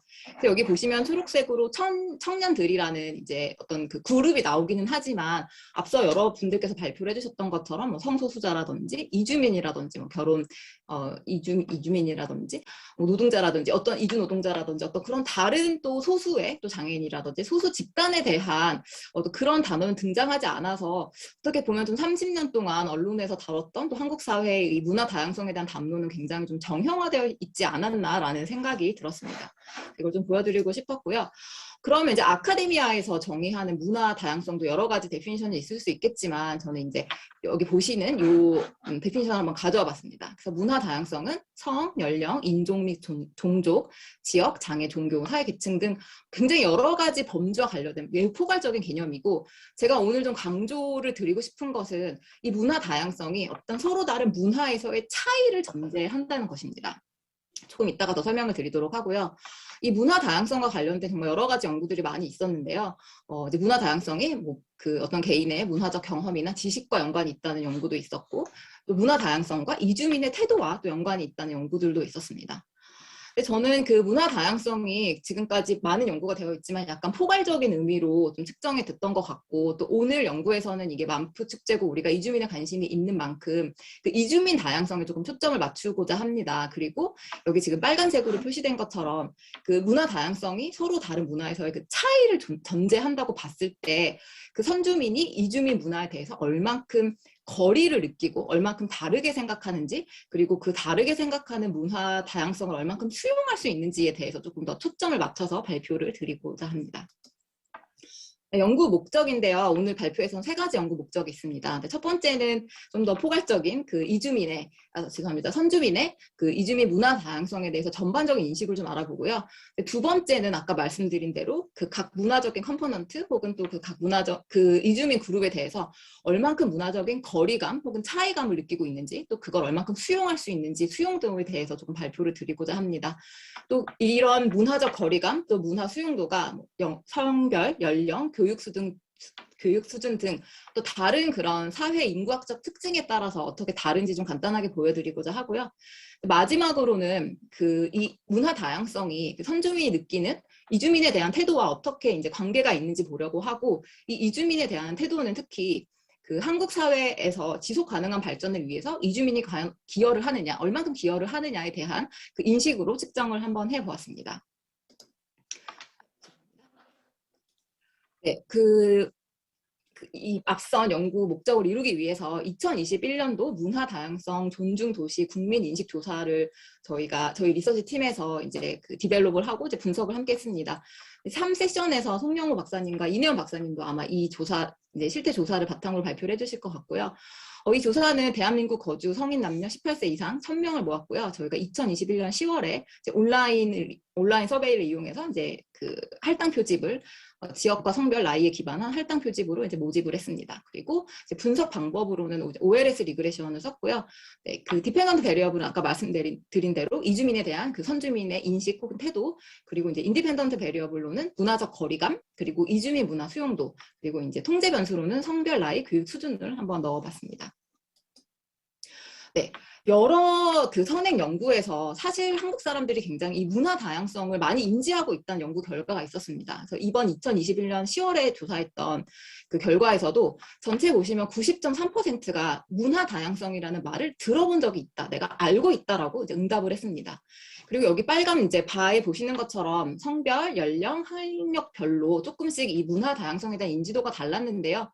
여자보다는 남자들이 조금 더 잘 알고 있었고, 또 50대, 60대에서 오히려 젊은 층보다 문화 다양성에 대한 인지도가 조금 더 높게 나타났고, 그리고 재학 이상 혹은 졸업 이상자들에서 고졸보다 더 문화 다양성에 대한 인지도가 높은 것으로 나타났습니다.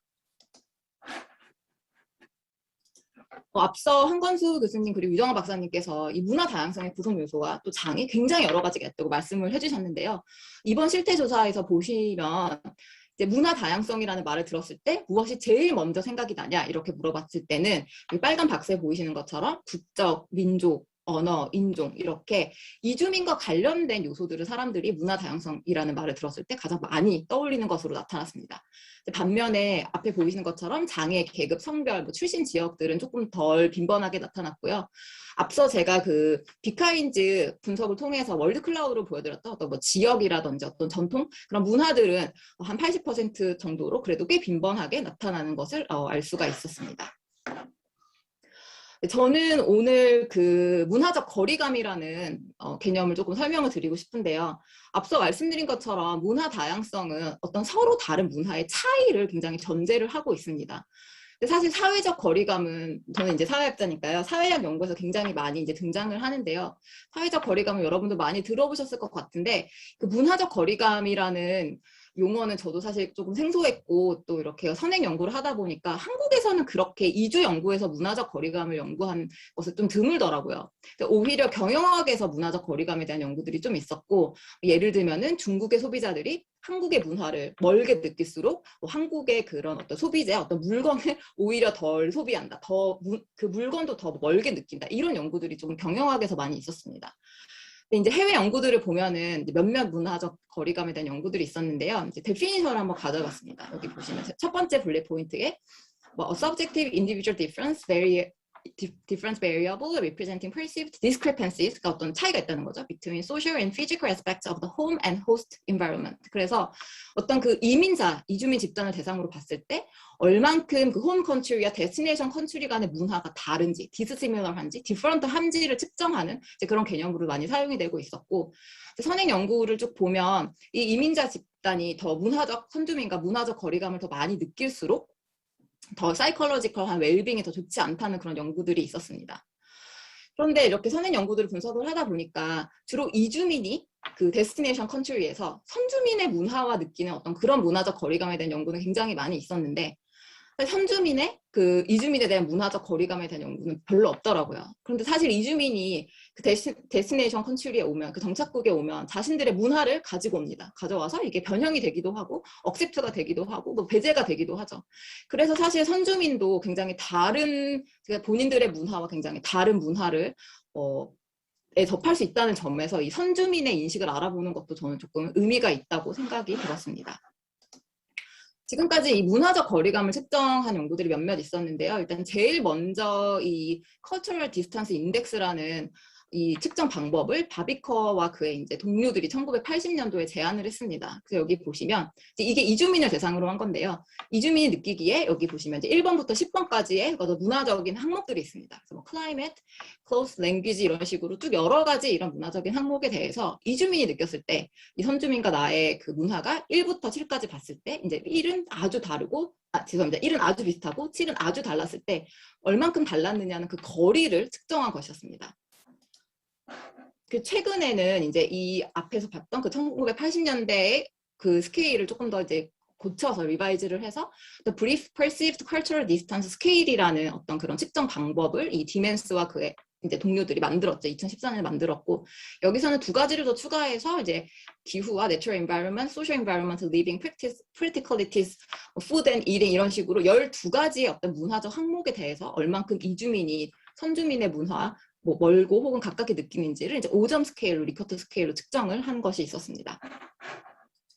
저희 이번 실태 조사에서도 그래서 이 앞선 문헌 연구 그리고 앞선 측정들을 조금 더 어댑트해서 이 5가지 문화적 요소들에 대해서 그리고 6가지 이주민 집단에 대해서 문화적 거리감을 한번 측정을 해보려고 했습니다. 그래서 여기 보시는 것처럼 문화적 요소는 음식, 영화, 음악, 대인관계, 가치관 이렇게 해서 5가지가 들어갔고요.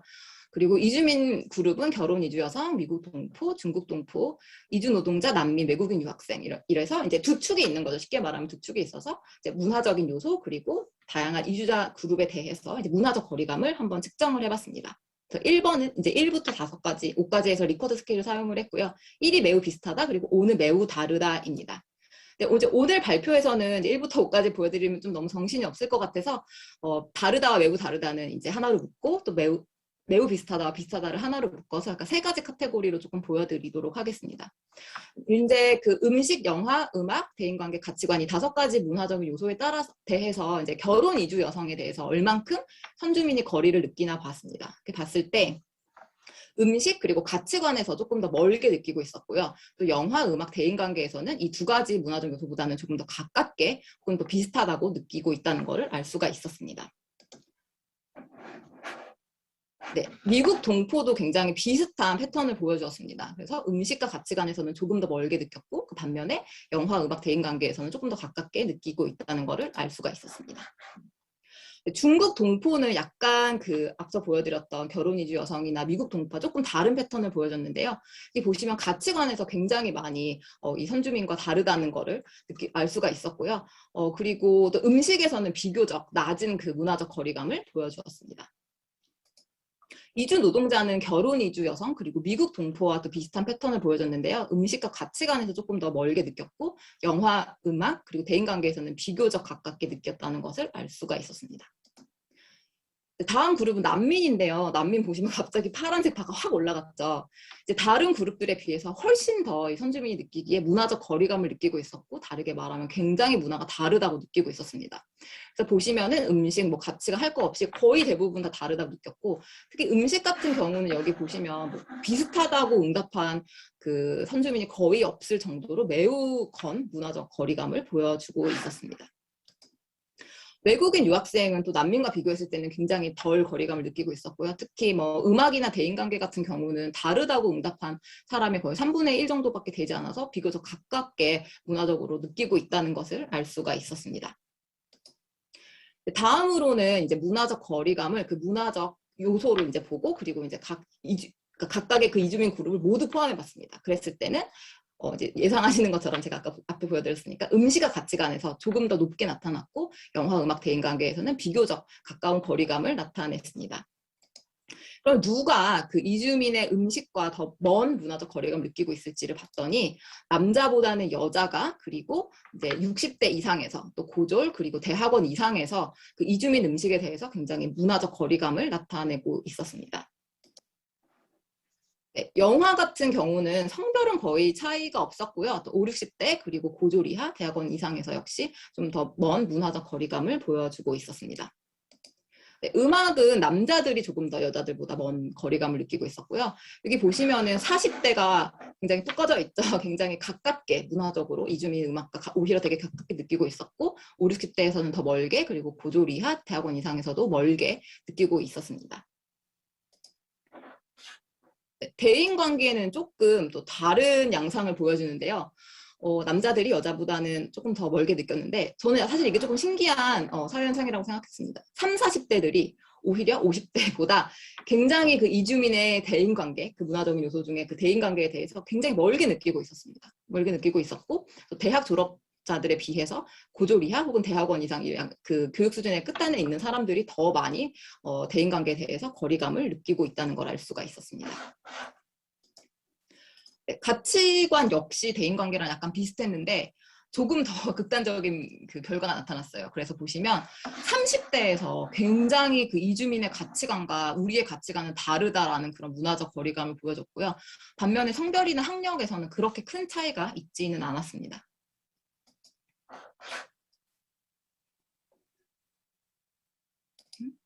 네, 잠시만요. 너무 많이 넘겼네요. 네, 그래서 이번에는 그 문화적 거리감을 각 이주민 그룹별로 한번 봤습니다. 봤을 때 아까 제가 맨 처음 보여드렸던 그 피겨들에서 이제 유추하시다시피 난민에서 가장 먼 거리감이 느껴졌고요. 그리고 외국인 유학생에서는 비교적 가까웠고 또 미국 동포, 결혼 이주 여성에서도 조금 더 가깝게 나타났습니다. 그리고 이건 이제 모든 그 5가지 앞서 보여드렸던 문화적 요소들을 모두 합쳤을 때 이제 각 그룹별로 어떻게 얼마나 큰 거리감을 느꼈는지를 나타내는 표입니다. 네, 보셨을 때 이제 결혼 이주 여성 같은 경우에는 뭐 성별은 거의 차이가 없었고요. 10대, 20대 그리고 40대에서는 조금 더 가깝게 느끼고 있었다면 60대 이상 그리고 고졸 이하 대학원 이상에서는 굉장히 좀 문화적으로 이 결혼 이주 여성과 멀다는 그런 결과를 보여주었습니다. 네, 미국 동포도 비슷했는데요. 남자보단 여자가 그리고 50대 이상 또 고졸 이하에서 조금 더 먼 거리감을 보여주었습니다. 그런데 이제 중국 동포는 조금 더 다른 패턴을 보여줍니다. 그래서 중국 동포는 보시면 성별이나 학력으로는 그렇게 크게 차이가 없었지만 연령별로 보셨을 때 30대 이하에서 굉장히 문화적으로 중국 동포와 멀게 거리를 느끼고 있다는 것을 알 수가 있었습니다. 이주 노동자는 결혼 이주 여성과 좀 비슷했는데요. 60대 이상 그리고 고졸 이하 혹은 대학원 이상에서 더 먼 문화적 거리감을 보여줬습니다. 난민도 그 중국 동포와 좀 비슷한 패턴을 보여줬어요. 그래서 30대에서 굉장히 멀게 느꼈고 그리고 30대, 60대에서 좀 그 문화적 거리감을 굉장히 멀게 느꼈습니다. 그리고 고졸 이하, 특히 고졸 이하보다는 또 대학원 이상에서 오히려 난민과 굉장히 문화적 거리감을 느끼는 것을 알 수가 있었습니다. 외국인 유학생은 아무래도 이제 10대, 20대, 30대까지는 외국인 유학생을 뭐 학교나 직장에서 더 많이 만날 기회가 많기 때문인지 굉장히 훅 꺼진 걸 볼 수 있죠. 그래서 이들은 조금 더 외국인 유학생의 그런 여러 가지 5가지 문화적인 요소에 대해서 가깝게 느꼈다면 5, 60대는 조금 더 멀게 그리고 고졸 이하나 대학원 이상도 조금 더 멀게 느낀다는 걸 알 수가 있었습니다. 이제 조금 속도를 내주세요. 네네. 그래서 이제 이주민 문화 수용도를 보시면 이제 음악, 영화, 음식, 지역 축제는 그래도 조금 더 수용도 높았어요. 그래서 10명 중에 8명 정도는 받아들일 수 있다. 이렇게 다르게 느끼지만 받아들일 수 있다고 대답을 했는데 이주민 종교 행사는 10명 중에 4명 정도만 받아들일 수 있다고 해서 굉장히 낮은 수용도를 보여주었습니다. 2가지만 보여드릴게요. 지역 축제는 거의 뭐 상관이 그 인구학적인 요소로 거의 상관이 없었는데요. 종교 행사 같은 경우는 남자들이 더 수용도가 여자보다 더 높았고 그리고 저는 이게 조금 신기했는데 5, 60대들이 더 많은 수용도를 보여줬고 또 대학원 이상이 더 높은 수용도를 보여줬습니다. 그래서 이제 이주민이 그러면 얼마큼 한국 사회의 지속 가능한 발전에 도움이 되냐라고 물어봤을 때 환경 보호, 공중 보건, 세계화, 빈곤 퇴치는 대부분 다 이제 어그리를 했습니다. 그래서 이것들은 굉장히 이제 한국의 지속 가능한 발전에 도움이 된다고 응답을 했는데 그 10명 중에 4명도 안 되는 사람들만이 이주민이 한국 사회의 지속 가능한 발전에 도움이 된다고 생각해서 아직까지는 좀 굉장히 인식이 부정적이라는 걸 알 수 있었고요. 이제 사회 인과적으로 보시면은 남자들이 좀 더 기여를 한다고 생각했고 이주민들이 5, 60대 이상 그리고 대학원 이상이 아무래도 더 그 한국 이주민의 지속 가능한 발전에 기여를 한다고 응답을 했습니다. 네, 빨리 스피드업을 해볼게요. 그래서 이제 회계 분석의 결과인데요. 그럼 이제 이 5가지 문화 요소를 인디펜던트 베리어블로 넣고 이제 그 아웃컴이 이주민의 그 지속 가능한 발전에 대한 기여라고 봤을 때 그 이주민에 대해서 가치관이 더 멀다고 느끼는 사람일수록 이주민이 지속 가능한 발전에 덜 기여한다고 응답을 했습니다. 그래서 모델 2에서 보시는 것처럼 이러한 그 부의 관계는 성별, 연령, 교육 수준을 다 컨트롤했을 때도 역시 살아남았고요. 그리고 보시면 여자들이 더 이주민의 지속 가능한 발전에 대한 기여에 대해서 부정적으로 평가했고 30대 부정적으로 평가한 데 반해서 5, 60대는 더 긍정적이었다는 것을 알 수가 있었습니다. 이번에는 그 문화적 거리감을 이주민 그룹별로 봤을 때는 그 중국 동포와 난민에 대해서 더 많이 거리감을 느끼고 있는 사람일수록 더 이주민의 그 지속 가능한 발전에 대한 기여에 대해서 부정적으로 생각하는 걸 알 수가 있었고요. 역시 성별, 연령, 교육 수준을 컨트롤했을 때 모두 이 시그니피컨트한 그 네거티브 릴레이션십이 살아 있었다는 걸 알 수가 있었습니다. 또 여자들 그리고 30대에서 마찬가지로 좀 부정적이었고 또 60대에서는 긍정적이었다는 걸 알 수가 있었습니다. 그리고 이제 마지막으로 문화 수용도를 봤을 때는 이주민의 그 지역 축제 혹은 이주민 종교 행사에 대해서 더 수용도가 높은 사람일수록 이제 이주민의 그 지속 가능한 발전에 대한 기여에 더 긍정적으로 생각을 하는 것으로 나타났고요. 네, 그래서 여기는 이제 서머리니까 넘어가고, 근데 결국에는 이주민의 가치관과 더 많이 거리가 있을수록 이주민의 기여가 더 적다고 인식을 했고, 저는 이게 지금 한국 사회의 어떤 폐쇄성을 보여주고 더 다양한 가치관을 더 수용하고 좀 전파할 필요가 있지 않나라는 생각이 들었습니다. 두 번째로는 중국 동포와 난민과 그리고 거리감이 더 많이 느낄수록 이주민의 기여가 적다고 인식을 했는데요. 특히 아마 미디어에서 그 중국 동포나 난민에 대한 굉장히 부정적인 기사들이 많이 나오고 또 부정적인 스테레오타입이 많기 때문에 이것을 좀 줄이고 또 이들의 그 문화 행사에 대해서 지원을 해서 문화적 거리감을 좁히는 게 그 이주민들에 대한 그 긍정적인 인식에 기여를 할 것이라고 생각을 하고요. 특히 30대들이 이 중국 동포와 난민에 대해서 굉장히 부정적인 인식을 보여줬는데 이게 도대체 왜 그럴지에 대해서는 후속 연구에서 그 질적 방법을 통해서 조금 더 심도 있는 고찰을 하면 좋겠다는 생각이 들었습니다. 그래서 마지막으로는 이제 이주민의 지역 축제나 종교 행사를 수용할수록 이주민에 대한 기여가 굉장히 크다고 생각을 했기 때문에 어떤 그 지역사회 레벨에서의 이주민 축제나 종교 행사 등 뭔가 선주민이 실제로 참여할 수 있는 행사가 많이 지원되는 것이 좋다고 생각을 했고, 또 그런 면에서 오늘 같은 이런 만푸 축제가 굉장히 큰 의미를 가지고 있는 것 같다는 말씀을 드리면서 발표를 여기서 마치도록 하겠습니다. 네, 감사합니다.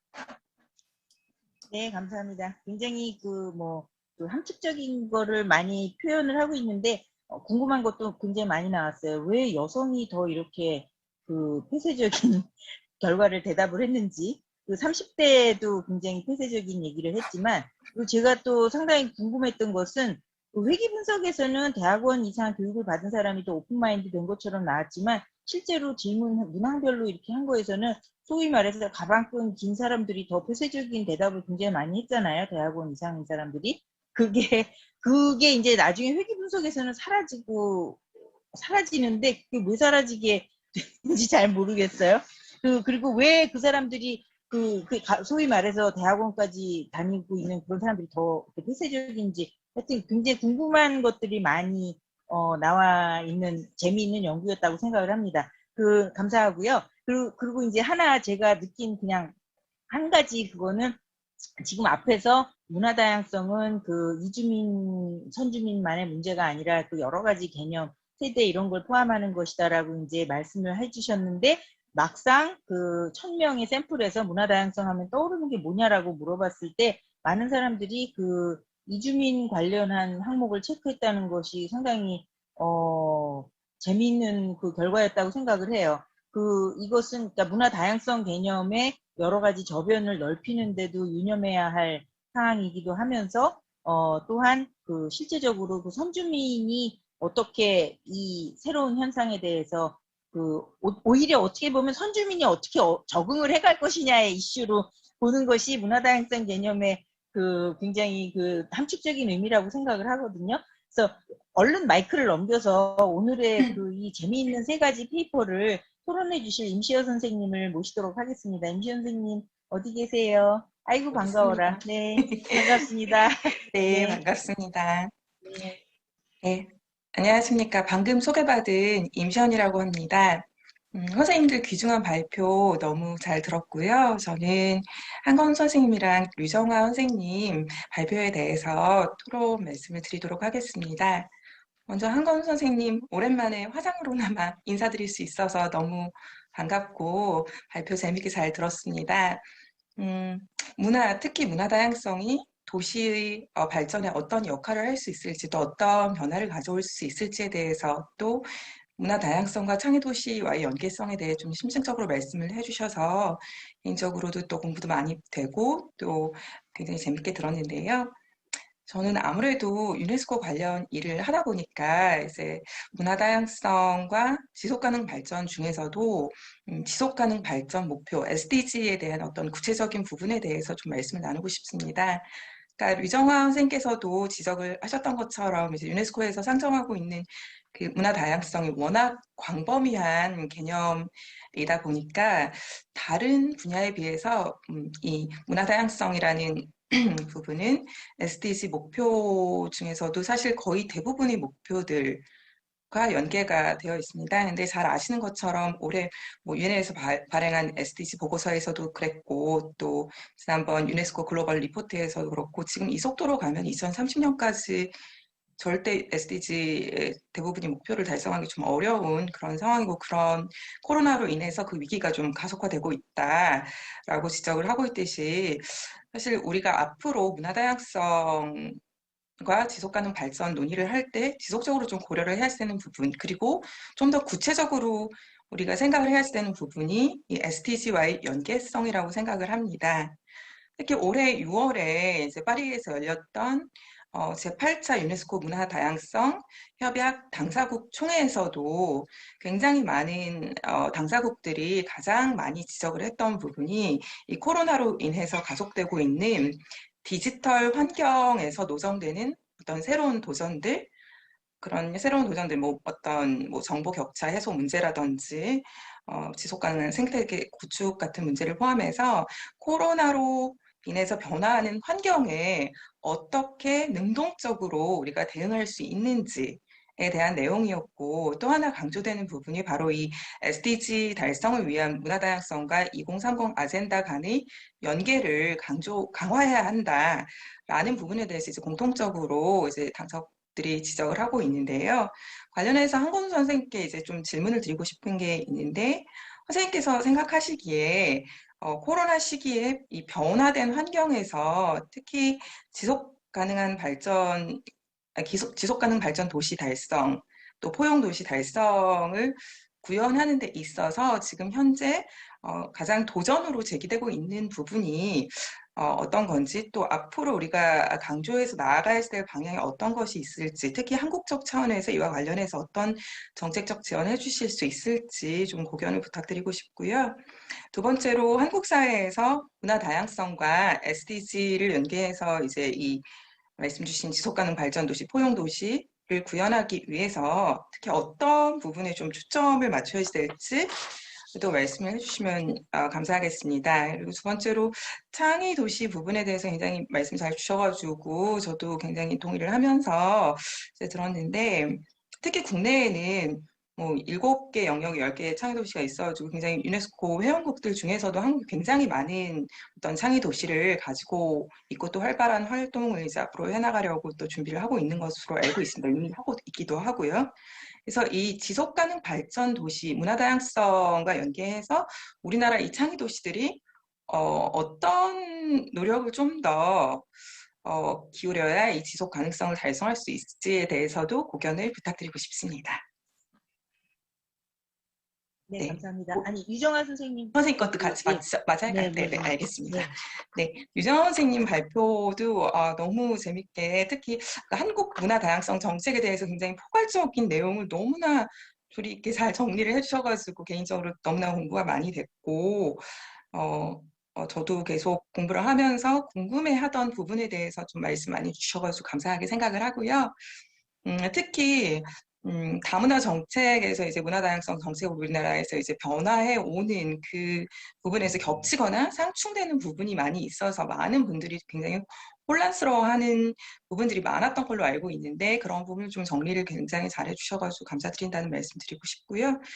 관련해서 조금 몇 가지 질문을 드리고 싶은데 특히 그 문화다양성 정책과 다문화 정책 간의 어떤 차이 뭐 이런 부분에 대해서 지금 말씀 주셨는데 특히 대상도 그렇고 방향성도 그렇고 여러 가지 다른 부분들이 있지만 저는 문화다양성의 경우에 가장 좀 기본적으로 좀 차이가 있는 부분은 이 창조라는 부분이라고 생각을 하고 그리고 그게 바로 뭐 국가 경쟁력 부분이랑 연계가 되는 부분이라고 생각을 하는데 해외 사례에서는 아까 뭐 여러 사례를 좀 들어주시고 하셔가지고 그런 창의성 부분이 좀 잘 드러나는 부분들이 있는데 한국의 경우에 이런 창조의 실체가 좀 드러나지 않는 경우도 많이 있다고 생각을 합니다. 선생님께서 생각하시는 이런 부분 창조와 연결된 사례라든지 아니면 앞으로 나가야 될 방향에 대해서 말씀해 주실 수 있으면 말씀 부탁을 드리고요.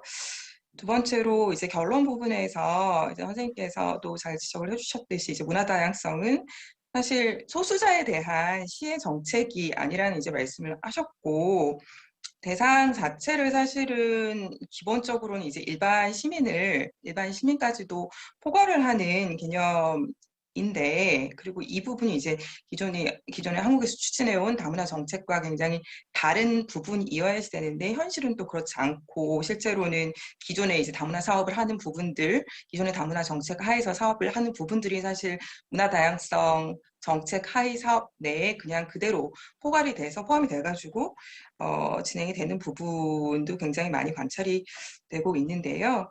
앞으로 한국에서 이제 이 소수자만을 강조를 하는 게 아니라 일반 국민을 대상으로 이제 모두를 대상으로 하기 위해서 우리가 준비를 해야 할 것들, 또 고려를 해야 되는 사항이 있다면 어떤 것들이 있을지 좀 정책적인 제언을 좀 여쭙고 싶습니다. 감사합니다. 네, 감사합니다. 각 선생님들께 대체로 2가지씩 굉장히 중요한 질문들을 던져주셨고요.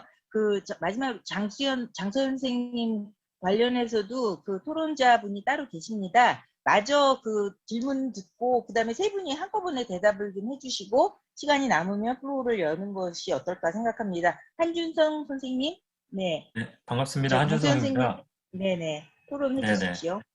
예, 시간이 짧아서 말을 좀 빨리 해야 되나 싶은 생각이 들긴 하는데요. 네네, 빨리 하셔야 돼요. 네. 예, 일단 장 선생님 발제문 흥미롭게 읽었고, 우선 비카인즈 결과부터 그러니까 말씀해 주셨는데, 거기 시민들이라고 이제 그것이 크게 나온 것이 좀 어떤 의미일까라는 생각을 좀 하게 됐습니다. 아울러서 이제 한건 선생님부터 계속 문화 다양성 말씀해 주셨지만, 이 문화 다양성이라는 개념이 포괄하는 요소들이 상당히 다양하다.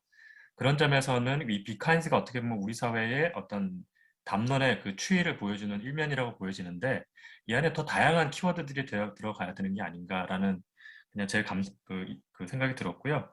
이제 오늘 논의는 선생님이 그러니까 글에서 다루고 있는 지표들은 다 주관적 지표들이다라고 생각이 들었습니다. 인식이나 태도나 뭐 이런 가치 이런 부분들에 관한 이제 지표들이었고, 그것을 이제 종속 변수, 독립 변수로 설정해서 이제 상호관계를 보신 건데, 저는 주관적 지표라 하더라도 이게 문화 정책에 상당히 함의가 있는 자료들을 많이 제시해 준 것이라는 생각이 듭니다. 그러니까 해외 이민 정책 연구자 중에 이제 게리 프리만이라는 학자가 이 문화 정책은 어떤 정치 경제 시스템, 그리고 또 사회 정책, 그리고 또 이민 정책과 더불어서 굉장히 이주민들이 사회에 편입되는 과정에 아주 중요한 영향을 미치는 핵심 변수다 이렇게 얘기한 적이 있습니다. 그만큼 문화 정책이 중요한데, 그런 점에서는 이제 오늘 이렇게 서치하신 내용들이 많은 근거와 생각거리를 던져준다고 생각이 되고요. 시간이 없으니까 빨리 이제 본론으로 들어가면 몇 가지 점에서 조금 제 생각, 그러니까 토론을 위해서 그냥 생각해볼 점들을 불어 찾아본 것인데요. 우선 첫 번째는 지속 가능한 발전을 위한 이주민의 기여라는 부분하고, 그것을 문화 다양성과 관련된 어떤 요소들하고 이렇게 상관관계를 놓고 보시는 것 같습니다. 근데 제가 이제 언뜻 느끼기에는 이 2가지가 서로 잘 이렇게 조응하는가라는 생각이 좀 들었거든요, 개념적으로. 문화 다양성과 발전을 위한 이주민의 기여라는 것이 이게 논리적으로 어떻게 정합이 될까, 이런 궁금증이 좀 생겼습니다. 문화 다양성과 발전이라는 개념을 제가 이게 얕은 지식으로 이해하기로는 문화 다양성을 통한 창의와 혁신, 이런 것들이 이제 발전의 원천이 된다. 저는 이렇게 좀 이해를 하고 있었는데, 선생님께서 이제 이렇게 펼쳐 놓으신 그런 문화 다양성과 관련된 어떤 독립 변수하고 지속 가능 발전을 위한 이주민의 기여가 어떻게 이렇게 논리적으로 이렇게 설정되는지 선생님의 의도나 문제의식을 좀 더 설명해 주시면 좋겠다라는 생각이 들었고요. 또 한 가지는 수치, 그러니까 선생님 분석하신 결과 수치들을 보니까 모든 이주민 그룹들을 포함해서 문화적 거리감을 측정해 보니 여러 항목 중에 가치관 항목이 거리감이 상대적으로 가장 높게 나타났다, 이런 결론을 이렇게 도출하셨는데요. 그래서 이런 결과는 오히려 문화 다양성 자체가 공통의 가치 기반이 될 수 있다는 점을 강하게 시사해주는 대목일 수도 있지 않을까, 그런 생각이 들었습니다. 그래서 이제 덧붙여 말씀드리면, 저도 문화 다양성 선언을 이렇게 전공자는 아니지만 이렇게 좀 글을 하나 써야 돼서 할 수 없이 연구를 할 수 없다기보다는 이렇게 공부 삼아 연구한 적이 한 번 있었는데요. 그때 보니까 한 3가지 정도가 이렇게 저한테 딱 들어오더라고요. 문화 다양성 선언에는 하나는 보편적 권리 보호, 보편적 권리, 그다음 문화 다양성 존중, 그리고 문화 간의 대화와 교류. 이 세 가지가 하나의 패키지더라고요. 문화 다양성을 이해를 할 때. 그래서 그런 의미에서는 공통의 가치 기반으로서의 문화 다양성 이야기할 필요가 있겠다라는 생각이 선생님 그 결과 분석에서 좀 생각해 봤고요. 그리고 저도 그 30대가 궁금했는데 그 30대와 더불어서 18세에서 29세하고 30대를 같이 비교하는 것도 되게 흥미롭겠다라는 생각이 들었던 것이 중국 동포와 난민에 대해서 30대는 굉장히 좀 부정적인 결과를 보였다고 한다면 18세에서 29세는 그 중국 동포와 난민에 대해서 상반된 30대 비교할 때 굉장히 극과 극을 달리는 그 태도와 인식을 보여줬다. 그래서 그건 또 뭘까? 또 이어서 궁금증이 생겼고요. 이제 마지막은 이제 해석의 문제인데요. 이제 선생님께서 이런 독립 변수, 종속 변수 설정하시고 거기에 통계적 유의미한 상관관계를 이제 찾으신 것, 그거 되게 좋다고 보는데 문제는 이제 그것을 어떻게 그 의미를 어떻게 해석할까의 문제가 또 남아 있는 것 같습니다. 그래서 이를테면은 선생님 이제 발견하신 통계적으로 유의미한 관계를 하나 예를 들어보면 이를테면 이주민의 어떤 지역 축제라든지 종교 행사 이런 데 대한 문화적 수용성이 높은 사람일수록 뭐 이주민의 지속 가능한 발전에 대한 기대가 높아진다. 이런 일차적 의미가 도출되는데 이 기초 결과를 두고 어떻게 그것의 실천적 내지는 뭐 정책적 구체 함의를 우리가 또 찾을 수 있는가? 그건 약간 좀 바로 연상은 안 되더라고요. 그래서 뭐 이와 관련된 선생님의 어떤 추가적인 뭐 좀 고민이나 좀 이렇게 설명을 하려고 준비하신 바가 있다면 함께 나눠주시면 좋을 것 같습니다. 예, 저는 여기서 마치겠습니다. 네, 감사합니다. 시간이 정말로 타이트한데요. 여러 가지 많은 질문들이 나왔기 때문에 빨리빨리 진행하도록 하겠습니다. 발표 순서대로 한건 선생님, 유정환 선생님, 그리고 장수 선생님 대답해 주시면 감사하겠습니다. 선생님. 네, 한 3분 정도 답변 드리면 되나요? 2분 정도. 2분, 아이고. 2분. 1분씩 대답하세요. 질문 하나에 1분씩 대답하세요. 질문이 너무 커서 임시현 선생님 새벽에 고생하셨습니다. 제가 당사국 회의를 가야 선생님을 만나볼 수 있을 것 같은데요. 선생님 말씀하신 지금 이제 코로나 상황이나 뭐 이런 특별한 상황에서 여러 이제 문제 제기가 있는 건 저도 잘 아는데요. 근데 저는 기본적으로 이러한 문제는 원론으로 돌아가야 될 것 같아요. 가장 기본적인 정책으로 돌아가야 될 것 같고, 그런 의미에서 본다면 실제 저는 이제 문화다양성 정책이랑 도시의 지속 가능성이랑 연결할 때 이제 문화다양성 개념이나 이 정책의 이해가 이제 정책 담당자나 학자들도 다 헷갈려 하고 있는 게 문제인 것 같아요. 그래서 문화다양성 선언이랑 2005년의 문화다양성 협약이랑은 강조점이 다른 거거든요. 그래서 저는 지속가능 발전 도시들이 취해야 될 기본적인 문제의식은 2001년의 문화다양성 선언에서 이야기하고 있는 문화다양성의 가치와 원칙에 집중을 하면서 정책적 상상력을 펼치는 것이 중요하다고 생각을 하고, 지금 문체부나 이런 정책 사안 되게 논의하는 건데 협약 중심이에요. 근데 협약은 굉장히 제한된 의미의 지금 의무를 각 당사국에 주고 있는 거기 때문에 그거에 맞춰서만 자꾸 문화다양성 정책을 얘기한다면 실질적으로 문화다양성이 원래 갖는 개념이나 가치를 전달하고 확산하는 데 한계가 있다라는 점. 그래서 저는 이제 그걸 기본적으로 질문하고 싶고, 그래서 국내에서 우리 지자체나 이렇게 노력해야 될 것들은 각 지자체가 얼마만큼 이 문화다양성의 가치와 원칙을 정책에 반영하고 정책적 상상력을 펼치는가. 그건 도시마다 상황이 다르겠죠. 그래서 공업도시인 부천이 지난 90년대 이후부터 음악, 문학, 애니메이션, 스토리 산업으로 완전히 도시의 비전과 성격을 바꾸려고 노력해온 것들이 지금 문화다양성의 가치와 맞아서 하고 있는 것들. 그러니까 각 도시별로 자기 도시의 지금 현재 가장 큰 과제가 뭘까? 지속가능 발전을 위해서 우리 도시가 처한 도전이 무엇인가에 대한 연구와 성찰, 거기에서 이제 문화와 발전이라는 결을 연결시켜야 될 것 같은 생각이 듭니다.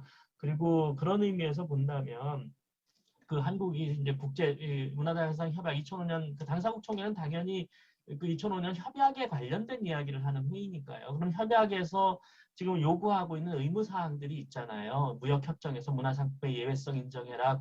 이제 국제 협력을 같이 해야 되니까 기금 내라. 그리고 이제 국가 간 협력을 어떻게 할 것인지에 대한 논의를 하는 과정에서 이제 많은 국가들이 지원을 요청하는 거. 그럼 한국 정부가 국내의 문화다양성 정책뿐만 아니라 협약 당사국으로서 국제사회에 어떤 협력 사업을 문화다양성 증진과 보호를 위해 할 것인가는 저는 이제 그거는 이제 또 우리 뭐 ODA 그 위원회 있잖아요. 거기에서 또 그 원칙과 뭐 다 뭐 집중 뭐 중점 대상국이랑 이런 이 절차적 한계가 너무나 좀 있어서 좀 자유롭진 못하지만 저는 그런 면에서 그 한국 사회가 당면한 문화다양성의 과제와 혹시 연결될 수 있는 사업이 있다면 한국 사회도 증진하고 그 관련 그 외국 같은 경우는 협력 사업을 만드는 것이 중요한 게 아닐까.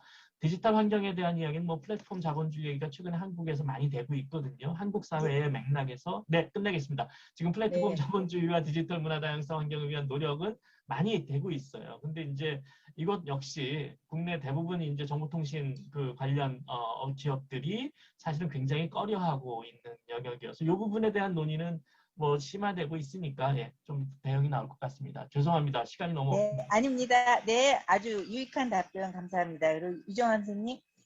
예, 빠르게 답변을 드려야 되는데 토론 말씀 잘 들었고요. 예를 들면 지금 문화다양성 정책이 자리를 잡지 못하는 이유는 2014년에 법이 통과가 됐는데 문화다양성 법이 통과가 되면 이제 기본계획을 수립을 해야 되거든요. 기본계획이 수립이 돼서 겨우 발표된 게 올해인가? 그렇습니다. 2020년에. 올해도 위원회도 처음 만들어졌고 그만큼 거의 8, 9년 동안 중앙정부 차원에서 정리를 못하고 있었다는 것이죠. 그리고 아시다시피 문화다양성과 관련하면은 사람들이 떠오르는 게 외국 이주민만 떠오른다라고 하는데 그거는 이제 문화다양성 법의 내용을 정확하게 이해하지 못하고 있고 법의 내용을 전달하려고 중앙정부에서 적극적으로 노력도 하지 않았고 그리고 여러 가지 한국 사회에서 생겨난 여러 가지 문제들이 이주민 여러 가지 문제들을 나하고의 어떤 피도 섞이지 않은 이주민들한테 떠넘기기 아주 좋은 대상이 이주민인 거예요. 그러니까 자꾸 이주민한테 문제의 원인을 두는 거죠. 실제로는 사실 이주민으로 생기는 문제보다는 남녀 갈등으로 생기는 거, 뭐 성 정체성 때문에 생기는 거, 종교의 차이 때문에 생기는 거, 뭐 늙어서 노인 때문에 생기는 거, 뭐 이런 것들의 문제가 사실 더 심각합니다. 그런데 이제 그런 문제를 문화 다양성의 개념으로 두질 않고 왜냐하면 그거의 문제의 원인을 두면은 그 문제의 원인 제공자 중에 나도 본인도 포함이 되기 때문에 그걸 문화 다양성 개념으로 얘기하고 싶어하지 않은 것이죠. 그걸 국가도 그렇게 얘기를 하고 있지 않고 그래서 문화 다양성에서 고려하고 있는 다양한 문제들 중에 외국 이주민에 대한 문제는 이제 그 중에 하나이고 더 심각한 문제들이 우리의 삶을 옥죄고 있고 그 문제는 사실 더 악화되고 있는 상황입니다. 뭐 여가부 폐지, 뭐 성평등 정책부를 만든다, 뭐 무슨 여성과 관련된 것 뉴스에 댓글 달면 거기에 바로 댓글들 답니다. 남성들 아주 무서워서 못 다하는 그런 상황들. 그러니까 더 심각해지고 있어요. 그래서 이건 참 이 문제는 너무 심각하고 이것 때문에 저희들이 치러야 되는 이 사회적 비용이 엄청납니다. 그래서 이 문화다양성 정책이 잘 되면 창조와 어떤 관련이 있느냐 말씀해 달라고 하셨는데 이런 문화다양성이 사실 보편화돼서 모든 사람들이 이거를 인정을 하게 되고 생각을 바꾸게 되면 우리가 불필요한 사회적 비용을 엄청나게 많이 줄이게 되죠. 왜냐하면 갈등을 최소화시키기 때문에 그렇게 되면 불필요하게 우리가 고민하고 갈등하고 불필요한 죽음 뭐 엄청난 비극적인 사건도 엄청나게 줄어들게 될 것입니다. 그래서 이거를 줄이기 위해서는 뭐 특히 경남 같은 경우는 이제 무지개다리 사업 같은 경우가 문화부에서 추진하는 대표적인 문화다양성 사업인데 옛날에는 소수민들 그 어떤 지원하는 특히 이주민을 대상으로 한 사업만 하다가 요즘 20여 개 사업을 하는데 전체 다수자들의 생각도 바꾸는 사업으로 많이 바뀌어졌어요. 생각은 이제 많이 바뀌어졌어요. 그렇지만 실제적으로는 여전히 우리는 문화다양성 그러면 외국 이주민들만 생각을 하는 그 문제는 어떻게든 빨리 고쳐져야 되고 그걸 고치기 위해서는 우리 학교 교과과정이라든지 교과서라든지 미디어라든지 이런 데서 무입한적으로 나오는 이런 얘기들 우리들의 편견과 인식이 그 필터링 되지 않은 것들이 마구 나오는 거 이제 이런 것들에 대한 어떤 모니터링 작업이라든지 점검 작업, 평가 작업들이 지속적으로 추진이 되어야 되고 그럼에도 불구하고 여러 다양한 청소년들의 삶을 강조한다거나 영화나 미디어나 드라마나 이런 데서 사실 많은 소수자들의 생각이 과거와 달라지고 있다는 것들이 앞서서 가고 있는 사례들을 우리가 많이 볼 수 있습니다. 보고 있기 때문에 이제 그런 걸 통해서 이게 결코 빠르게 무슨 뭐 굳글듯이 빠르게 되는 생각을 바꾸는 거가 쉬운 것은 아니지만 점차 이제 달라질 거라고 기대를 하고, 경남도 이제 이 만푸 페스티벌 때문에 자꾸 문화다양성 얘기하면서 이주민만 다루는 거를 고집스럽게 하고 있어요. 그래서 지적도 많이 받았습니다. 중앙정부에서 지원 사업할 때 왜 경남은 자꾸 이주민만 하냐고. 근데 우리는 원래 그렇게 하기로 방침을 세웠어요. 이래요. 예, 근데 좀 방침을 조금 바꾸시면 어떨까. 경남은 그럴 수밖에 없는 여러 가지 여건들이 있죠. 우리나라에서 가장 그 이주민들의 그 노동지로 활동하는 이주민들도 많고, 중소기업도 많고, 거기서 활동하는 외국 이주민들도 많고, 그래서 그 사회적인 구조가 그런 거는 분명하지만, 그럼에도 불구하고 이런 큰 그 이벤트에서 문화다양성의 개념을 좀 더 포괄적으로, 좀 선도적으로 활용을 하시면 경남이 굉장히 다양한 자원들을 갖고 있는 대표적인 권역이기 때문에 훨씬 다른 지역의 파급 효과가 크게 나타나지 않을까 생각을 합니다. 이상입니다. 네, 감사합니다. 네, 뭐 이 경남 만푸 축제가 굉장히 상징적인데요. 그 이주민들의 손으로 만든, 거기에서 어떻게 보면 이주민이 한국 사회에 던지는 메시지라고 할 수가 있습니다. 이주민을 포함한 그 한국 사회 전체의 사회 문제를 이주민이 만든 만푸 축제가 더 선제적으로 제공을 한다면 한국 사람이 더 많이 배울 기회가 될 수 있다고, 더 많이 배우는 기회가 될 수 있다고도 할 수가 있겠네요. 그리고 제가 이거 지금 토론 마지막 한준 선생님께 그 질문에 대해서 장 선생님 대답하시기 전에 그 한 가지 나온 게, 이게 문화다양성 개념이 인권 개념에서 시작했다는 것, 그래서 보편적 권리, 아까 한준 선생님도 말씀하셨지만, 그리고 그 이주민 선주민 관계를 포함한 각종 그 이니퀄리티 관련 불평등과 그 소외의 문제를 문화의 이름으로 그 하게 된 여러 가지 백그라운드가 되었다고 생각을 하기 때문에 그 뭐 시사하는 점이 굉장히 많은 것 같아요.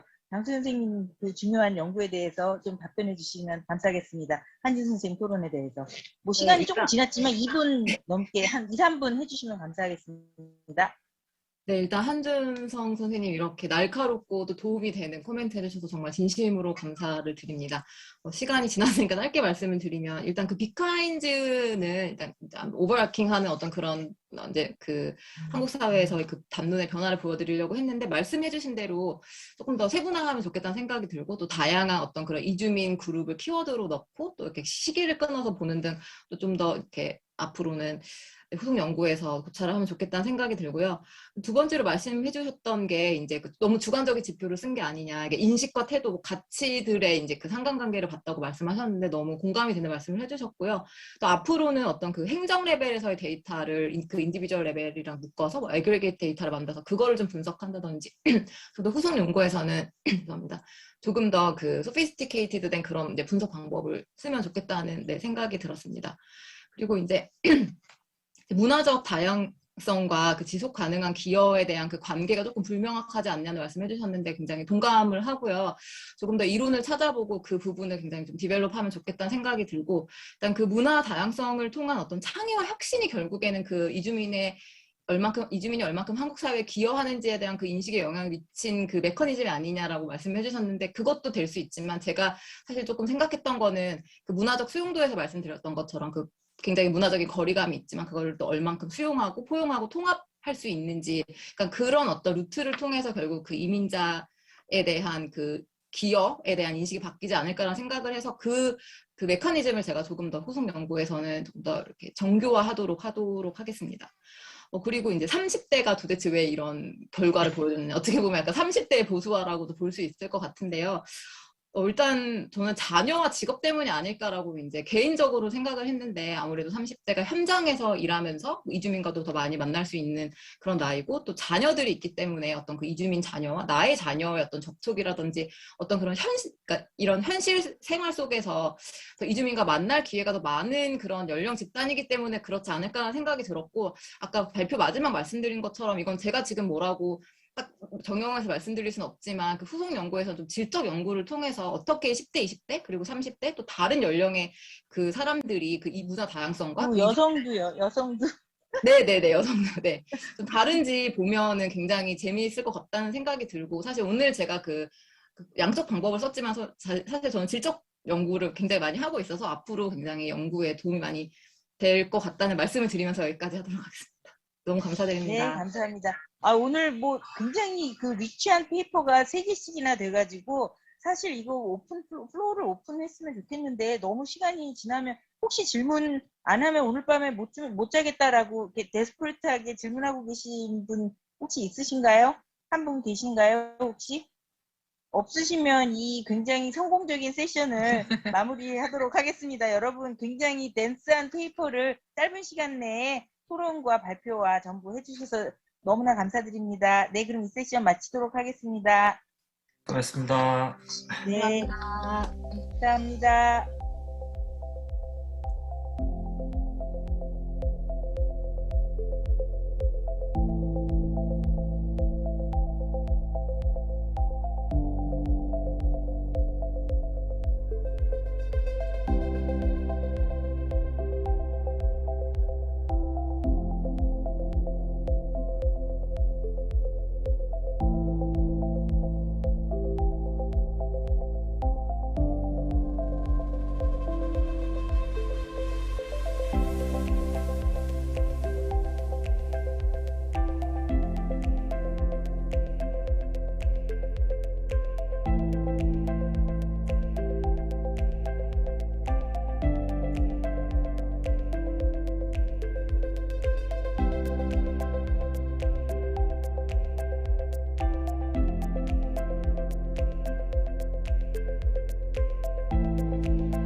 이 교수님, 이민경 교수님.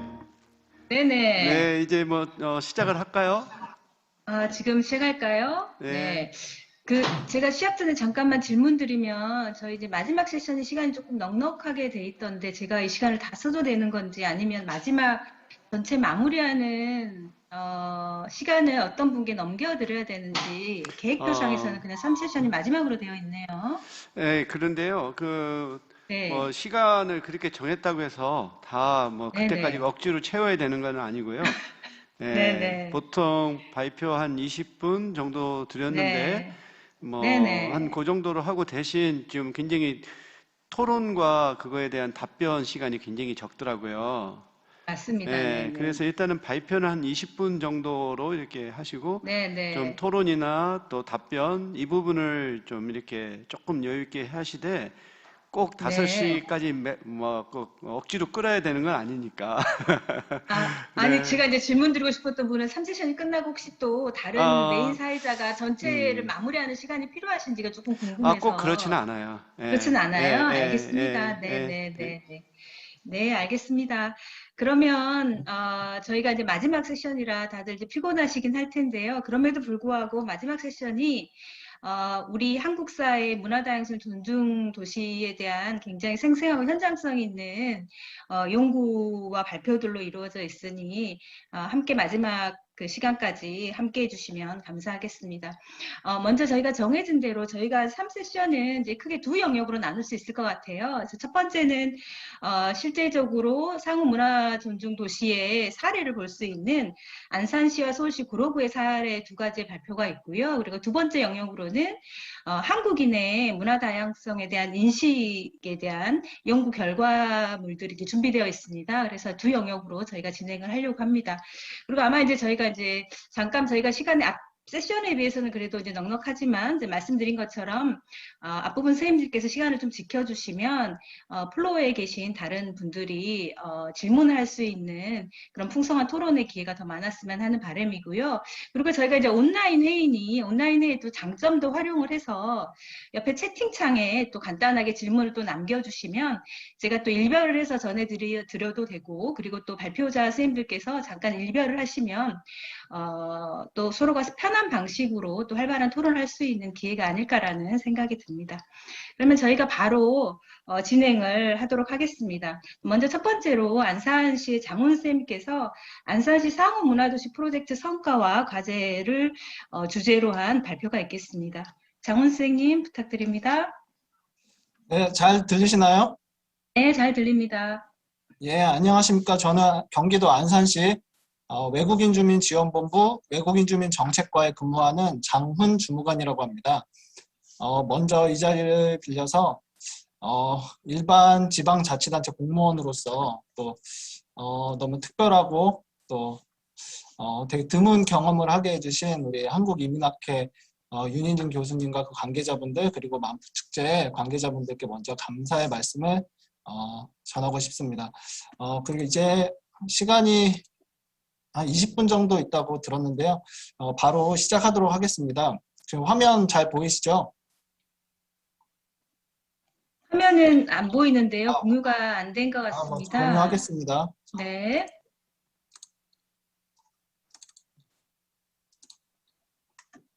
네, 화면 보이시나요? 시작했다는 것만 나오고 아직 슬라이드는 안 나오고 있는데요. 좀 시간이 걸리나 봐요. 됐습니다. 네. 네. 전체 화면으로 해주시면 좋을 것 같습니다. 예, 전체 화면으로 지금 했습니다. 보이시나요? 네네, 보입니다. 네, 지금부터 상호문화도시 안산 그 역량과 과제에 대해서 발표하도록 하겠습니다. 먼저 안산시와 외국인 주민 현황에 대해서 간략하게 말씀드리고요. 그리고 다음으로 상호문화도시에 대한 간단한 설명과 함께 안산시의 글로벌 도시로서 가지는 역량과, 그리고 마지막으로는 앞으로 안산시가 헤쳐나가야 할 과제를 말씀드리고자 합니다. 자, 안산시 외국인 주민 및 그리고 안산시와 외국인 주민 현황입니다. 먼저 안산시 2020년 12월 31일 기준 안산시 일반 현황 보시면 지금 현재 외국인 인구가 83,410명으로 지금 안산시 인구의 11.3% 정도를 차지하고 있습니다. 안산시 면적, 그리고 행정구역은 상록구와 단원구 2개 동, 25개 동으로 이루어져 있고 지금 슬라이드가 안 선생님, 넘어갔는데. 네. 네네, 슬라이드가 첫 보이시나요? 번째 화면 네. 그대로네요, 선생님. 네.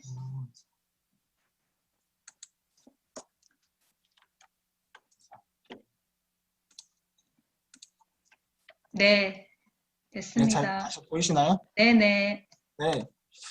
먼저 인구 현황은 이제 안산시 인구의 11.3%의 부분을 외국인 인구가 차지를 하고 있습니다.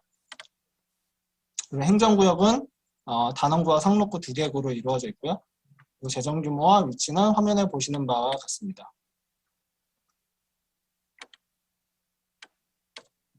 예. 이 화면은 잘 보이시나요? 다음 화면? 화면으로도 지금 안 넘어가고 있고 첫 번째 화면이거든요, 선생님. 왜 그럴까요? 그러면은 PPT 화면에서 한 번씩 클릭하시면 바로 넘어갑니다. 예. 네, 지금은 넘어갔습니다, 선생님.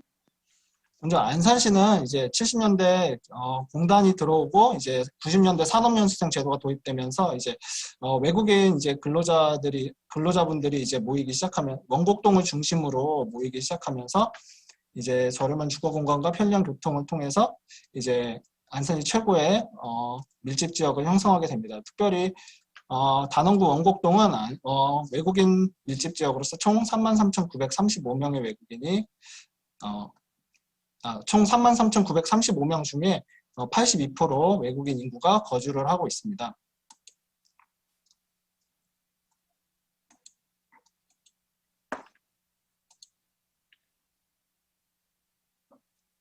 다음은 국적별 현황입니다. 혹시 보이시나요?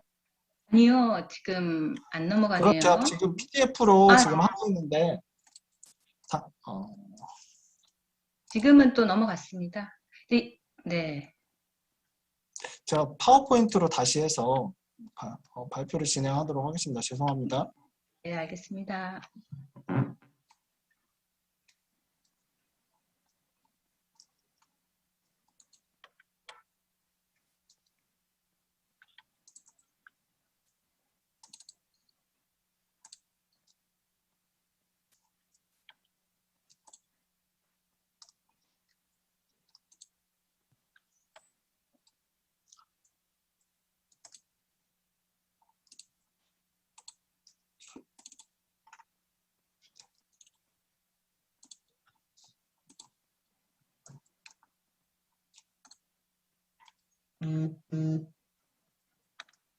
해당 화면 보이시나요? 네. 예. 지금 현재 국적별 현황입니다. 보시는 대로 안산시는 중국인 인구가 압도적으로 많고요. 중국, 우즈베키스탄, 러시아 이렇게 이 순으로 이제 외국인 인구가 형성되어 있습니다. 그래서 총 100개국에 83,410명의 외국인 인구가 거주를 하고 있습니다. 네, 중국 고려인 동포도 전체 외국인의 75%를 차지하고 있고요.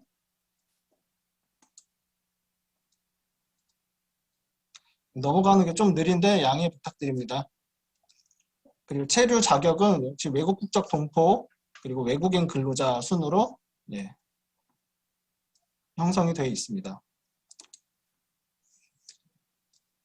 그리고 안산시에는 다른 데선 볼 수 없는 다문화 마을 특구가 지정이 되어 있습니다.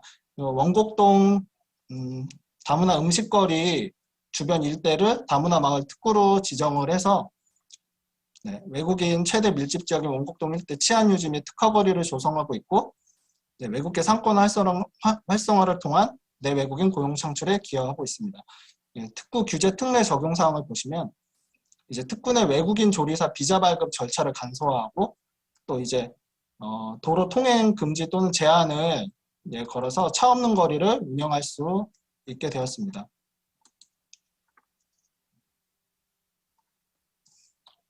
다문화 마을 특구 내 외국인 거주 인구수는 총 87%에 달하고 있고요. 특구 내 외국계 업소가 13개국 336업소가 영업 중에 있습니다. 그리고 월 26만 명이 방문을 하고 있는데 실제로 이제 주말에 오시면 이제 많은 외국인들이 특구 내에서 이제 다니면서 이제 물건을 사고 파는 것들을 많이 목격을 하실 수가 있습니다. 이제 본격적으로 이제 상호문화도시에 대한 이야기를 하고자 합니다. 이제 상호문화도시에 대한 정의라든가 그런 부분은 다들 아실 거라는 생각이 듭니다. 이제 기존에 그냥 단순한 소극적 인정이 다문화도시였다면 이것들을 적극적으로 우리가 받아들이고 인정하고 이제 다양성을 장점으로 삼는 도시가 상호문화도시라고 할 수 있습니다. 현재 상호문화도시가 제가 현재 확인해 보니까 148개로 한 개 도시가 더 이제 참여를 했습니다. 그리고 현재 아시아권에서는 일본 하마마스시랑 그리고 대한민국 안산시와 서울시 구로구가 있습니다. 상호문화도시 지정 혜택입니다. 회원도시 상호문화 지수를 매번 분석하고 평가하고요. 그리고 회원도시 간 국제교류 및 국제회의 협력 사업을 추진할 수 있게 되고요. 그리고 우수 정책 개발 지원, 전문가 자문 등을 받을 수 있습니다. 그 지정 절차는 상호문화 지표 90개 103문항을 작성하여 이제 유럽 평의회 쪽에 제출을 하면은 실사 유럽 평의회 유럽연합 관계자가 실제 그 지역의 실사를 나오게 되고 그리고 설문과 실사 결과를 분석해서 선정을 하게 됩니다. 근데 작년 저희 같은 경우는 코로나19 팬데믹 상황 때문에 실사와 유럽 방문을 할 수 없었고요. 그래서 서면으로 실사 분석과 이제 협약이 진행이 되었습니다. 다음으로는 저희 상호문화도시 안산이 상호문화도시로서 가지는 그런 장점과 역량들에 대해서 말씀을 드리고자 합니다. 안산시에는 전국 기초자치단체들 중에는 유일하게 외국인 주민들을 이제 전담으로 지원을 하는 외국인 주민 지원본부가 사업소로 사업소 조직으로 이제 만들어져 있습니다. 그래서 두 개과와 3개 팀 32명의 직원들이 본부에서 일을 하고 있고요. 주요 시설로는 다문화 작은 도서관, 그리고 외국인 무료 진료를 이용할 수 있는 원곡 보건지소, 그리고 특히 외국인 주민 상담 지원 센터가 되게 잘 돼 있다고 볼 수 있는데요. 15개 국어 이제 상담을 하시고 이제 다양한 임금 체불이나 사업장 변경, 출입국, 산업재해, 가정생활 등 다양한 분야의 상담과 통역을 지원을 하고 있습니다. 그래서 실제로 상담 지원 센터를 통해서 많은 이제 외국인 분들이 이제 생활의 고충 등을 많이 해결한 사례들이 있었습니다. 그리고 이제 출입국 사무와 이제 노동 관련 업무를 고용허가, 고용관리 등 업무를 볼 수 있는 다문화 플러스 센터가 있습니다. 본부 외에도 그 외국인 주민 지원 시설들이 잘 갖춰져 있습니다. 먼저 안산 글로벌 다문화 센터 내 이제 안산시 다문화 가족 지원 센터, 안산시 글로벌 청소년 센터, 그리고 경기도 외국인 인권 지원 센터가 있습니다. 그래서 가족 성평등 인권 사회통합 등의 사업을 하고 있고 글로벌 청소년 센터에서는 이제 9세에서 24세 청소년 대상 교육 진로, 그리고 심리 정서 지원 등의 사업을 하고 있습니다. 그리고 경기도 외국인 인권 지원 센터에서는 이제 인권 실태 조사 등의 사업을 하면서 외국인 주민들을 지원하고 있습니다. 그리고 다양한 세계 문화를 이제 체험할 수 있는 세계문화 체험관이 있고요. 그리고 이제 고려인 동포들을 지원하는 고려인 문화센터도 함께 있습니다. 그리고 이제 거주 외국인 분들이 다 자신들의 의견을 정책에 반영할 수 있도록 이제 다양한 소통 기구들을 아래와 같이 운영을 하고 있습니다. 먼저 안산시 외국인 주민 및 다문화 가족 지원 민관 협의체, 그리고 외국인 주민 인권 증진위원회, 고려인 주민 지원위원회, 외국인 주민 협의회 등을 통해서 이제 외국인 주민 정책에 대한 자문을 구한다든가 이제 정책에 대한 건의를 받는다든가 그 외국인 주민들의 의견을 듣기 위해 운영되고 있습니다. 인권 보호 사업을 다양하게 추진을 하고 있습니다.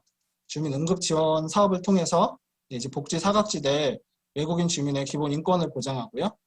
긴급 생계비, 주거비, 의료비, 여비, 장제비 등을 지원을 하고 있습니다. 그리고 폭력 피해 이주 여성 보호 시설을 운영을 하고 있습니다. 그래서 가정폭력, 성폭력 피해 이주 여성 및 동반 아동을 보호하고 있고요. 이들의 상담, 치료회복, 통역 지원 등의 사업을 추진하고 있습니다. 그리고 외국인 주민 인권 영화제, 기타로 인권 법률 교육 및 적응 지원 사업 등 문화 다양성 이해 교육 사업 등을 추진하고 있습니다.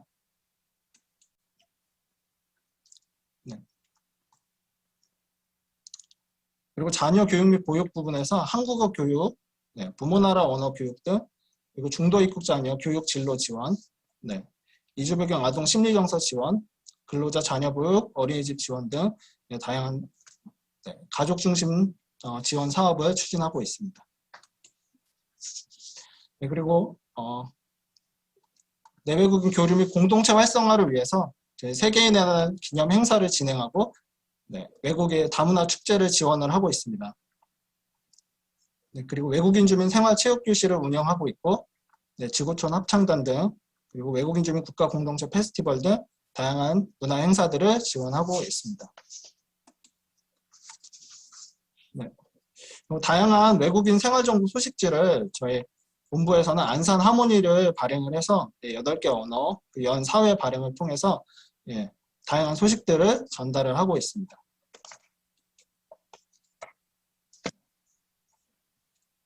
그리고 다양한 활동을 통해서 이제 같이 함께 참여하는 단체들이 있습니다. 아래 단체들을 통해서 함께 이제 외국인 주민 지원 업무를 추진하고 있습니다.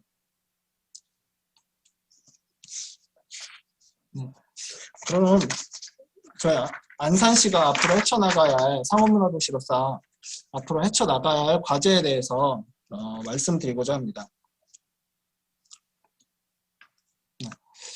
저희 상업문화도시 지정 이후 안산시에서는 상업문화도시 중장기 발전 전략 수립 연구 용역을 지금 추진을 하고 있습니다. 그 연구 용역에서 이제 중간 보고 때 나왔던 자료인데 그 내외국인 한 700여 명을 대상으로 설문을 실시했습니다. 안산시에 대한 만족도라든지 이제 내외국인에 대한 상업문화 수용성이라든지 인식에 대한 설문조사를 했습니다. 그에 따른 결과를 잠깐 말씀드리면 어쨌든 내국인 외국인 모두가 이제 안산시에서의 그런 어떤 서비스에 대해서는 대체적으로는 만족하는 것들을 보였는데요. 그럼에도 아직은 서로 소통회장이 아직은 좀 부족하지 않나 그런 의견들이 많았습니다. 그래서 내국인뿐만 아니라 외국인 모두에게 서로에 대한 이해를 장려할 수 있는 교육이라든지 어떤 소통회장, 공론회장을 좀 마련해야 될 필요성이 있지 않겠냐는 의견들이 있었고요. 그리고 행정 부분에서도 어떤 협치 거버넌스를 구성할 때 지금은 이제 내국인, 외국인 따로 이제 구성하는 것이 아니라 내 외국인이 함께 이렇게 거버넌스를 구성해서 함께 이제 소통하고 교류해서 어떤 상호문화 정책이 도출될 수 있는 그런 환경이 이제 마련돼야 되지 않을까. 그런 행정적인 부분에서도 그런 노력들이 좀 진행이 돼야 할 것 같습니다.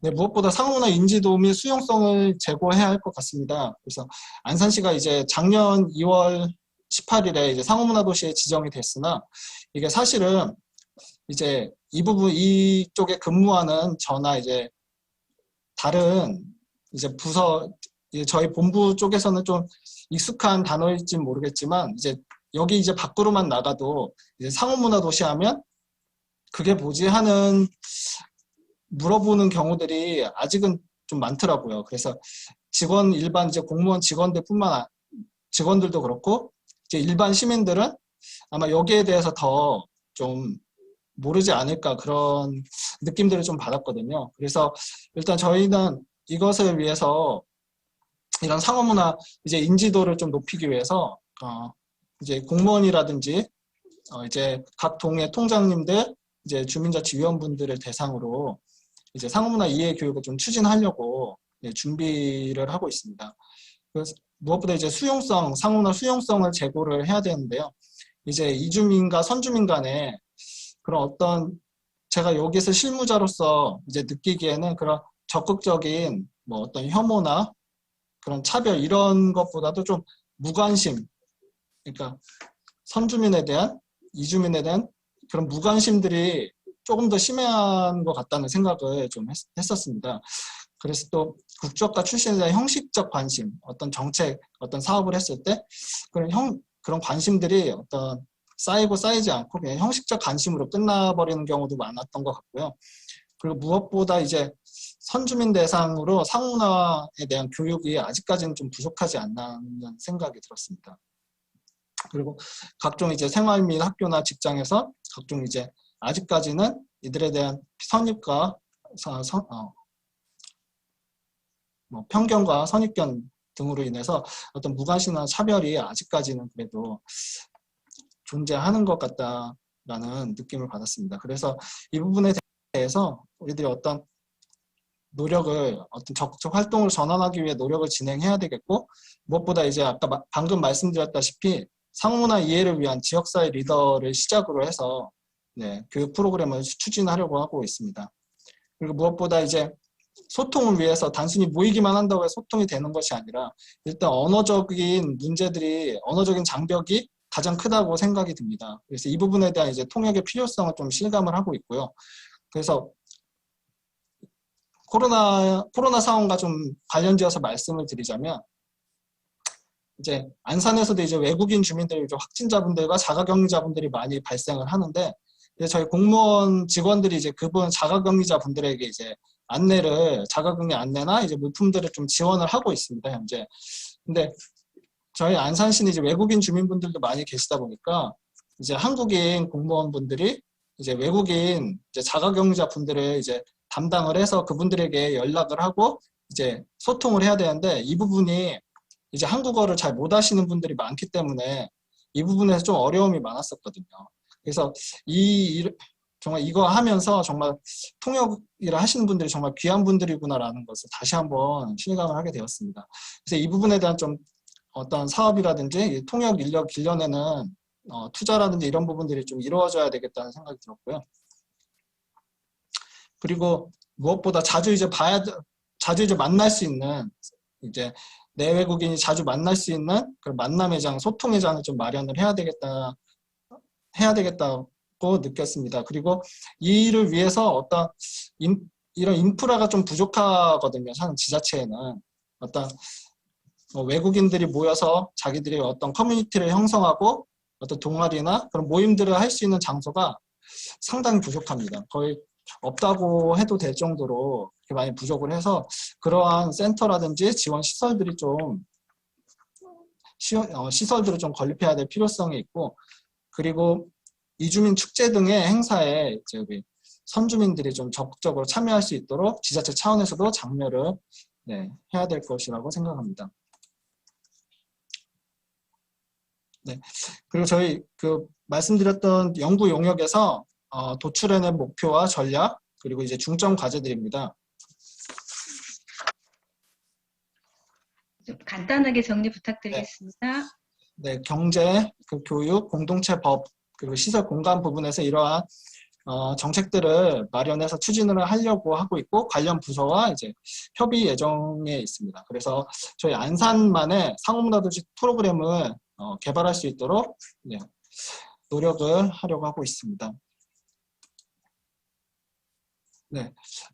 우리 안산시의 상호문화도시 지정을 통해서 문화적 다양성을 확보하고, 또 이를 통해서 국제도시 위상을 확보하고 지역경제 활성화를 추진하기 위해서는 우리 안산시 관계자, 공무원들뿐만 아니라 이제 유관단체, 시민, 이민자의 모두의 노력이 필요할 것이라고 생각합니다. 이상으로 안산시에서 준비한 발표 자료 마치겠습니다. 감사합니다. 네, 장호 선생님 감사드립니다. 안산시는 이주노동자 밀집 지역으로 한국에서 굉장히 상징적인 의미를 지니는 도시라는 생각이 들고요.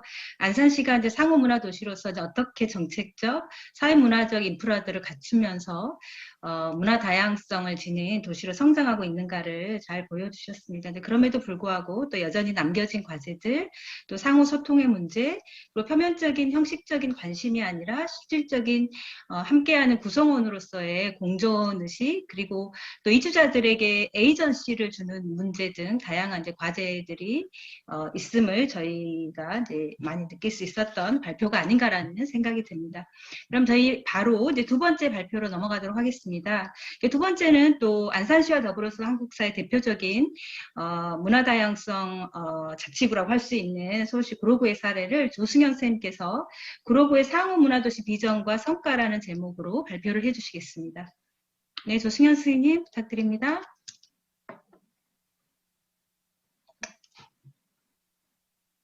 조승현 선생님 들어와 계시죠? 우리 그 조 주무관님은 네. 지금 공무 때문에 그 발표를 못하고 대신 송영호 박사님이 이 구로구의 네. 사례를 발표하시기로 하셨거든요. 아, 네네. 예, 지금 근데 송영호 네네, 박사님이 좀 화면이 안 나왔는데. 네.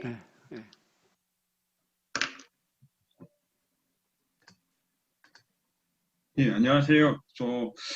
구로구 사례는 이제 제가 구로구 연구를 2020년도에 이제 했었고, 그것들에 관련해서 좀 한 1년 정도 설문조사나 아니면 지역 주민들을 만났던 그 경험들이 있기 때문에, 그 구로구 사례는 이제 그 구로구에서 제공했던 PPT를 그냥 제가 대독하는 형태로 설명을 드리고, 이후에 종합 토론 시간에는 이제 제가 답변할 수 있는 범위 내에서만 좀 답변을 좀 드리도록 하겠습니다. 그래서 구로구 같은 경우는 앞서 발표했던 안산시와 마찬가지로 상호문화도시 두 번째 도시입니다. 그래서 크게 그 구로구 사례를 구로구 소개와 그다음에 구로구 상호문화도시에 있어서의 비전, 그다음에 상호문화 지표 관련해서 평가 결과가 어땠는지, 그다음에 구로구에서 주로 추진하고 있는 사업이 어떤 건지 크게 네 가지로 이렇게 발표를 좀 드리도록 하겠습니다. 첫 번째에 있어서의 그 구로구 소개를 좀 드리면, 구로구는 서울시에 있어서의 서남부 쪽에 위치하고 있고, 그 다음에 총 인구는 43만 명 정도 됩니다. 그리고 141번째 상호문화도시로 가입했고, 서울시는 최초이고 한국에 있어서는 안산시에 있어서의 두 번째 도시로 알고 있습니다. 그리고 그게 이제 유니세프 아동 친화 도시라든가 한국에 있어서의 대표적인 스마트 도시로 이렇게 구축이 되고 있는 사업이 구축이 되고 있는 걸로 알고 있습니다. 이주민 관련한 그런 부분에 있어서는 외국인 주민들이 밀집도에 있어서는 서울시 자치구 중에 있어서는 두 번째입니다. 그래서 영등포구가 첫 번째이고, 그 다음에 있어서의 구로구가 그 5만 4천 명 정도 되고 있고, 외국인 주민 비율이 한 12% 정도 되는 걸로 알고 있습니다. 또한 전국적으로 살펴보면 전국에서 한 6번째로 많은 외국인 주민들이 많이 거주하고 있고, 더불어서 외국인 주민 자녀도 많이 그런 분포하고 있는 그런 지역으로 알려져 있습니다. 구로구에 있어서의 비전은 이제 저희가 2020년도에 이제 연구를 하면서 크게 그 5가지, 그러니까 비전들을 이제 내구 외국인이 함께 행복한 상호문화 도시로 선정을 했고, 목표와 가치, 정책 과제를 좀 제안을 했는데, 구로구 내에서 이제 저희 보고서에 기반해서 새롭게 이제 좀 다듬었던 부분들이 목표로 크게 공평, 번영, 삶의 질, 세계 시민성을 이렇게 4가지의 목표를 가지고 있고, 그에 따른 가치는 이제 문화다양성이라든가 개방성, 번영에 따른 그 가치는 경제적인 효율, 창의성, 삶의 질에 있어서는 쾌적성과 안전과 보안, 그다음에 세계 시민성에 있어서는 참여와 협력, 정책 과제에 있어서는 크게 52개의 그런 사업 단위에 있어서의 정책 과제를 좀 더 가지고 있습니다.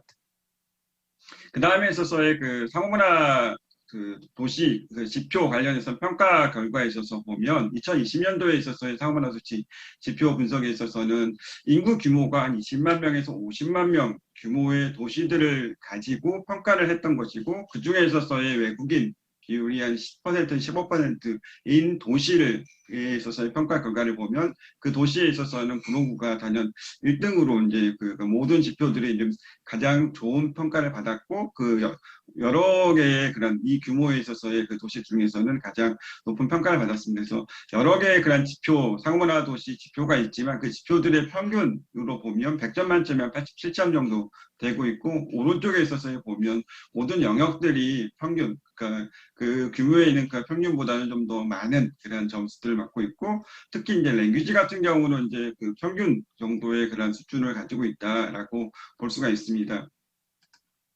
그래서 그 분야별로 보면 이렇게 있어서의 그런 여러 가지 지표들을 보면 평균, 그러니까 왼쪽이 구로구의 점수인 것 같고 오른쪽이 이제 그 전체 평균인 것 같습니다. 그래서 95, 그 커미니먼트에 있어서는 95점이고 교육에 있어서는 95, 뭐 여러 가지에 있어서의 그런 랭귀지가 한 47% 정도, 아니 47점으로 있어서의 가장 낮은 그런 점수 분포를 좀 보이고 있습니다.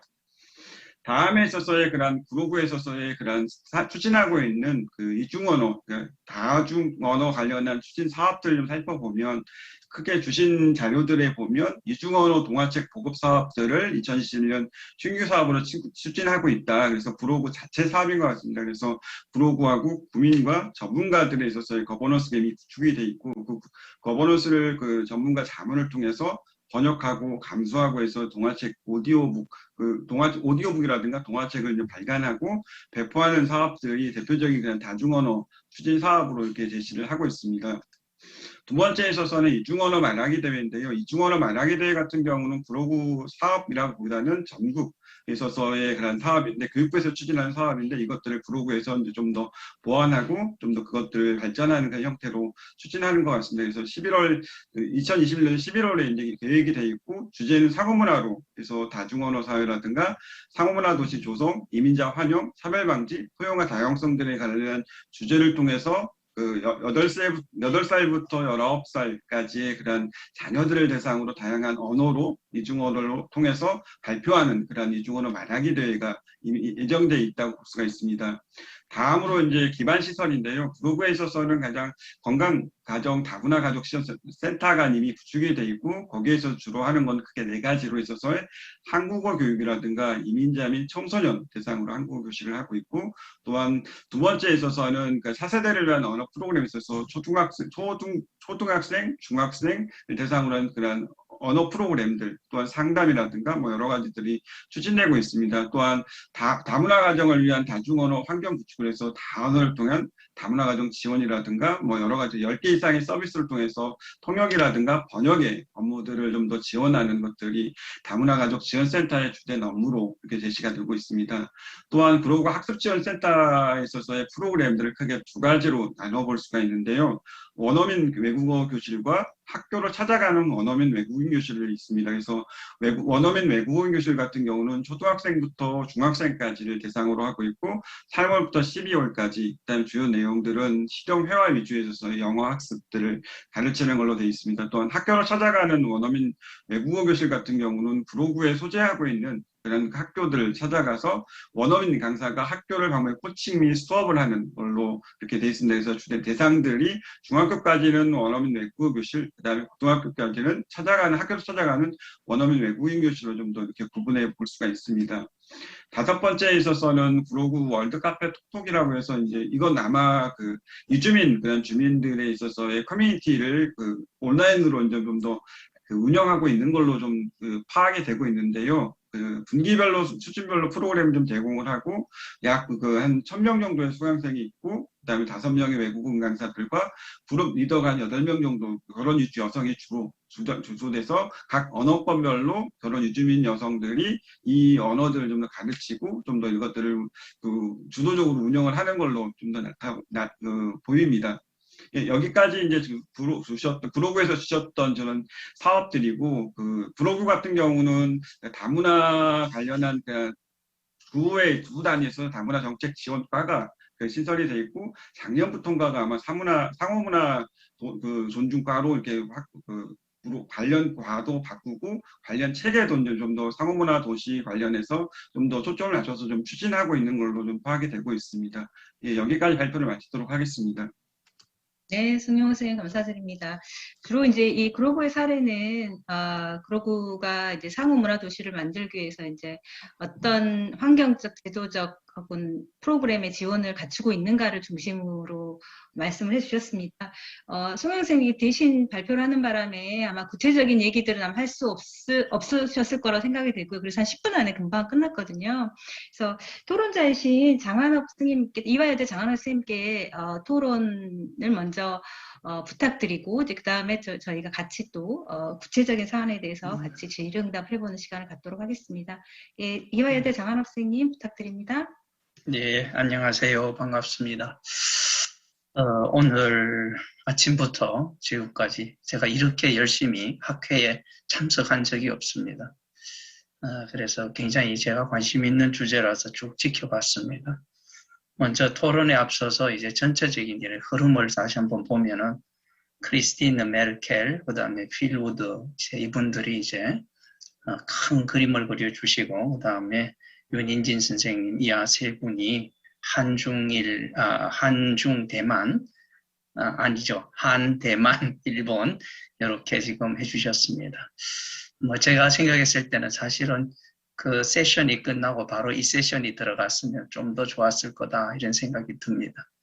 두 번째 세션은 사실은 조금 인류학적인 관점에서 문화 다양성을 많이 다루셨습니다.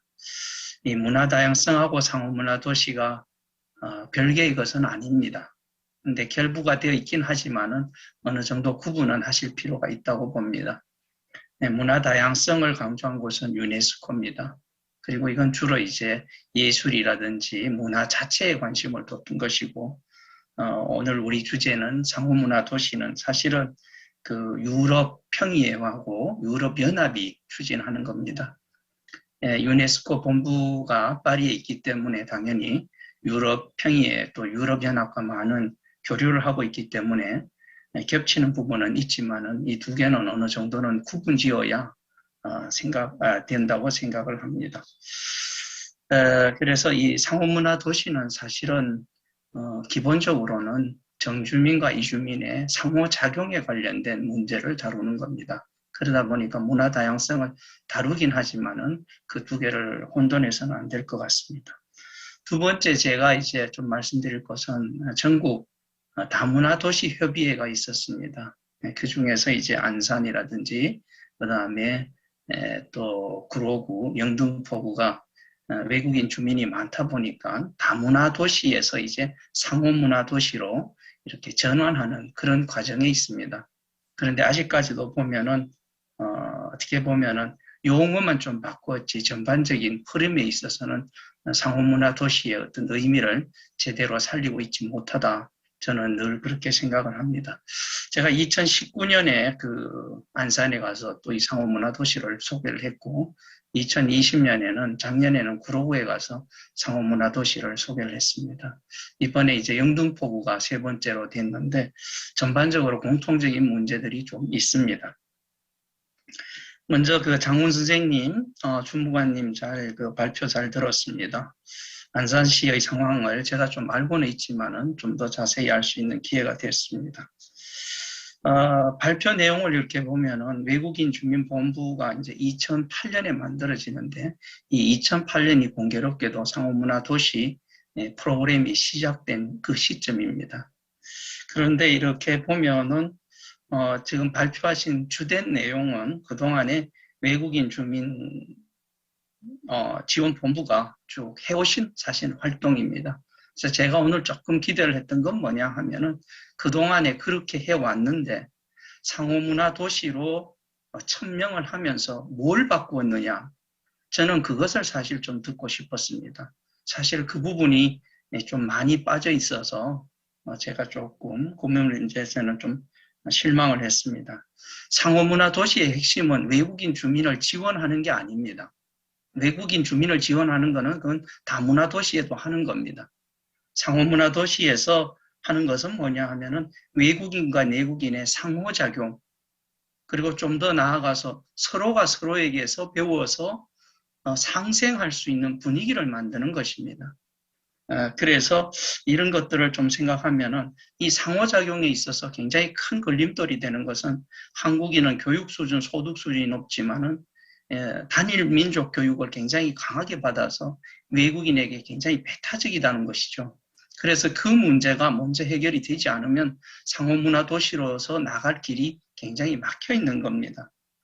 그래서 그 부분을 좀 생각을 하시고, 그 다음에 이제 상호문화 도시, 외국인 주민 정책 참여 이런 건데, 저는 이제 좀 여쭤보고 싶은 게 외국인들이 이런 정책에 참여할 때 어느 정도의 그 참여를 하고 계시냐, 그 참여하고 있을 때 그 권능은 뭐냐, 단순히 그냥 이렇게 안산시에서는 이런 거 하니까 당신 알고 계시오, 이런 정도는 상호문화 도시의 길이 아닙니다. 그거는 다문화 도시도 충분히 하는 거예요. 그러면 뭐냐면 이 사람들에게 정말 심의권이라든지 아니면 약간의 의결권이라든지 이런 것들을 얼마나 주느냐가 상호문화 도시 지표가 보는 겁니다. 그래서 그 부분에 대해서 이따 장훈 주무관께서 좀 설명을 해주시면 좋겠고, 상호문화 가족이라는 용어는 저는 조금 멀리 나간 것 같습니다. 현재 그 다문화 가족이라는 용어를 이제 조금 그렇게 바꿔 쓰는데, 제가 시간이 많지 않아서 그냥 간단히 말씀드리면 저는 이주 배경 가정이라는 용어를 제안하고 있습니다. 우리 모두가 다문화 사회에 살고 있고 우리가 다문화인이고 우리가 만든 가정이 다문화 가정입니다. 그런데 이분들의 어떤 특별한 것은 이주를 배경으로 하고 있다는 것이죠.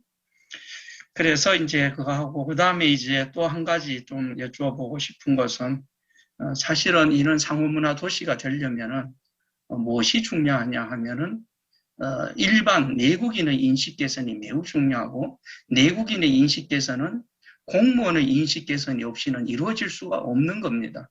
그러면은 지금 제가 알기로는 그 안산시에 한 2,200명 정도의 그 공무원들이 계신 걸로 아는데 과연 이분들은 상호문화 도시에 대해서 이해하고 있는가, 그런 공감대를 형성하고 있는가, 이게 가장 기초입니다. 그래서 지원과 함께 이것이 이루어져야 되는데 예를 들어서 이제 상호문화 도시의 핵심 질문을 보게 되면은 그렇게 되어 있습니다. 예를 들어가지고 B도시는 공무원들의 상호문화 역량을 어느 정도 증진시키고 있습니까? 그러면은 사실은 공무원들을 대상으로 해서 좀 더 많은 그런 노력이 있어야 될 거다. 그렇지만 이제 전체적으로 제가 보기에는 상호문화 도시 지표에 맞추어서 움직여 나가고 있는 그런 느낌을 받고 있습니다. 그 다음에 구로구도 간단히 말씀드리겠습니다. 사실 구로구는 주무관님께서 나오셔야 되는데 아마 송 박사님이 대신 하신다고 아마 애를 많이 쓰셨을 것 같습니다. 저는 이 상호문화 도시 점수를 이렇게 보여주는데 저는 이렇게 봅니다. 상호문화 도시 지표가 90개죠. 그 90개는 뭐냐 하면은 도시를 건강검진하는 겁니다. 이 도시가 얼마나 건강하냐를 보는 거예요. 그래서 조금 여러분들이 좀 조심했으면 좋겠는 게 우리는 몇 점인데 너희들은 몇 점이냐 이런 얘기를 안 하는 겁니다. 그래서 그건 굉장히 조심해야 돼요. 그래서 오늘 필루드 선생의 그 얘기에서도 굉장히 그 부분을 강조를 했습니다. 순위는 매기지만은 그것이 어떤 우위를 얘기하는 것이 아니라 이 도시가 앞으로 3년 후에 다시 건강검진을 받았을 때 어떤 부분이 더 나아졌고 어떤 부분이 덜 나아졌느냐 그걸 보는 겁니다. 그래서 이런 수치를 참고만 하면 되는 것이지 다른 사람이나 외부에 알려서 이것을 홍보하려고 하는 것은 상호문화 도시가 경계하는 생각들입니다. 그래서 그 부분을 잘 생각해 주시고 그 다음에 그 도시 이제 점수가 나왔길래 보니까 퍼블릭 스페이스하고 랭귀지 문제가 굉장히 낮은 점수가 나왔습니다. 사실 이제 구로구도 그렇고 안산시도 마찬가지죠. 그 단원구, 원곡동 외국인 밀집 지역이 있는데 사실은 상호문화 도시가 추구하는 것은 이런 밀집된 것을 피하는 겁니다. 밀집되어 있다는 것은 상호문화 도시의 입장에서 보면은 좋지 않은 거예요. 그래서 여기 지표에 보면은 귀도시는 민족 집중 현상을 피하기 위하여 주민의 다양성을 증진시키기 위한 정책을 실행하고 있느냐 이런 겁니다. 그래서 이렇게 몰려 있다라는 것은 자연스러운 일이지만 결코 바람직한 것은 아닙니다. 특히 이제 원곡동이라든지 이런 데 가보면은 정말 막 학생, 그 선일이라든지 뭐 관산이라든지 이런 데 가보면은 학생들이 정말 많이 몰려 있어서 정상적인 교육을 하기도 어렵습니다. 그래서 그런 것들에 좀 대해서 생각해 주시고, 그래서 뭐 구로구 송 박사님께서 그것을 조금 하실 수 있을는지 모르겠지만은 제가 한 가지만 여쭤보면, 퍼블릭 스페이스, 이런 민족이 특히 중국계가 집중되어 있는 현상을 피하기 위해서 구로구는 어떤 노력을 하고 있는지 그걸 좀 말씀해 주시고, 구로구 역시도 1,400명의 그 공무원들이 있습니다. 제가 그 작년에 몇 번 가서 잘 압니다. 가봐도 사실은 그 담당하는 그 공무원들만 몇 명 알고 나머지는 다문화가 뭐고 상호문화가 뭐고 구분도 안 됩니다. 그런 상황에서 다문화 도시의 지표가 몇 점 나왔다, 이런 걸 가지고 너무 경쟁하듯이 하는 것은 지양해 줬으면 좋겠습니다. 이상입니다. 네, 장한혁 교수님 감사드립니다. 네, 중요한 포인트들을 많이 짚어주셨고요. 그래서 대표적인 이제 질문은 상호문화도시로 지정이 되면서 안산시에서 이제 어떤 변화가 있었는지 궁금해하셨고, 그리고 이제 이주민들의 참여에 있어서 어떤 수준의 에이전시를 가지고 있는지에 대한 문제, 그 다음에 실질적으로 한국인들의 다문화 감수성들의 제고를 위한 어떤 교육적 노력들을 하고 있는지에 대한 질문을 해주셨습니다. 더불어 제가 한 가지만 좀 덧붙이면, 그러니까 만약에 그런 얘기를 사실은 언급은 하셨거든요, 장원 선생님께서. 그래서 아마 이제 시간상 이제 많은 부분을 얘기하셨지 못하셨을 거라는 판단이 좀 들고요. 그래서 좀 구체적으로 시간을 좀 드리겠습니다. 그래서 왜 현 주민의 참여들이 잘 이루어지지 않는지 안산시에서 파악하고 있는 원인은 있는지 조금 궁금합니다. 네. 그리고 이제 구로구의 문제는 아마 송영 선생님 하시지 힘들지 않으실까요? 그래서 혹시 그러시죠? 그래서 가능하시면 하시고 아니면 할 수 없다는 생각이 들고, 근데 질문이 사실은 안산시의 사례와서 같이 연결이 되거든요. 그래서 관련 질문에 있어서 혹시 장훈 선생님께서 구로구의 일집 지역으로서 개토화되는 문제, 이런 문제에 대한 또 그 자치구로서 어떤 고민들도 있으실 것 같아요. 그래서 그런 부분들을 조금 포괄적으로 장훈 선생님께 좀 부탁드리겠습니다. 공무원이 저 하나다 보니까 제가 부담이 참 많고, 교수님한테 오늘 뼈를 많이 맞은 것 같은데 사실 저도 작년 10월에 여기에 와서 상호문화도시란 게 있구나, 여기 와서 처음 알았거든요. 사실 이게 지정은 2020년 2월에 됐는데 저는 여기 2020년 10월에 여기에 이제 인사발령 나서 부임을 해서 여기서 근무를 하면서 이제 상호문화도시 업무를 담당하게 되면서 안산시가 상호문화도시구나 라는 거를 알게 되면서 이제 조금씩 이게 어떤 거고 이제 어떤 의미가 있고 왜 중요한지 이런 것들을 좀 알아갔었거든요. 근데 어떤 변화를 제가 오기 전 이제 이전 부서에서 이제 외국인 주민 지원본부를 바라보면서 느꼈던, 그리고 안산시를 바라보면서 이제 느꼈던 거를 돌아봤을 때 아직까지는 뭐 물론 제 입으로 이런 얘기를 드리는 게 참 부끄럽기도 하고 그렇지만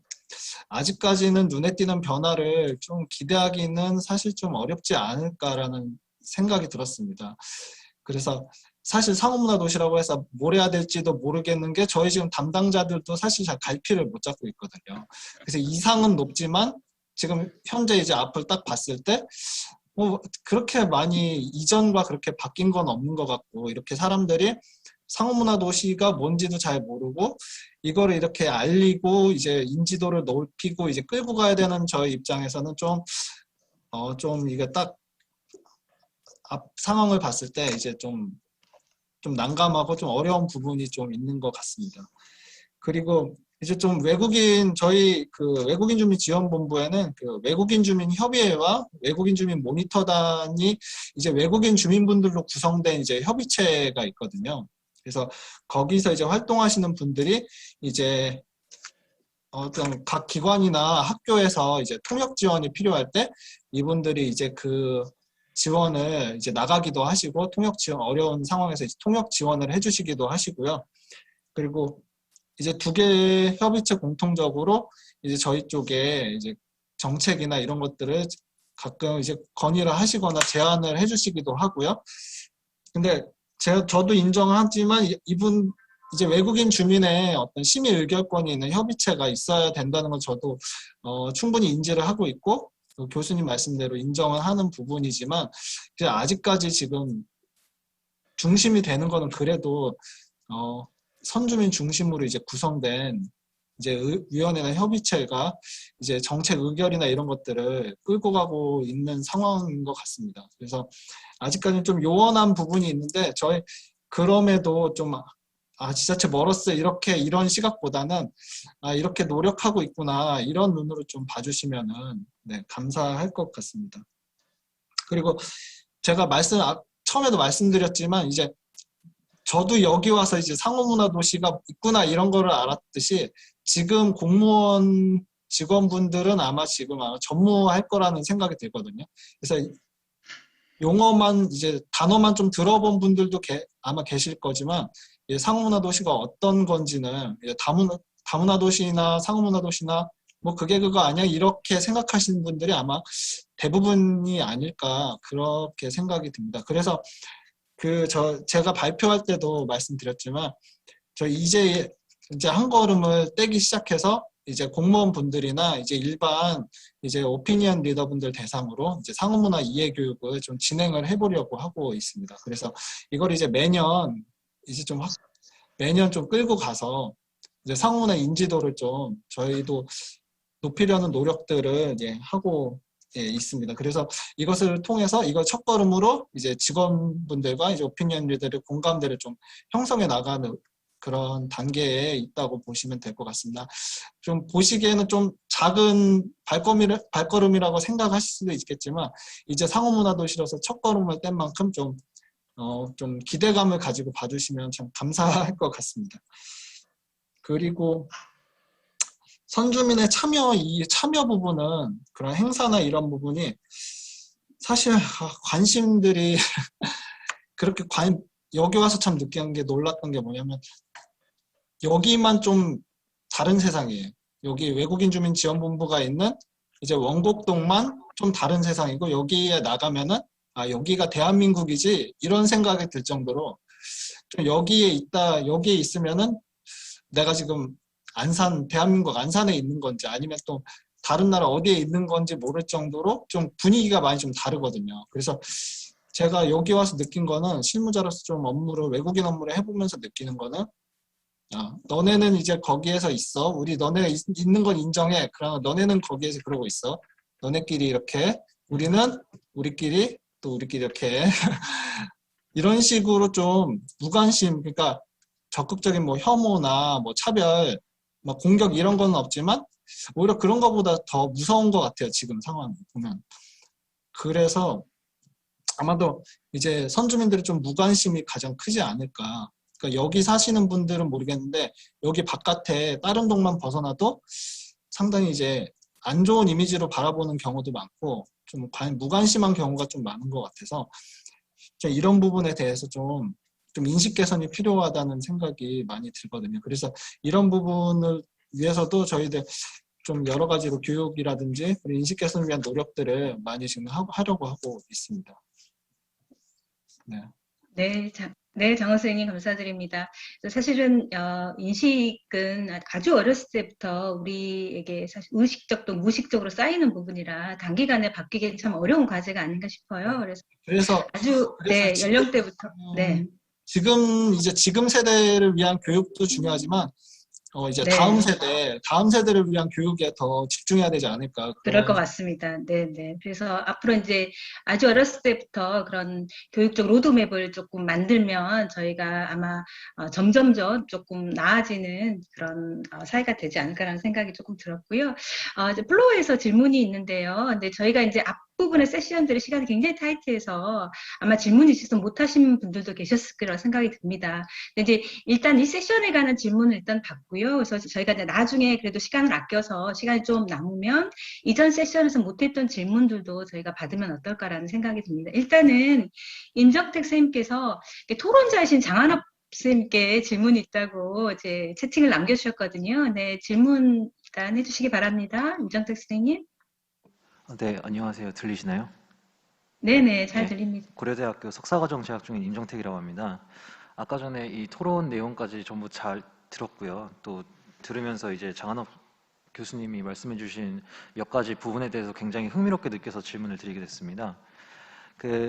이 다문화라는 용어가 사실 다양한 문화적 배경을 지녔다는 의미인데, 이게 어느 순간부턴가 외국인이랑 혼혈인을 다른 이제 여타 국민들이랑 좀 구분하는 용도로 사용되면서 차별과 편견을 낳는다는 지적이 있었고, 또 실제로 이어간에서 이제 정치권에서는 이 다문화라는 용어를 그만 사용하자는 움직임이 있었다는 것도 알고 있는데요. 근데 또 한편으로는 다문화라는 용어를 우리 사회가 도입을 함으로써 좀 의도되었던 그런 좋은 방향으로서 변화를 가져온 것도 있고, 그렇기 때문에 결국 중요한 것은 언어가 아니라 그 언어를 사용하는 사회 구성원들의 인식이 아닌가라는 그런 주장도 있습니다. 그래서 아까 전에 이제 장한업 교수님이 말씀하신 이 다문화 가정이 아닌 이 다문화 사회에 우리 모두가 살고 있기 때문에 이주 배경 가정이라고 지칭하는 것이 교수님께서 이제 지향하는 바이시다라고 말씀을 해주셨는데, 저 역시 지금 논문을 준비하는 과정에서 이제 이주 배경 가정 자녀들을 면접하는 계기가 있었습니다. 근데 이 과정상 이제 이주 배경 자녀들이 아닌 그런 국민들을 그냥 편의상 제가 한국인으로 이렇게 지칭을 하면서 이게 은연중에 다문화인을 비한국인 또는 완전하지 않은 한국인으로 타자화하는 것은 아닌가, 뭐 이런 고민이 들기도 했고요. 그래서 제가 결론적으로 드리고 싶은 말씀은 이제 용어의 문제에 대해서 장한학 교수님의 어떤 철학 같은 게 있는지가 궁금하고, 또 제가 논문 준비하는 과정에서 좀 참고할 수 있을 만한 장한학 교수님의 글이 있으면 또 소개해 주시면 감사하겠습니다. 감사합니다. 조금 짧게 답변 부탁드리고, 혹시 참고문이나 이런 거는 채팅으로 남겨주시면 혹시 참고하기가 좋지 않을까라는 생각이 듭니다. 네. 짧게 말씀드리겠습니다. 다문화라는 용어는 1941년 처음 나오는 용어입니다. 그거는 이제 어원사전에 나오는 것이고요.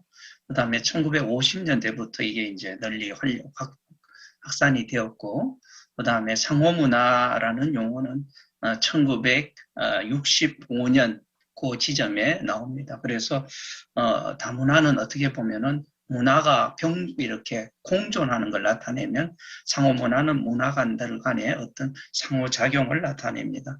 그런데 이제 여기에는 사실은 외국인이나 동남아라는 그런 의미가 없는데도 불구하고 한국에서는 그렇게 쓰이는 것이죠. 그것은 아까 제가 지적한 것처럼 한국인이 1960년대 이후 한 60년 정도 계속해서 단일 문화 교육을 받았기 때문에 그 다문화가 잘못 보이는 겁니다.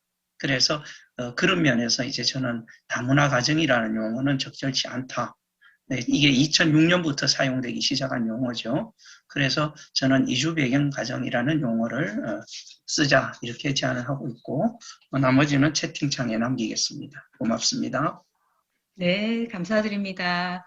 네, 사실은 이주가정 배경이랑 용어는 사실 저도 관련 연구를 한 적이 있었는데 2009년부터 저도 그 용어를 제안했었거든요. 근데 여전히 다문화, 아동 다문화 가족이라는 용어가 사실 사라지지 않는 것 같아요. 그래서 우리의 의식 속에 먼저 만들어진 용어들은 정말 이것들을 바꿔내는 건 쉽지 않은 일이 아닌가라는 생각이 듭니다.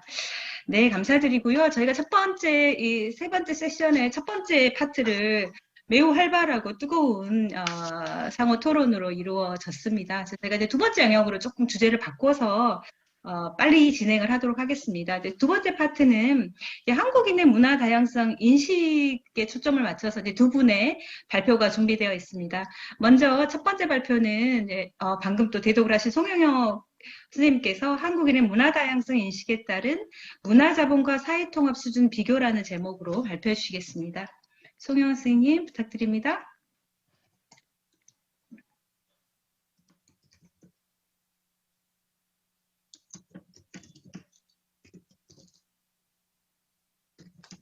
자, 보이시나요? 혹시? 네, 잘 보입니다. 네, 제가 발표할 것들은 한국인의 문화 다양성 인식 유형에 따른 사회통합 수준으로 조금 더 범위를 점점 좁혔습니다. 그래서 문화자본까지 한번 해보려고 했는데 이게 조금 그러니까 여력이 안 돼서 일단 사회통합 수준, 그러니까 한국인의 문화다양성 인식 유형에 따라서 그러한 한국인들이 가지고 있는 사회통합에 대한 그 인식 수준이 어떻게 다른지를 비교하는 것에서 이번 발표에 좀 더 초점을 두도록 하겠습니다. 그 연구 배경으로 2000년대 중반 이후에 있어서의 다문화 이슈가 좀 부각이 되면서 문화다양성이라는 그런 하나의 새로운 그런 그 이슈가 생성되는 게 아니라 이미 있었던 문화다양성에 대한 그 스크린 쿼터 축소의 이로 인해서 본격화됐던 문화다양성에 대한 논의가 2000년대 이반에 있어서 다문화 이슈로 조금 더 새롭게 부각이 되고 재조명되는 것 같습니다. 그래서 제가 볼 때는 다양한 인종민족 집단이 유입이 되고 우리 사이에 있어서의 타자성에 대한 논의로 문화다양성 이슈가 조금 더 새롭게 부각되는 건 아닌가라는 생각을 했습니다. 우리나라에 있어서의 그런 문화다양성 관련한 그런 제도와 그다음 정책과 그에 따른 있어서의 기본 계획들은 보시는 것처럼 비준이 2010년도에 이루어졌고 그 다음에 있어서의 관련한 법률이 제정이 된 게 2014년, 그다음 2017년도에 있어서의 아시아 태평양 그룹 위원회로 선출이 되고 2021년도에 있어서의 제1차 문화다양성 보호 및 증진 기본 계획이 발표되기까지 이루어져 있습니다. 제가 볼 때는 문화다양성이라고 봤을 때는 문화다양성법 제2조에 따라서는 그 집단과 사회의 문화가 집단과 사회 간 그리고 집단과 사회 내에 전해지는 다양한 방식으로 되는 표현 방식들과 또한 표현에 있어서의 다양한 범위들을 포괄한다라고 볼 수가 있습니다. 크게 문화다양성 관련한 표현, 그다음에 문화 정체성 관련한 요인들로 좀 더 구분해 볼 수가 있는데요. 문화관광부에 있어서의 문화다양성 실태조사와 그런 동의 관련한 그런 그 자료들을 살펴보다 보니까 문화다양성들을 크게 그러니까 획득적 지위하고 그다음에 잠시만요.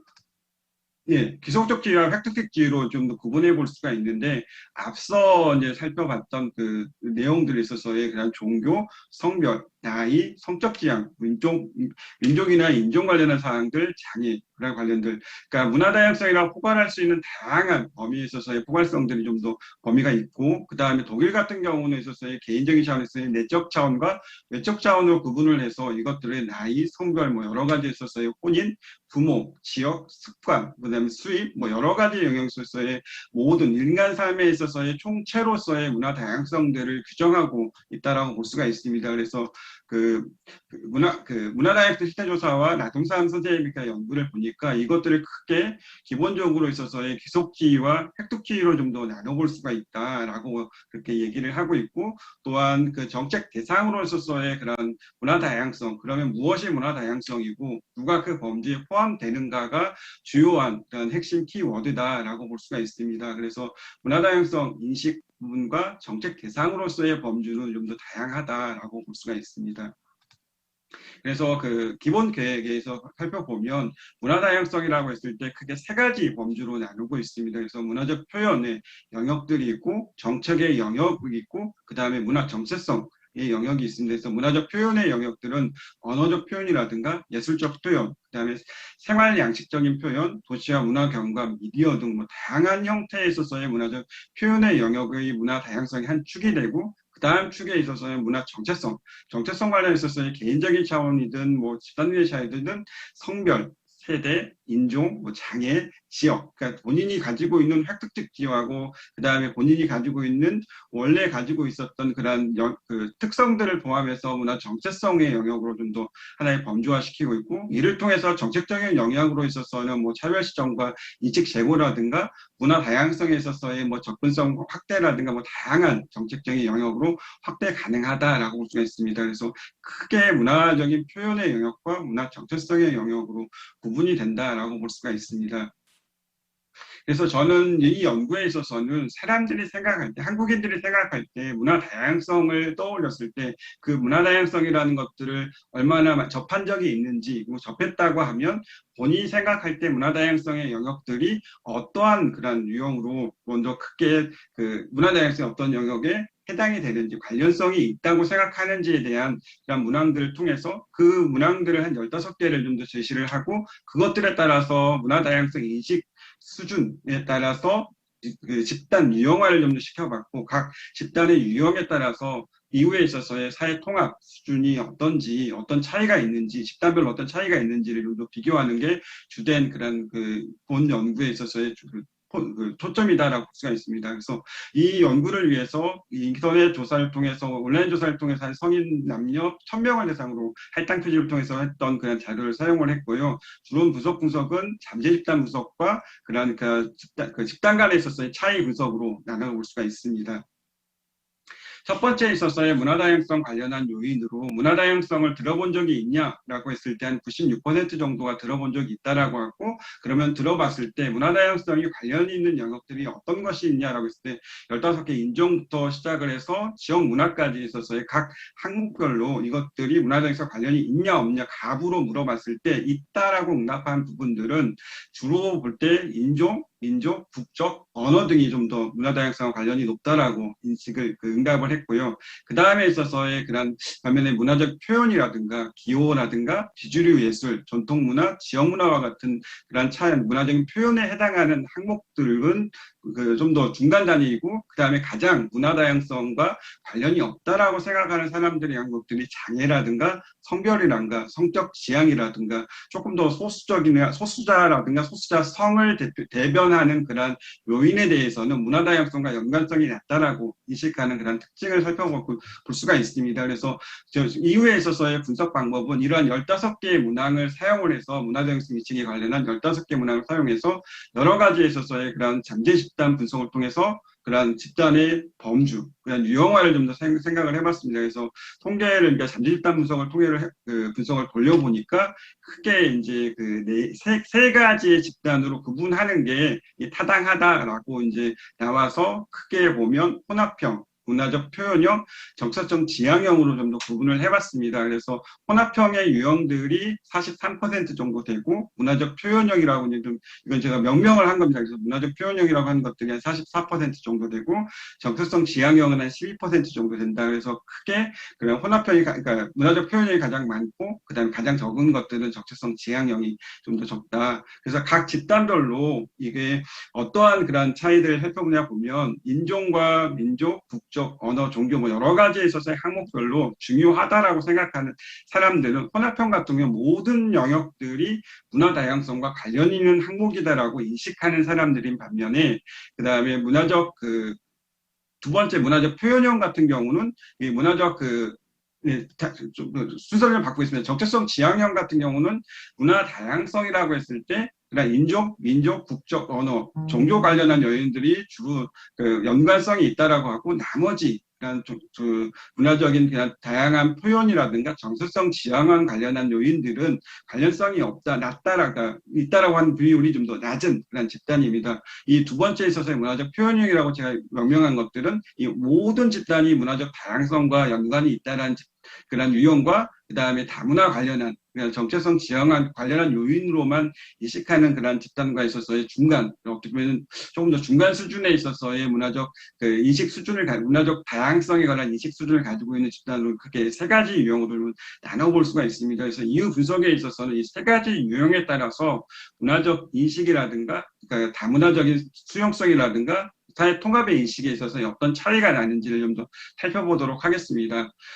첫 번째 문항에 있어서는 문화다양성 보호 및 증진이 된다고 하면 다음에 각 영역에 어떤 변화가 일어날지에 대한 동의 정도를 살펴봤는데, 세 가지 영역분을 볼 때 혼합형이 가장 긍정적인 인식, 그러니까 문화다양성이 우리 사회에 있어서의 모든 영역에 있어서의 조금 더 긍정적인 영향을 미칠 것이다, 효용성에 있어서 좀 더 긍정적인 평가를 한 반면에 다문화적인 요소로가 가장 많이 강하게 인식하고 있는 그런 정체성 지향형 같은 경우는 그러니까 정치적이나 민주주의라든가 경제라든가 사회 갈등이라든가 문화예술 경쟁력, 사회 구성의 삶의 지대에 있어서의 문화다양성이 가지고 있는 효용성들이 가장 낮게 평가해서 집단별로 있어서의 세 집단 간에 있어서의 차이는 좀 더 명확했다. 혼합형이 조금 더 긍정적이고 정체성 지향형, 이 다문화로 여긴 요소로만 인식하는 것들이 가장 낮았다라고 볼 수가 있습니다.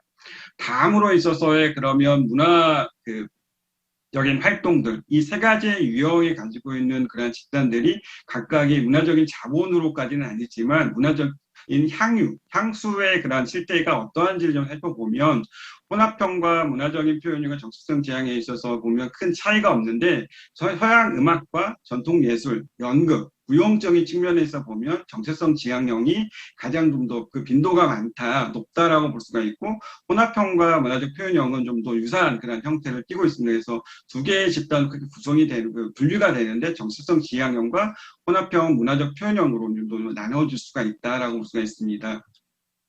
다음에 있어서는 이제 그것들을 직접 관람이 아니라 매체를 통해서 이 문화적인 활동들을 어떻게 하고 있는지를 살펴보면 앞서서와 마찬가지로 정체성 지향형의 유형들이 서양 음악이라든가 연극을 조금 더 많이 보고 있고 그 매체를 통해서 이용을 하고 있고 나머지 두 유형은 좀 더 비슷한 그런 형태를 좀 더 보이고 있습니다. 특히 이제 그 영화 같은 경우는 좀 더 역진이 되고 있는데요. 그 문화적인 표현형이 좀 더 낮고 나머지 유형이 좀 더 큰 그런 특징을 보이고 있습니다.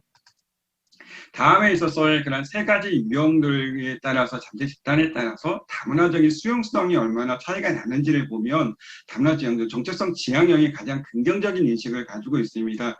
특히 이주민들이 일반적으로 한국 경제에 도움을 줄 것이다라는 의견에 대해서 그런 다문화적인 지향, 정체성 지향형을 가지고 있는 사람이 조금 더 긍정적인 그런 응답 비율을 가지고 있고 가장 낮은 것들이 혼합형, 모든 요인들이 문화 다양성과 관련이 있다라고 인식하는 사람들이 좀 더 낮은 비율을 보였습니다. 이것들은 그 이주민들이 새로운 아이디어와 문화를 가져오면서 한국 사회를 좋게 만든다라는 의견과 이주민들이 일반적으로 한국 경제에 도움을 준다라는 두 가지의 항목에 있어서 크게 집단적인 그런 차이가 좀 더 두드러졌다라고 설명을 좀 드릴 수가 있습니다. 다음에 있어서의 그런 사회 통합 관련한 그런 요인들입니다.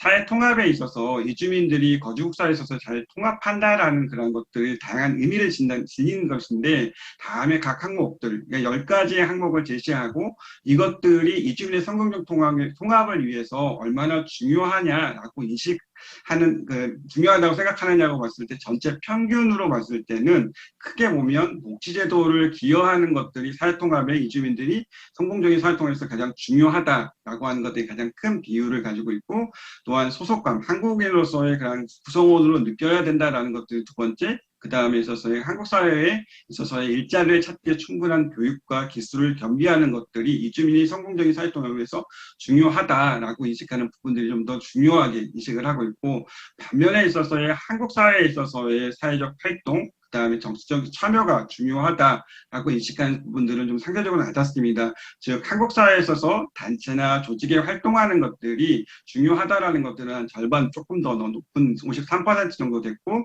그다음에 있어서의 그런 정치적인 참여, 그러니까 지방의회 선거에 참여하는 걸 중요하다라고 하는 것들이 한 43% 정도 좀 더 낮았다라고 볼 수가 있습니다. 그래서 전반적으로 한국인들이 생각할 때 이주민들의 사회통합에 있어서 중요한 부분들은 보육지 제도의 기여라든가 그 다음에 있어서의 실질적으로 소속감, 또 실질적으로 자기 자신 한국 사회에 있어서의 그런 일자리라든가 기술에 있어서의 그런 기술을 가지고 있느냐, 또한 한국 사회의 문화를 따르고 있느냐라는 것들이 좀 더 중요하게 인식하고 있습니다. 그렇다고 보면 이것들이 집단별로 어떠한 차이를 보이고 있는지 각 항목별로 집단적인 차이를 살펴보면 정체성 지향형이 사회통합에 대한 한국의 긍정적인 비율이 좀 더 다른 집단에 비해서 좀 낮았습니다. 그래서 특히 문화다양성이 다문화적인 그런 정체성 또한 가치로 인식하는 경우에 있어서 이주민의 성공적인 사회통합에 대한 긍정적 응답 비율이 낮았다라고 볼 수가 있는데요. 이것들은 어떻게 보면 혼합형과 문화적인 표현형이 조금 더 관대하거나 조금 더 개방적이다라고 해석하기보다는 어떻게 보면 이 문항들이 사회통합이 이주민에서 사회통합이 중요한 영역들이 어떤 거냐라고 봤을 때 이 영역들 어떻게 보면 동아주의적인 관련성이 좀 더 높은 문항들입니다. 그래서 어떻게 보면 한국 사회에서 좀 더 사회통합되기 위한 하나의 자격 요건으로 인식되는 거 아닌가. 그래서 규약, 그러니까 조금 더 제약 요인으로 받아들인 거 아닌가. 그래서 정체성 지향, 다문화 관련한 요인들을 조금 더 문화다양성과 연관시켜서 생각하는 사람들 같은 경우는 이 많은 사회통합의 요인들을 조금 더 제약 요인들을 조금 더 낮춰서 생각하는 부분들이고 나머지 두 유형들은 좀 더 자격 요건들, 어떻게 보면 사회적인 문턱들을 좀 더 높게 생각하고 있는 거 아닌가라는 생각을 합니다. 그래서 정체성 지향형이 좀 긍정적인 인식 비율은 좀 더 낮지만 이것들이 오히려 이주민들이나 이 한국 사회에 있어서 통합되는 데 있어서 조금 더 개방적이거나 조금 더 긍정적인 인식을 가지고 있는 거 아닌가라고 해석을 좀 해봤습니다.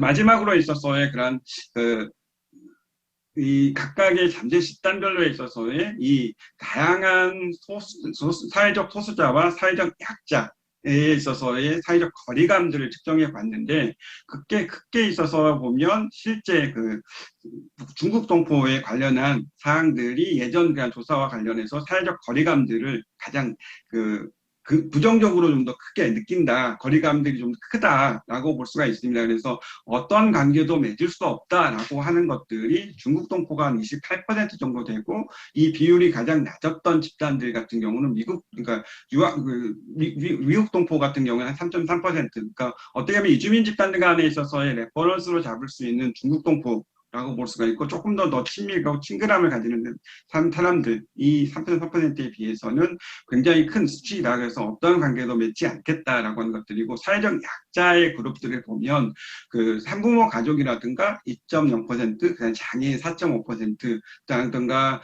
뭐 여러 가지에 있어서의 그런 차이를 보이고 있다라고 볼 수가 있습니다. 단면에 있어서 배우자 되는 것들, 나의 배우자가 되는 거에 있어서의 비율도 있어서의 긍정 응답도 보면 그 중국 동포가 가장 낮은 비율이고, 조금 더 가장 많은 그런 또 긍정적인 응답들을 가지고 있는 것들이 한부모 가족들에 있어서의 자녀들이 가장 19.2%로 좀 더 나의 배우자 되는 것에 있어서 찬성하는 비율이 좀 더 가장 높았다라고 볼 수가 있습니다. 그렇다고 보면 가장 사회적 거리감들을 부정적으로 많이 느끼는 중국 동포를 한정을 해서 이 세 가지의 유형에 따라서 얼마나 차이가 나는지를 좀 살펴보면, 혼합형이 모든 유형에 있어서의 그런 문화 다양성 요인들과 관련이 있다라고 인식하는 사람들이 조금 더 거리감이 낮았다. 그러니까 긍정적이었다. 중국 동포의 긍정적이었다라고 볼 수가 있고, 반면에 정체성 지향형은 가족관계 형성에 있어서 좀 더 소극적인 태도를 보이고 있다라고 볼 수가 있습니다. 그래서 크게 혼합형 같은 경우는 가족관계, 나의 배우자가 되는 것에 있어서의 측정하는 비율이 한 6.7% 정도 되는데, 정체성 지향형 같은 경우는 다문화적인 요인들로 문화 다양성을 인식하는 집단 같은 한 2.7% 정도 됐다라고 볼 수가 있습니다. 그래서 큰 집단 간의 차이가 좀 더 나고 있다라고 볼 수가 있습니다. 그래서 결론적으로 어떻게 보면 문화 다양성 인식과 사회 통합 인식 수준 간에 있어서는 차이가 좀 더 명확했다라고 볼 수가 있고요. 세부적으로 볼 때는 문화 다양성은 문화적 표현과 정체성 모두로 인식하는 유형이 다수를 차지하고 있고, 다문화적인 정체성, 다문화적인 요인들, 그러니까 인종, 민족 그 요인들로만 주로 인식하는 유형들은 한 10명 중에 1명꼴 정도 된다라고 볼 수가 있습니다. 또한 두 번째에 있어서의 문화 다양성 증대가 지속 가능 사회 발전에 긍정적으로 기여할 것이라고 생각하는 부분들에 있어서도 정체성 지향형, 그러니까 다문화 지향성들이 가장 부정적이었고, 특히 경제 발전에 대한 인식에 있어서는 좀 더 소극적인 태도를 보이고 있습니다. 또한 사회 통합에 관련한 인식에 있어서는 한국 사회의 실질적인 기여와 실용적인 기술을 겸비하는 게 중요하다고 인식한 비율이 가장 높았고, 특히 정체성 지향형이 모든 항목에 있어서의 좀 더 긍정적인 그런 조금 더 관대한 그런 태도를 보이고 있다라고 설명을 좀 드릴 수가 있습니다.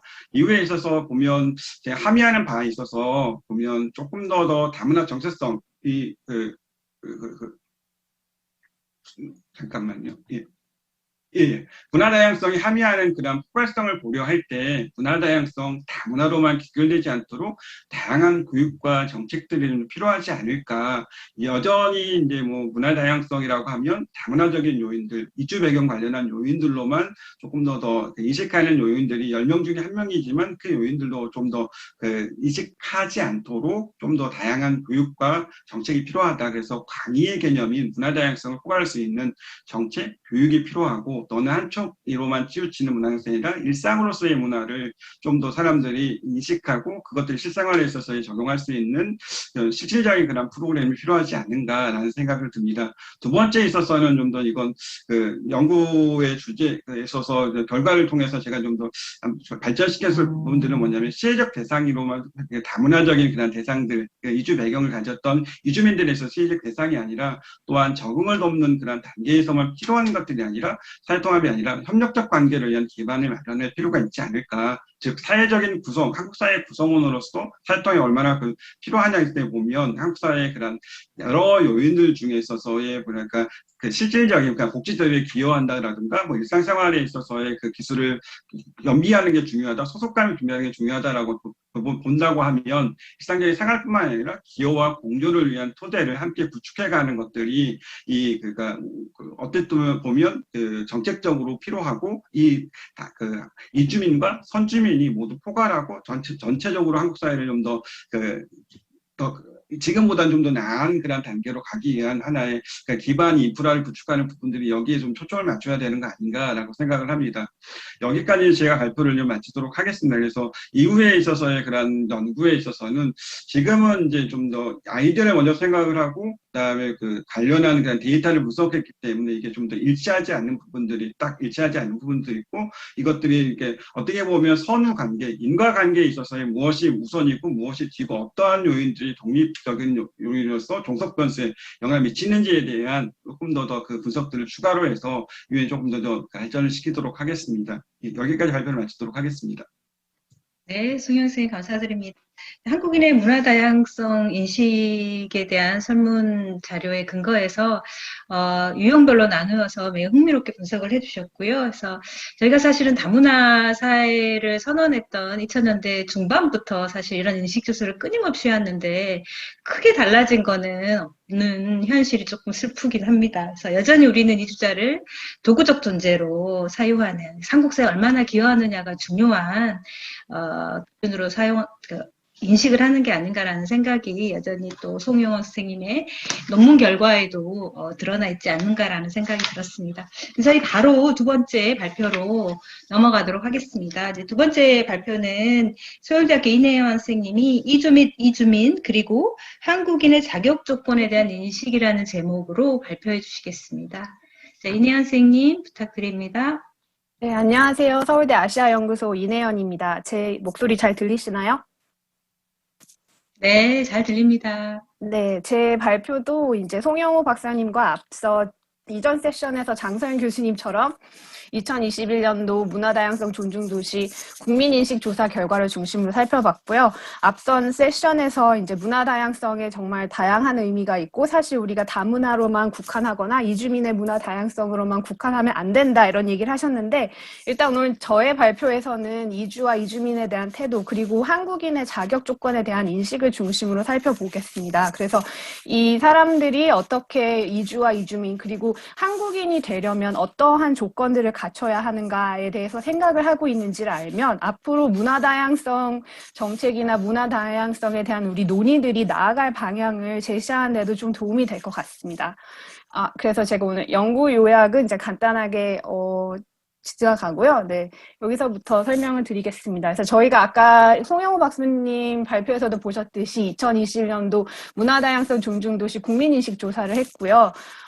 대한민국 거주 성인 남녀 만 18세 이상을 대상으로 했고 지역 성별 나이로 할당 표집을 한 온라인 그리고 모바일 설문조사였습니다. 그래서 사례 수는 1000명이고 저는 개인적으로 이제 이주나 이민 관련 연구를 하면서 우리나라 연구나 논문에서 선주민이라는 표현을 쓰는 게 굉장히 낯섭니다. 그래서 저는 어떻게 하면 이 용어를 개선해 볼 수 있을까 생각하면서 제가 나름대로 써본 용어는 태생적 한국 시민입니다. 물론 한국에서 태어난 화교나 뭐 부모님 중에 이주 배경이 있는 사람은 어디에 들어가느냐 혹은 혼혈이는 어디 들어가냐 이렇게 물어보시면 제가 좀 더 고민을 해봐야 될 것 같고요.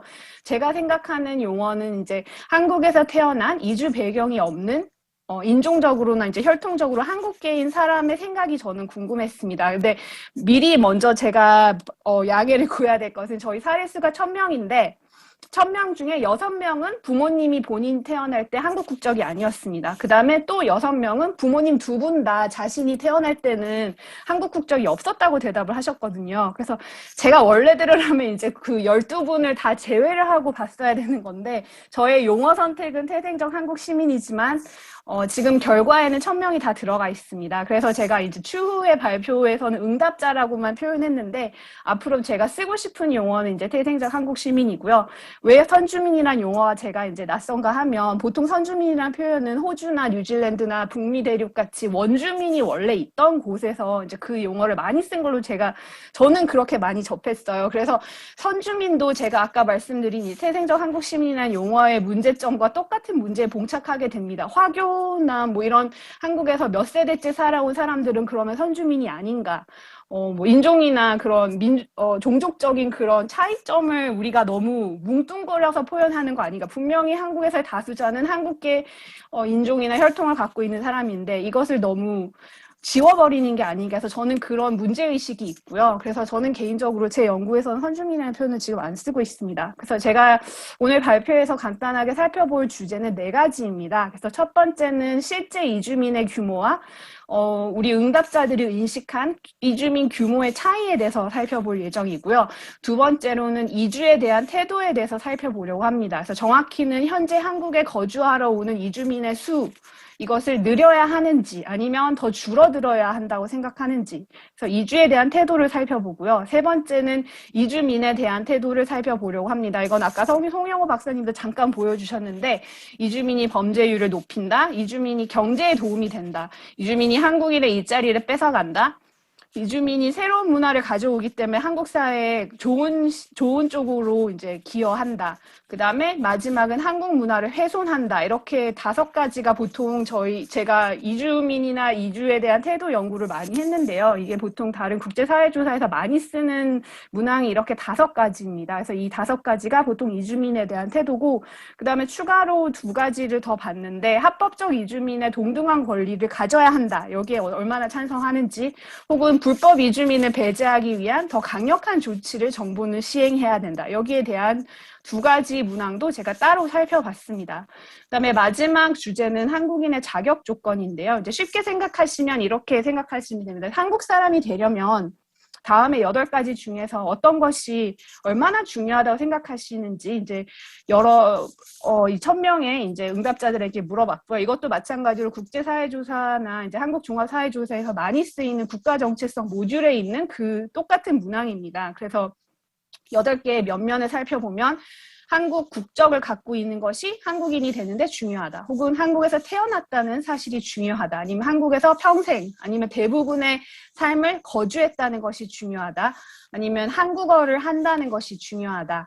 그 다음에 이거는 이제 보통 다른 나라 같은 경우에 독일 같은 경우에는 이제 기독교가 들어가는 영역인데요. 우리나라 문화가 유교의 가르침을 따르는 것이 중요하다가 들어가 있습니다. 그 다음에 법과 제도를 얼마나 존중하는지가 중요하다.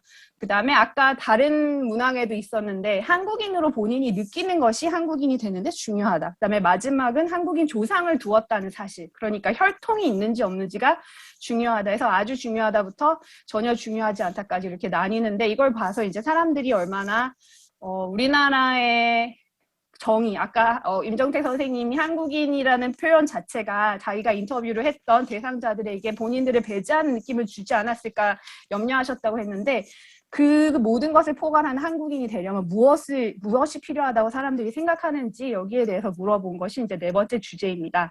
그래서 일단 연구 배경을 간단히 설명을 드리자면 이제 이주민이나 이주에 대한 태도를 연구할 때 주로 많이 이제 참고하는 이론이 집단 위협 이론 혹은 그룹 threat theory인데요. 여기서 보통 이제 여러 가지 요인들이 사람들이 이주나 이주민에 대한 태도에 영향을 주는 것으로 나옵니다. 그리고 실질적으로 이 이주민 혹은 외그룹 집단이 커지면 커질수록 사람들이 자신의 정체성 그리고 어떤 경제적인 위치에 위협이 된다고 생각을 합니다. 뭐 일자리 경쟁이라든지 이런 걸 생각해 보시면 좀 쉽게 이해하실 수 있을 것 같고, 또 문화적 정체성에도 이제 이 이주민들이 우리에게 위협을 가한다. 이렇게 두 가지 차원으로 위협을 생각을 하고요. 저는 그 수많은 요인 중에서 이제 두 가지에 지금 관심을 갖고 한번 살펴보려고 합니다. 그래서 실제 규모는 실제 이주민의 수 혹은 전체 인구 중에서 이주민이 실제로 차지하는 비율이고요.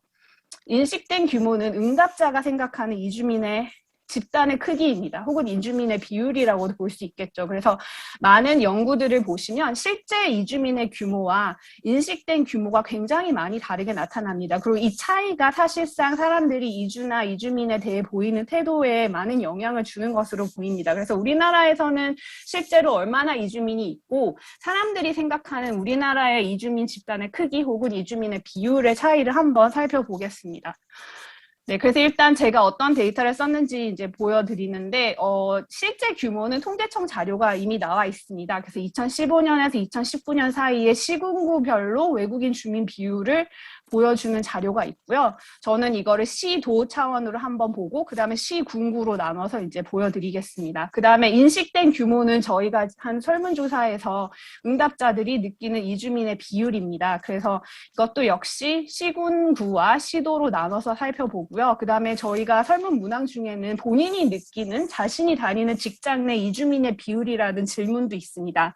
이거는 제가 실제 이주민 비율을 그 사람이 다니는 직장을 알 수 없기 때문에 비교는 할 수 없지만 그냥 일단 응답자가 느끼는 직장 내 이주민 비율도 한번 보여드리겠습니다.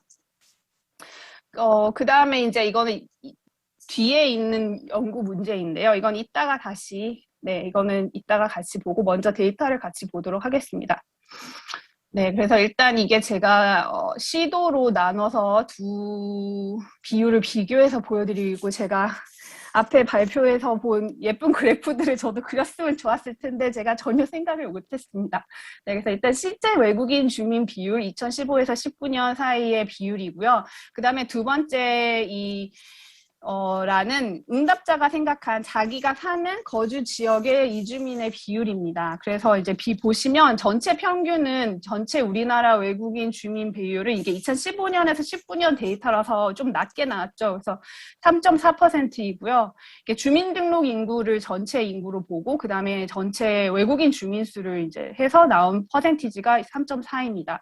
그 다음에 응답자 전체 1000명이 본인이 생각하는 인식한 이주민 비율은 8.5입니다. 그래서 이 차이를 보시면 응답자들이 한 5% 더 많이 우리 주위에 외국인이 있다 이렇게 생각을 하는 걸로 보시면 됩니다. 그리고 실제로 서울시 같은 경우에도 지금 차이가 5.1%라서 서울시에 사는 응답자는 이주민 비율이 9.1% 정도 되는 것 같다라고 생각을 하는데 실제 서울시 전체 평균은 4.0입니다. 그 다음에 이제 이 비율의 차이가 제일 많이 나는 시도를 보시면 부산시인데요. 부산시 실제 외국인 주민 비율 전체의 평균은 1.8%이고 응답자 이제 67명의 응답을 평균을 내보면 9.2%가 나옵니다. 그래서 실제와 응답자가 생각하는 인식된 규모의 차이가 7.4%로 제일 높은 지역이 이제 부산시입니다. 그다음에 실제와 응답자가 생각하는 비율의 차이가 제일 적은 시도는 세종시이고요. 세종시 실제 외국인 주민 비율은 4.2%고 저희 설문조사에 참여한 응답자들이 대답한 비율은 6.5%입니다. 물론 세종시는 참여한 이제 설문 응답하신 분의 숫자가 적어요. 근데 어쨌거나 세종시는 그래서 2.3%로 이제 둘 사이에 차이가 가장 적습니다. 그래서 이제 실제로 외국인 주민 비율이 가장 낮은 곳과 높은 곳을 한번 보시면 가장 외국인 주민이 많은 지역은 이제 실제로 제일 높은 곳은 여기 대구와 대전이 제일 낮고 충남과 경기가 제일 높습니다. 보시면은 사실 대구하고 대전이 굉장히 1.6%랑 1.7%로 낮고 그다음에 충남은 4.8%, 그다음에 경기가 4.5%로 일단 실제 외국인 주민 비율은 2015년, 19년 데이터상으로는 통계청 자료에 의하면 제일 높습니다. 그 다음에 응답자가 생각하는 이주민의 비율의 이제 최저와 최고를 비교해 보시면 응답자가 생각하는 이주민 비율의 평균값은 울산과 충북이 제일 낮고요. 5.6%, 6.1%고 응답자가 느끼는 본인의 시도의 이주민 비율은 인천과 충남이 제일 높습니다. 인천 10%, 충남 9.8%입니다. 그 다음에 응답자가 생각한 비율과 실제 이주민의 비율의 차이를 비교해 보시면 제일 아까 보셨듯이 세종시와 충북이 제일 그 차이가 작고요. 2점대이고요. 그 다음에 부산하고 광주는 실제와 응답자가 생각하는 비율의 차이가 굉장히 많이 납니다. 그래서 응답자가 실제 그 지역에 있는 실제 이주민 비율보다도 훨씬 더 많이 이주민들이 있다 이렇게 느끼는 것을 볼 수 있습니다. 그 다음에 제가 시군구로도 한번 비교를 했는데 시군구는 제가 굳이 시간을 많이 들여서 설명을 하지 않겠습니다. 그 이유는 이게 시군구로 1000명을 나누면 어떤 시군구는 한 명일 수도 있고요. 뭐 전남의 어떤 군 같은 경우는 한 명일 수도 있고 어떤 서울시나 뭐 이렇게 많은 곳은 이제 2자릿수가 넘어갑니다. 그래서 이게 응답자 수가 좀 적어서 이게 큰 그렇게 유의미한 것은 아니지만 그냥 간단히 살펴보면 아까 앞선 발표에서 보셨듯이 우리 통계청 자료에서도 이제 실제 외국인 주민 비율이 제일 높은 곳은 서울시 영등포구라서 12.2% 그리고 아까 발표해 주셨던 이제 경기도 안산시가 11.1%라서 두 시군구가 전국에서 실제 외국인 주민 비율이 제일 높습니다. 제일 낮은 곳은 부산시 동래구와 부산시 연제구고 이 두 곳은 0.5%밖에 외국인 주민이 없습니다. 그 다음에 응답자가 느끼는 거주지의 이주민 비율이 제일 높은 곳은 전북 남원시 한 분인데 이분이 30% 정도 있는 것 같다고 답을 하셨거든요. 그 다음에 이제 제일 거주 지역에서 응답자가 느끼는 비율이 제일 낮은 곳은 이제 산청구는 이 응답자가 한 분밖에 없는데 이분이 0명이라고 대답하셔서 이제 차이가 많이 나는 걸 알 수 있고요. 응답자가 생각한 비율과 실제 이주민 비율의 차이가 많이 나는 곳은 이제 남원시 이분이 30%나 된다고 생각을 하는데 실제로 아마 남원시 한 2% 정도 있어서 이제 28%나 차이가 나고요. 그 다음에 응답자가 생각한 비율과 실제 비율의 차이가 이제 이 몇몇 시군구는 마이너스대로 갑니다. 그래서 전남 영암도 그렇지만 서울시 구로구도 실제는 뭐 10%가 넘는데 아마 응답하신 분들이 한 5%대로 답을 하신 것 같아요. 그래서 여기서 이제 실제 마이너스의 차이가 나는 걸 보실 수 있습니다. 그다음에 이렇게 사람들이 생각한 이주민의 비율이 성별에 따라서 어떻게 차이 나는지 제가 간단히 살펴봤습니다. 그래서 제가 T테스트를 했는데 여성이 일단 기본적으로 평균적으로 우리가 거주하는 거주 지역의 이주민 비율이 9.48%라고 대답을 했고 남성들은 7.51%라고 대답을 했습니다. 그래서 앞선 세션에서 이제 장서영 교수님이 발표하실 때도 혹시 보셨으면 저희 데이터는 이상하게 여성분들이 이주나 이주민에 대한 태도가 굉장히 부정적으로 나와요. 그래서 일단 첫 번째로 이주민의 비율 자체도 여성들이 평균적으로 더 높게 생각을 하고 있습니다. 그래서 자기가 생각하기에 거주 지역의 이주민 비율을 여성들이 남성보다 더 평균적으로 높게 응답을 했습니다. 전체 응답자의 평균은 8.5고요. 남성은 여기서 1%가 더 낮고 여성은 1%가 전체 평균보다 더 높은 것으로 볼 수 있습니다. 그 다음에 제가 아까 말씀드렸듯이 직장 내 이주민 비율, 이제 실제 자기가 다니는 직장에 얼마나 이주민이 있는지 제가 비교는 할 수 없지만 그냥 대충 분포를 보여드리면 10% 이하가 19.3%, 그 다음에 0%다 답하신 분이 33.2%, 그 다음에 아예 응답을 안 하신 분들도 42.6%나 됩니다. 그래서 소수의 몇몇 분이 이제 10에서 30, 30에서 50, 50 이상을 답을 하셨는데 굉장히 소수인 것을 알 수 있습니다. 근데 본인이 느끼는 직장 내 이주민 비율이니까 다를 수는 있겠죠. 그 다음에 두 번째 제가 살펴보려고 했던 것은 이제 이주민과의 접촉 정도입니다. 그래서 현재 국내 알고 지내는 이주민 혹은 이제 동료, 친척, 친구가 있습니까? 했을 때 없다라고 한 사람이 72.2%고요. 있다라고 대답한 사람이 27.8%입니다. 그리고 이 알고 지내는 이주민 중 가장 친밀한 1인과 얼마나 자주 만납니까? 이렇게 물었을 때 이제 남성과 여성이 이제 유의미한 차이가 나타났는데요. 이제 간단히 살펴보시면 남성들이 일주일에 1회 정도 만난다라고 하는 사람이 21명인데 여성은 8명이고요. 그다음에 여성 같은 경우에는 1년에 1회 미만이다. 거의 안 만나는 얘기죠. 그런 사람들이 40명인데 남성 23명입니다. 근데 어쨌거나 이 친밀한 1인이 있는 사람이 일단 굉장히 1000명 중에 278명이라서 일단 좀 적은 걸로 알 수 있고요. 어떻게 보면 직장에서 만나는 게 많아서 남성들이 좀 더 조금 더 교류가 많은가 이런 생각도 했습니다. 네, 이건 같은 건데 이제 퍼센티지로 나온 거라서 넘어가고요. 그 다음에 오늘 두 번째 주제는 이주와 이주민에 대한 태도인데 먼저 오늘날 한국에 살려고 들어오는 외국인의 수는 어떠해야 된다고 보십니까? 이런 질문이 있습니다. 그래서 여기에 대해서 어떻게 답을 했냐 보면 일단 뭐 5개로 저희가 물었지만 제가 이제 합쳐서 줄어야 한다와 늘어야 한다로 살펴봤습니다. 그래서 줄어야 한다는 사람이 전체가 이제 40.2%, 지금 수준을 유지해야 된다가 40.2%입니다. 그래서 남성만 따로 떼어놓고 봤을 때는 39.2%가 지금 수준이었다 답하고 늘어야 한다는 26%입니다. 근데 여성 같은 경우에는 가장 많은 퍼센티지가 줄어야 한다. 45.5%가 줄어야 한다라고 답을 했고요. 늘어야 한다고 답한 사람은 13.3%밖에 되지 않습니다. 그래서 여기서도 여성이 이제 유의미한 차이를 보였는데요. 여성이 남성보다 외국인 수가 더 줄어야 한다라고 생각하는 것을 볼 수 있습니다. 그래서 다시 한번 여성이 이 설문조사에서는 더 이주에 대해서 부정적인 태도를 보이고 있습니다. 그 다음에 이제 이주민에 대한 태도인데요. 아까 보여드렸듯이 이주민에 대한 여러 가지 생각들에 대한 이제 저희가 설문조사를 했고 범죄율을 높인다, 경제에 도움을 준다, 일자리를 뺏어간다, 새로운 아이디어와 문화를 가져와서 이제 좋게 만든다, 한국 문화를 해소시킨다 이렇게 있는데 이제 잘 보셔야 될 것은 이게 방향이 좀 달라요. 그래서 범죄율을 높인다, 일자리 뺏는다, 한국 문화를 훼손한다는 것은 이 이주민에 대한 부정적인 문장이고 경제에 도움이 되고 새로운 문화로 이제 사회를 좋게 한다 하는 것은 긍정적인 문장이라서 약간 헷갈리실 수 있는데 그래서 제가 빨간색으로 표시한 게 다 부정적인 태도입니다. 네, 그래서 결론적으로 말씀을 드리면 이 범죄율이 높인다에 동의하는 사람이 어느 쪽도 아닌보다 훨씬 많습니다. 3.6% 더 많으니까 43.6%는 범죄를 높인다에 동의하고요.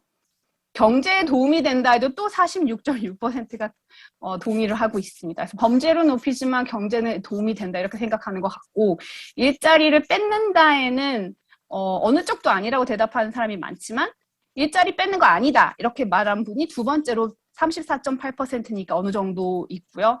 그 다음에 새로운 문화로 사회에 기여한다, 한국 문화 훼손한다는 어느 쪽도 아니다라고 답한 분들이 더 많았습니다. 근데 한국 문화를 훼손한다에는 이제 41.1%가 그것은 아니다 이렇게 또 답을 하셨어요.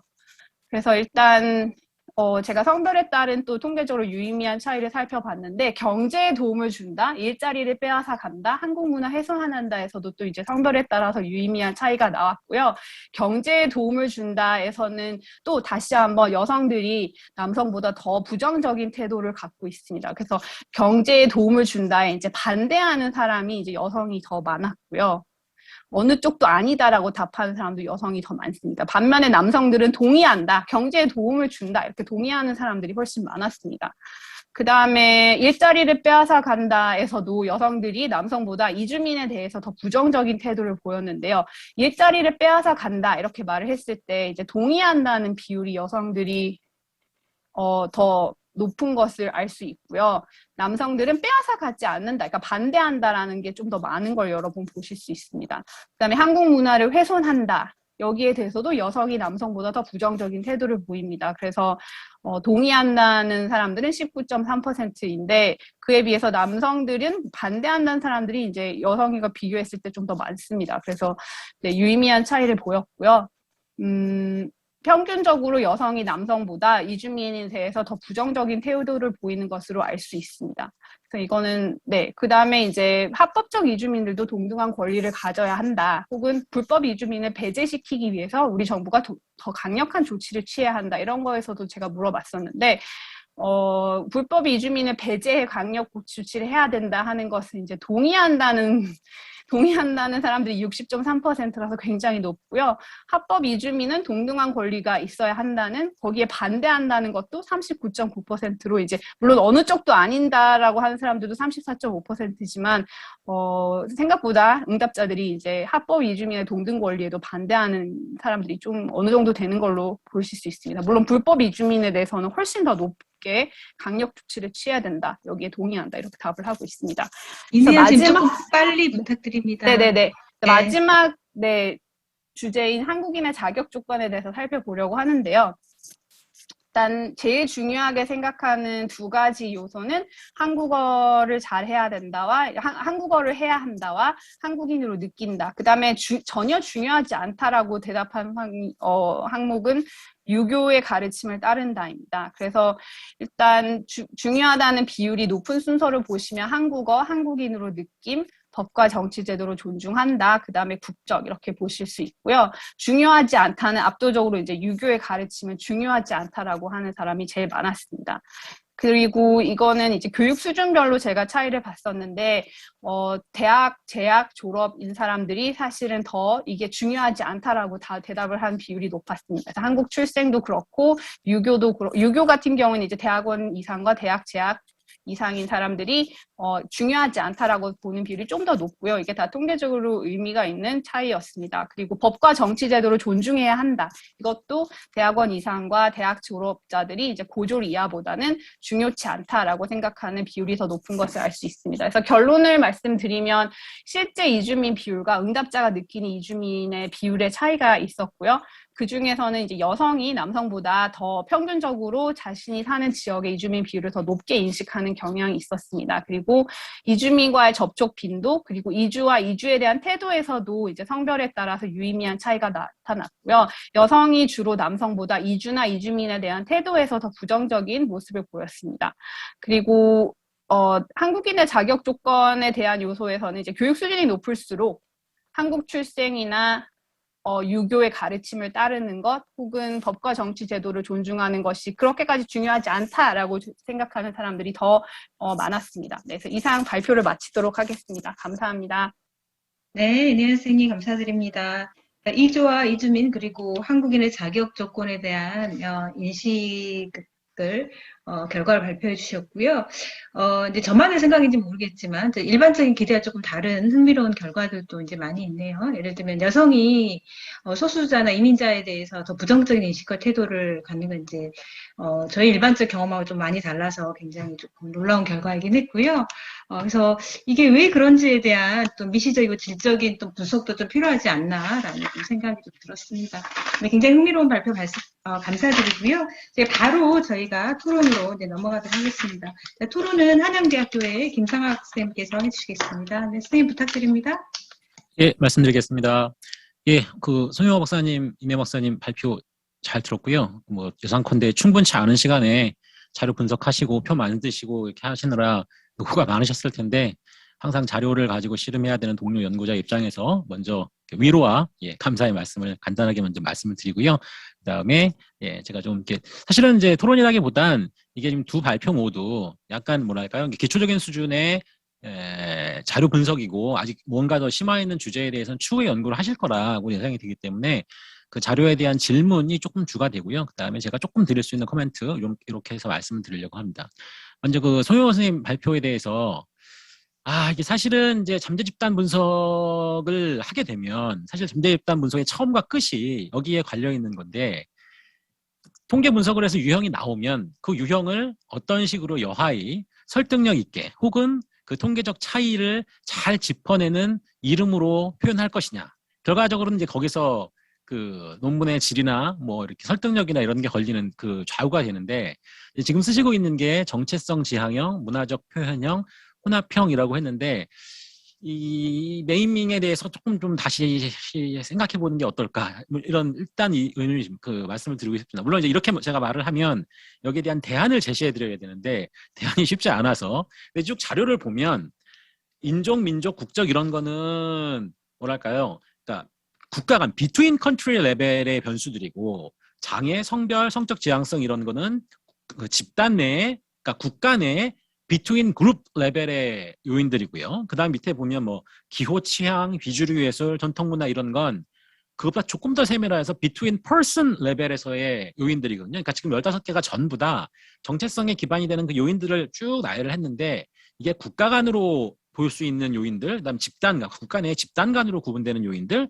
그다음 개인 간으로 구분되는 요인들이 있으니까 요거를 조금 세 가지 그 수준을 좀 참고를 해서 이름을 다시 하시면 좋을 것 같은데 마침 제 옆에서 윤진진 교수님이 제안을 하나 해주신 게 있었는데요. 혼합형은 포괄형, 정체성 지향형은 종족형, 문화적 표현은 중간형 이렇게 제안을 해주셨는데 이것까지 포함을 하셔가지고 조금 세 가지 다른 수준을 고려할 수 있는, 잘 표현될 수 있는 이름으로 조금 명명을 다시 고려해 보시는 게 좀 좋을 것 같다는 말씀을 드리고 싶고요. 그 다음에 물론 이건 약간 이제 통계적인 거긴 하지만, 그 latent class analysis 하실 때 문항을 6개 다 안 쓰셔도 되니까 한두 개를 빼가시면서 약간 이게 우리가 민감도 분석이라고 하죠. 어떤 거를 뺐을 때 유형이 더 깨끗하게 나오는지, 그런 거를 좀 시도해 보시는 것도 통계적으로 괜찮을 것 같습니다. 그 다음에 일단 통계적인 분석이 끝나고 유형이 나왔으니까 유형은 이제 이름을 어떻게 붙이든 유형은 나왔는데 일단 기초적으로 이 유형이 물론 이제 제가 추구하실 거라고 예측은 되는데 성별이나 나이나 계층이나 혹은 이념이나 이러한 형태의 문항들이 있으면 그러한 요인들에 의해서 어떤 식으로 유형 구분이 되는지가 일단 기초적으로 먼저 제공이 돼야 이후에 유형에 따른 차이를 우리가 이해할 때 조금 헷갈림이 없을 것 같아요. 예컨대 보면 뒤에 페이지로 보면 10페이지고요. 정체성 지향형이 사실 정체성 지향이 가장 협소하게 그 정체성 집단 구분 요소를 받아들이는 사람들인데 이런 사람들이 문화적 활동비가 높다 이렇게 나와 있는데 과연 이게 어떤 유형에 의한 차이인 건지 아니면 사실은 문화적 활동 비운도 같은 것들은 수입이나 혹은 성별 변수도 상당히 크게 작용을 하잖아요. 이러한 것들이 물론 같이 이렇게 개입이 될 테니까 각 유형이 기본적인 인구 통계학적 변수에 의해서 어떠한 식으로 큰 그림이 그려지는지를 먼저 조금 설명을 해주시면 좋을 것 같습니다. 그리고 나서 물론 그런 것들을 전부 다 통계 변수로 쓸 필요는 없겠지만 그런 것들을 고려해서 유형이 이후에 뭔가 설명 변수로 혹은 독립 변수로 생각하시는 변수들의 어느 만큼 차이점을 보여주는 건지 이렇게 설명이 되어야 전반적으로 큰 그림을 이해하는 데 좋을 것 같고요. 그 다음에 많이 적어놨는데 다른 거는 좀 시간 관계상 좀 생각을 하고 보면 어떻게 생각하면 한국인님의 기준을 설정하는 그 문항이 있는데 저는 이 결과가 대단히 어떻게 생각하면 대단히 한국 사람들이 실용적으로 생각하고 있구나. 예컨대 국적 기준이 아니라 제일 중요하게 생각하는 건 뭐냐면 너희도 세금 내고 한국 사회에 기여하면 그러면 한국인으로 인정해 줄게. 이게 사실 가장 크게 나타났거든요. 상당히 흥미로운 것 같아요. 오히려 국적보다 경제적인 기여, 세금 내는 것 이러한 것들이 중요하다고 생각하는 사람들이 많았거든요. 근데 어떻게 생각하면 이게 이 실용적이고 도구적인 관점에서 한국인임을 부여하고 있는데 이런 것 좀 해외 사례하고 비교해 좀 필요가 있을 것 같아요. 뒤에 이제 이내연 선생님 말씀해 주신 거에서 ISSP 자료 같은 게 있었는데 국제 비교 자료니까 이런 걸 좀 비교해 보시면 한국인이 생각하는 것과 다른 해외 사람들이 생각하는 거하고 그러니까 한국인임을 혹은 그 나라 사람임을 판단할 때 어떤 게 중요하게 여겨지는지 국가별 차이를 보는 데 조금 도움이 될 것 같습니다. 그러니까 제가 주어진 시간이 10분이라 5분을 벌써 사용해 가지고요. 나머지 5분은 이내연 선생님 발표에 대해서 말씀을 드려야 될 것 같은데 제가 이제 최근 통계를 보니까 국가 간 자료가 가용한 모든 자료에서 거의 다 실제보다 인식이 높더라고요. 모든 자료들이 예외로 나왔는 홍콩, 싱가포르 이 정도만 예외이고 나머지가 다 실제 수준보다 인식된 이주민 수가 많은 것으로 나타났는데 물론 이제 익숙해서 많이 잘 알고 계시겠지만 실제 숫자보다 인식된 숫자가 부정적인 태도를 설명하는데 훨씬 더 큰 요인이죠. 실질적으로는 인식된 이주민의 순수한 그 양보다는 인식된 이주민 숫자와 실제 이주민 숫자의 그 차이가 클수록 태도가 부정적이다라고 하는 게 일반적으로 국가를 분석 단위로 했을 때의 연구 결과인데 이게 지금 이제 이내 박사님 분석하신 건 개인 단위니까 개인 단위여서도 그 국가 간 분석 단위가 국가였을 때 나타났던 패턴이 그대로 나타나는지 일단 궁금했고요. 그다음에 이제 사례수가 작아서 시군 구까지는 안 가더라도 시, 도 정도 수준에서 이것도 물론 분석 단위가 국가는 아니고 시, 도 수준인데 이때도 역시 개인 수준이나 국가 수준을 분석 단위로 했을 때와 동일한 패턴이 나타나는지 그게 조금 1차적으로 확인이 되어야 될 것 같고요. 그 다음에 사실 이제 저한테 주신 발표문에 근거했을 때는 주요한 독립 변수가 2개고 주요한 종속 변수는 하나인데 독립 변수 첫 번째가 실제와 인식된 이주민의 수 차이가 하나의 변수가 있고 그다음에 또 다른 독립 변수가 접촉 정도 이건데 사실 저는 이 둘 사이, 독립변수 둘 사이의 관계도 조금 되게 궁금하더라고요. 예컨대 어떤 사람은 내가 접촉을 했기 때문에 내 주변에서 이렇게 만날 수 있으니 실제 이주민이 많을 것이다라고 인식할 수도 있고, 사실은 정반대의 가설도 가능한데 전혀 만나지 않았기 때문에 우리가 상상 속에서는 항상 실제보다 과장되고 부풀려지니까 한 번도 만나보지 못한 사람이 실제보다는 인식된 이주민의 수가 많을 수도 있거든요. 그러니까 양방향 모두 가설이 가능하고 그 가설을 지지하는 이론적인 배경도 충분히 있는데 실제 이 자료에서는 어떻게 나오는지, 그렇게 독립변수 두 변수 사이에 그 관계도 조금 궁금해서 추후에 작업에서 좀 했으면 좀 보면 좋겠다라는 게 나왔고, 그다음에 또 해외 연구에서 많이 보여지는 게 일단 접촉 가설이 인정은 됩니다. 그러니까 접촉 경험이 있으면 부정적인 태도나 편견이 줄어드는데 뭐 많이 예측되는 변수들 말고 제가 흥미롭게 봤던 거는 오히려 이러한 접촉 가설의 긍정적인 효과가 소위 얘기하는 정치적 이념이나 지향을 기준으로 나누어 봤을 때 진보주의자보다는 보수주의자에게 오히려 더 효과가 크다라고 하는 게 최근에 논문들에서 제가 조금 이제 봤던 기억이 있는데, 혹시 이념에 관련되어 있는 혹은 정치적 지향에 관련되어 있는 변수가 있으면 그런 것도 조금 체크를 해보면 재밌겠다는 생각이 들었고, 그리고 마지막에 이제 그 성별 효과에 대해서 다른 교수님도 많이 말씀을 해주셨는데, 이 성별 효과가 흥미롭게 인식되는 이유가 해외 문헌들을 보면, 사실은 이제 여기 해외 문헌이라고는 하지만 엄밀하게 얘기하면 미국 중심의 그러니까 그 인종적 태도를 한 연구에서만 보면 항상 여성보다 남성이 더 부정적으로 나옵니다. 그러니까 우리가 제가 해외 문헌이라고 통칭해서 얘기하긴 하지만 미국에서 남녀를 독립변수로 놓고 인종적 편견을 놓으면 남성이 항상 부정적으로 나오는데, 그래서 아마 우리가 일반적으로 사회심리학 교과서 같은 데 보면 부정적인 태도나 편견에 있어서 여성보다는 남성이 조금 더 심하다 이런 식의 문헌들로 정리가 되어 있는데, 사실은 그 이내원 선생님 결과에서도 그렇고 많은 국내의 다문화 수용성 연구를 봐도 오히려 반대거든요. 지금 여기 이제 그 메시지 창에 그 윤희 선생님 메시지도 남겨주셨는데, 사실은 다른 자료를 봐도 다문화 수용성이나 이주민에 대한 태도를 보면 한국에서는 그 여성들이 오히려 조금 더 부정적인 이 태도를 보이는 경우가 일반적으로 관측이 됩니다. 근데 여기서 또 흥미로운 건 뭐냐면, 그러니까 다양한 타자들 중에 이주민에 대한 부정적 고정관념이나 태도는 한국에서 여성이 높게 나와서 이거 편견과 관련된 기존 문헌과 조금 다른데? 라고 이야기를 하지만 그 대상이 다른 기준일 때, 예컨대 동성애자나 장애인을 동석변으로 놓고 부정적인 태도나 편견을 하면 오히려 그때는 또 남성이 높게 나오거든요. 더 부정적으로 나오거든요.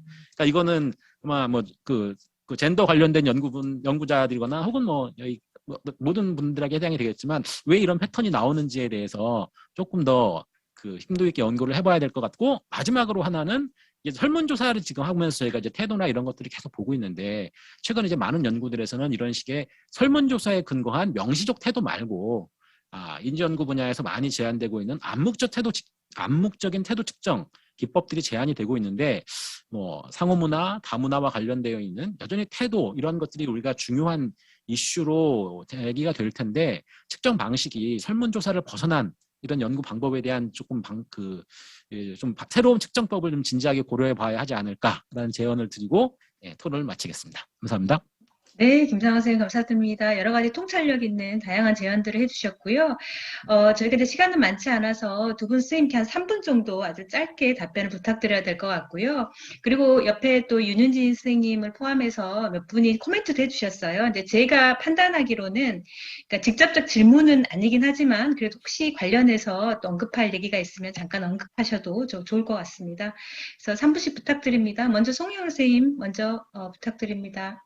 예, 김상학 교수님하고 다른 여타의 선생님들 이제 채팅창을 통해서 해주셨는 것들이 되게 저한테는 많이 도움이 되는 것 같습니다. 그게 저도 짧은 시간에 이 논문을 좀 완성을 하다 보니까 어떻게 이것들을 아이디어를 있는데 이 세 가지 유형으로 나왔을 때 이 세 가지 유형들을 잘 표현할 수 있는 이름을 지을 수 있을까, 명령에서 가장 많이 고민을 했던 지점이고, 근데 이제 김상학 교수님 말씀하셨던 것처럼 그게 국가 단위에서의 레벨인지 아니면 개인 단위에서의 레벨인지 그 중간에 있었어야 하는 건지는 그것까지 미처 생각을 못했는데 앞으로 그 명령할 때 조금 더 살펴보도록 하겠습니다. 두 번째에 있어서는 이제 이 변수 자체를 다 쓰기보다는 하나씩 좀 더 줄여 줄여가면서 조금 더 그 유형을 좀 더 분명하고 조금 더 이렇게 두드러질 수 있는 것들을 사용할 수 있는 것들이 좀 더 필요하지 않을까는 생각합니다.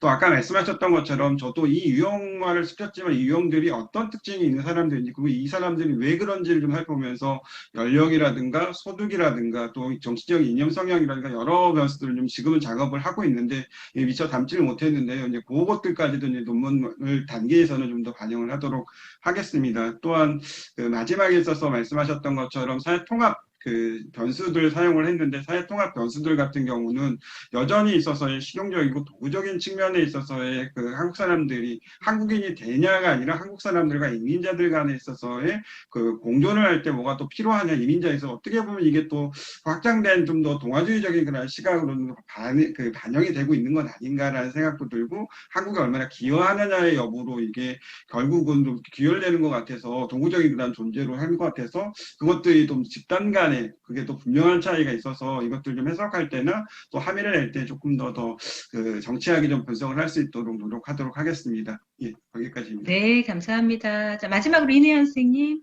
네, 네. 부탁드립니다. 김상환 선생님 토론에 말씀해 주신 게 정말 다 도움이 되는 말씀이셔서요. 저는 그냥 간단하게 저희 그 암묵적 태도를 그래도 나름 측정을 해보고자 저희 설문조사에서 이제 윤희정 선생님이 제안하셔서 몇 가지 넣은 게 있는데 제가 오늘 발표에는 포함시키지 않았지만 우리 지역에 뭐 장애인 복지관, 노인 복지관 혹은 이슬람 사원 뭐 이런 것들이 들어왔을 때 나는 어떻게 생각하는지에 대한 이제 설문 문항이 있거든요. 그래서 좀 더 실질적이고 자신의 현실에 와닿는 문항을 넣었을 때 사람들이 어떻게 답했는지가 오히려 이 국제사회조사에서 많이 쓰이는 좀 딱딱한 문항보다는 실제 사람들의 생각을 좀 담아낼 수 있을지 않을까 하고 봤는데 분명히 연관도 코릴레이션을 나옵니다. 그래서 앞으로 지적해 주신 걸 저는 다 관심이 있고 이제 이걸 중심으로 좀 살펴봐야 될 것 같고 그다음에 이제 아까 다문화 수용성 국내 조사에서는 이제 여성이 더 부정적인 태도를 보인다고 이제 윤희정 선생님이랑 그리고 김상원 선생님 두 분 말씀하셨는데 저도 이게 왜 국내에서는 그런 걸로 나와서 저는 좀 놀랐고요.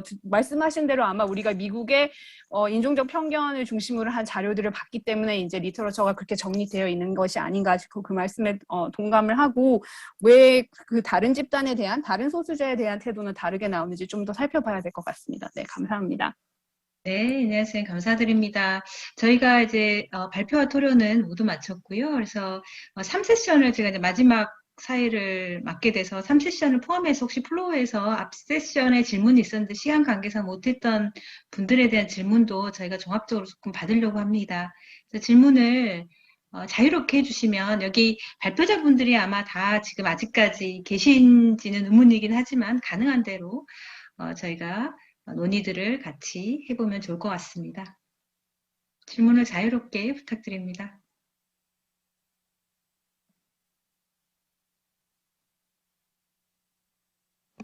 안녕하세요. 제가 지금 줌 연결되지 않은 곳에 와 있어가지고 저 문경입니다. 네. 간단한 질문 네네. 하나 드리려고 합니다.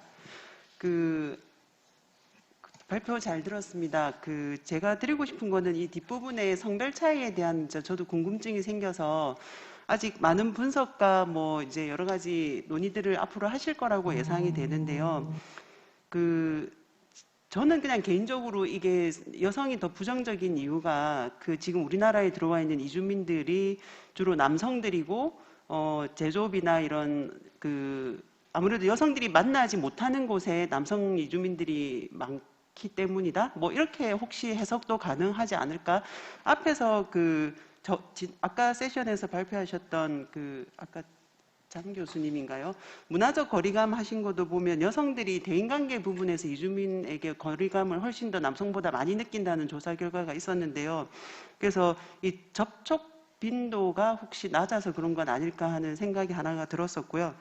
그래서 이게 아까 앞에서 위협 거리 이론 부분에 대해서 설명하신 게 미국의 사례를 많이 보셨다고 했는데 어쨌든 미국이나 한국 사회나 이주민들의 구성 뭐 인구부터 시작해서 이렇게 분포 그다음에 접촉 빈도 이런 게 워낙 좀 많이 다른 맥락이 있어서 이걸 좀 한국이나 또 혹시 이런 연구가 한국과 비슷한 국가의 사례가 조사된 바가 없는지, 그래서 약간 한국은 좀 미국이나 서구 국가들의 이민 국가와 이런 조사는 조금 비교해서 분석을 하는 게 어떨까 하는 생각이 들었습니다. 네, 이상입니다. 네, 이거는 이내연 선생님께서 답변을 해주시는 게 적절한데 맞죠? 네. 네, 일단 좋은, 네, 코멘트이시고요. 이제, 남성이나 이제 주로 제조업에 있는 그런 근로자가 내가 생각하는 이주민이기 때문에 오히려 이런 부정적인 태도를 갖고 있지 않을까. 그 지적에 대해서 저는 적절하다고 생각하고, 아마 이제 주로 이주민에 대한 태도 연구는 유럽이나 미국을 중심으로 많이 선행 연구가 이루어져 있습니다. 이스라엘 쪽도 좀 하고 있고요. 그래서 아마 우리나라는 아직 거기보다는 훨씬 더 제한적으로 이주민을 받고 있기 때문에 그런 부분의 차이에 관심을 두고 이 성별에 따른 유의미한 효과가 왜 나타나는지 좀 살펴보면 좋을 것 같습니다. 네, 고맙습니다. 혹시 다른 질문이 있으실까요?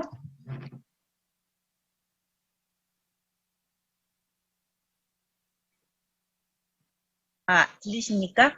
네, 네. 들립니다, 한승 선생님. 네네. 조금 아까 그 젠더 관련해서 여러 가지 토론이 왔다 갔다 하고, 그리고 또 이 접촉 빈도, 특히 그 남성을 제조업 분야 노동자로 상정할 때 주로 그 접촉 빈도가 낮아서 이렇게 상상 속에서 차별하는 것이 아니냐라는 얘기도 상당히 재밌었고요.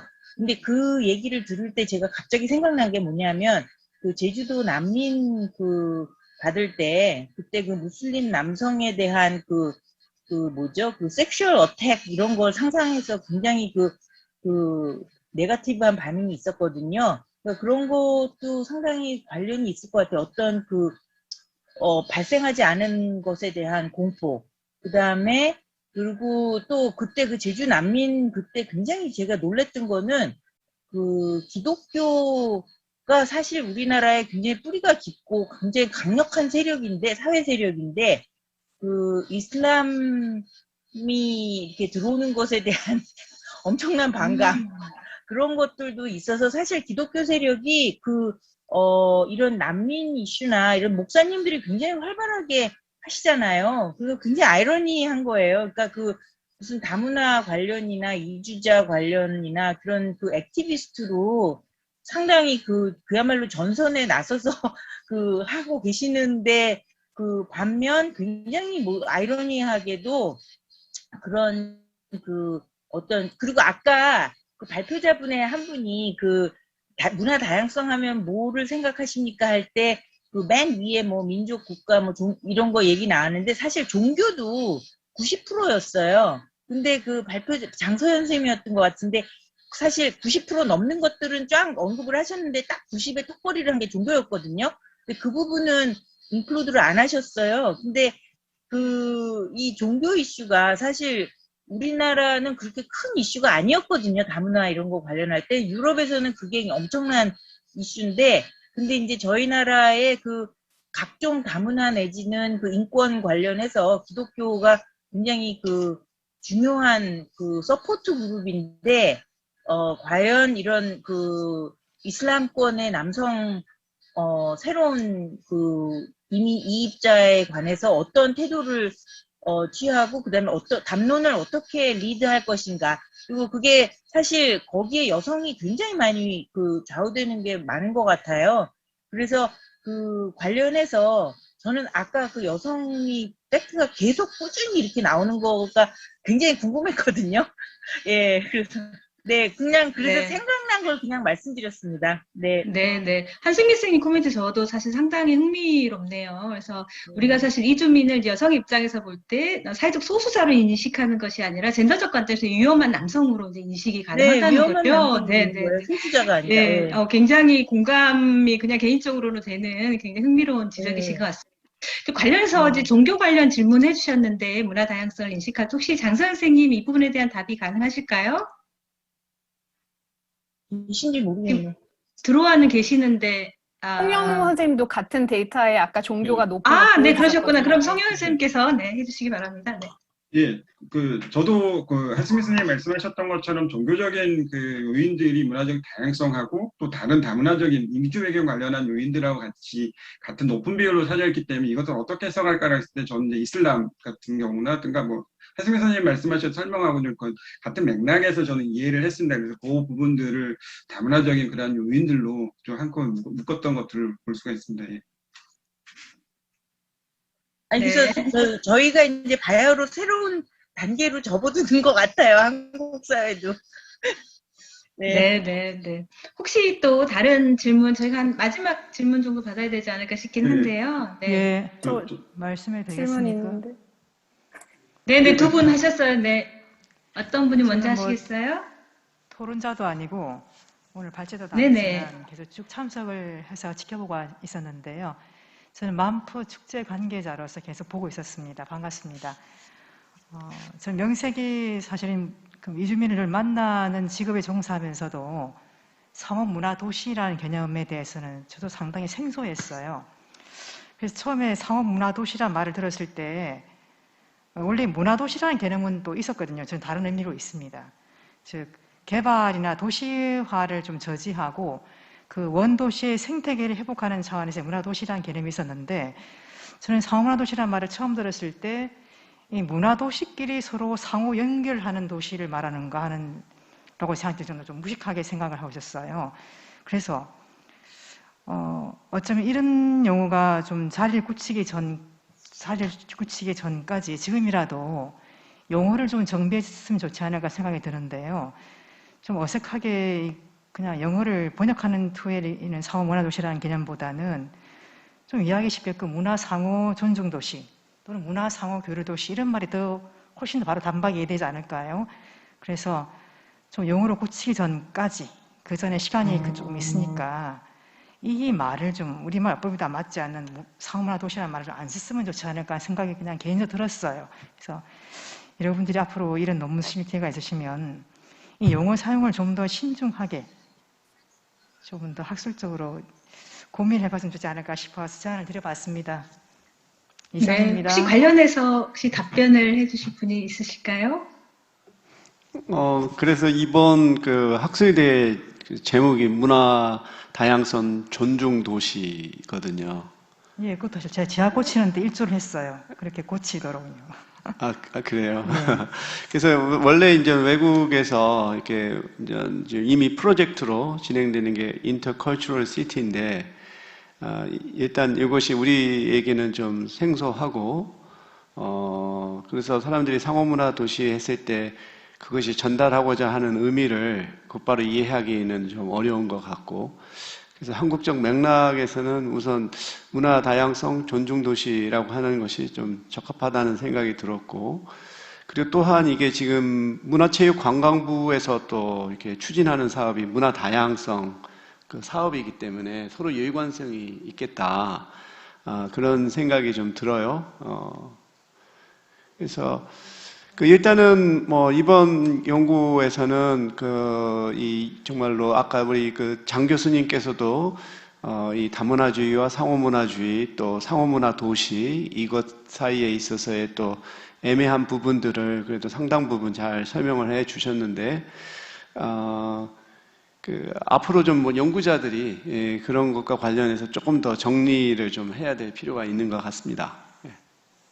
네. 한 가지만 네. 말씀. 네네. 사실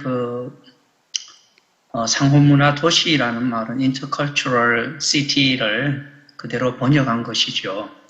그래서 저는 그 용어를 우리가 너무 이렇게 근거 없이 만드는 것에 대해서는 상당히 부정적인 생각을 가지고 있습니다.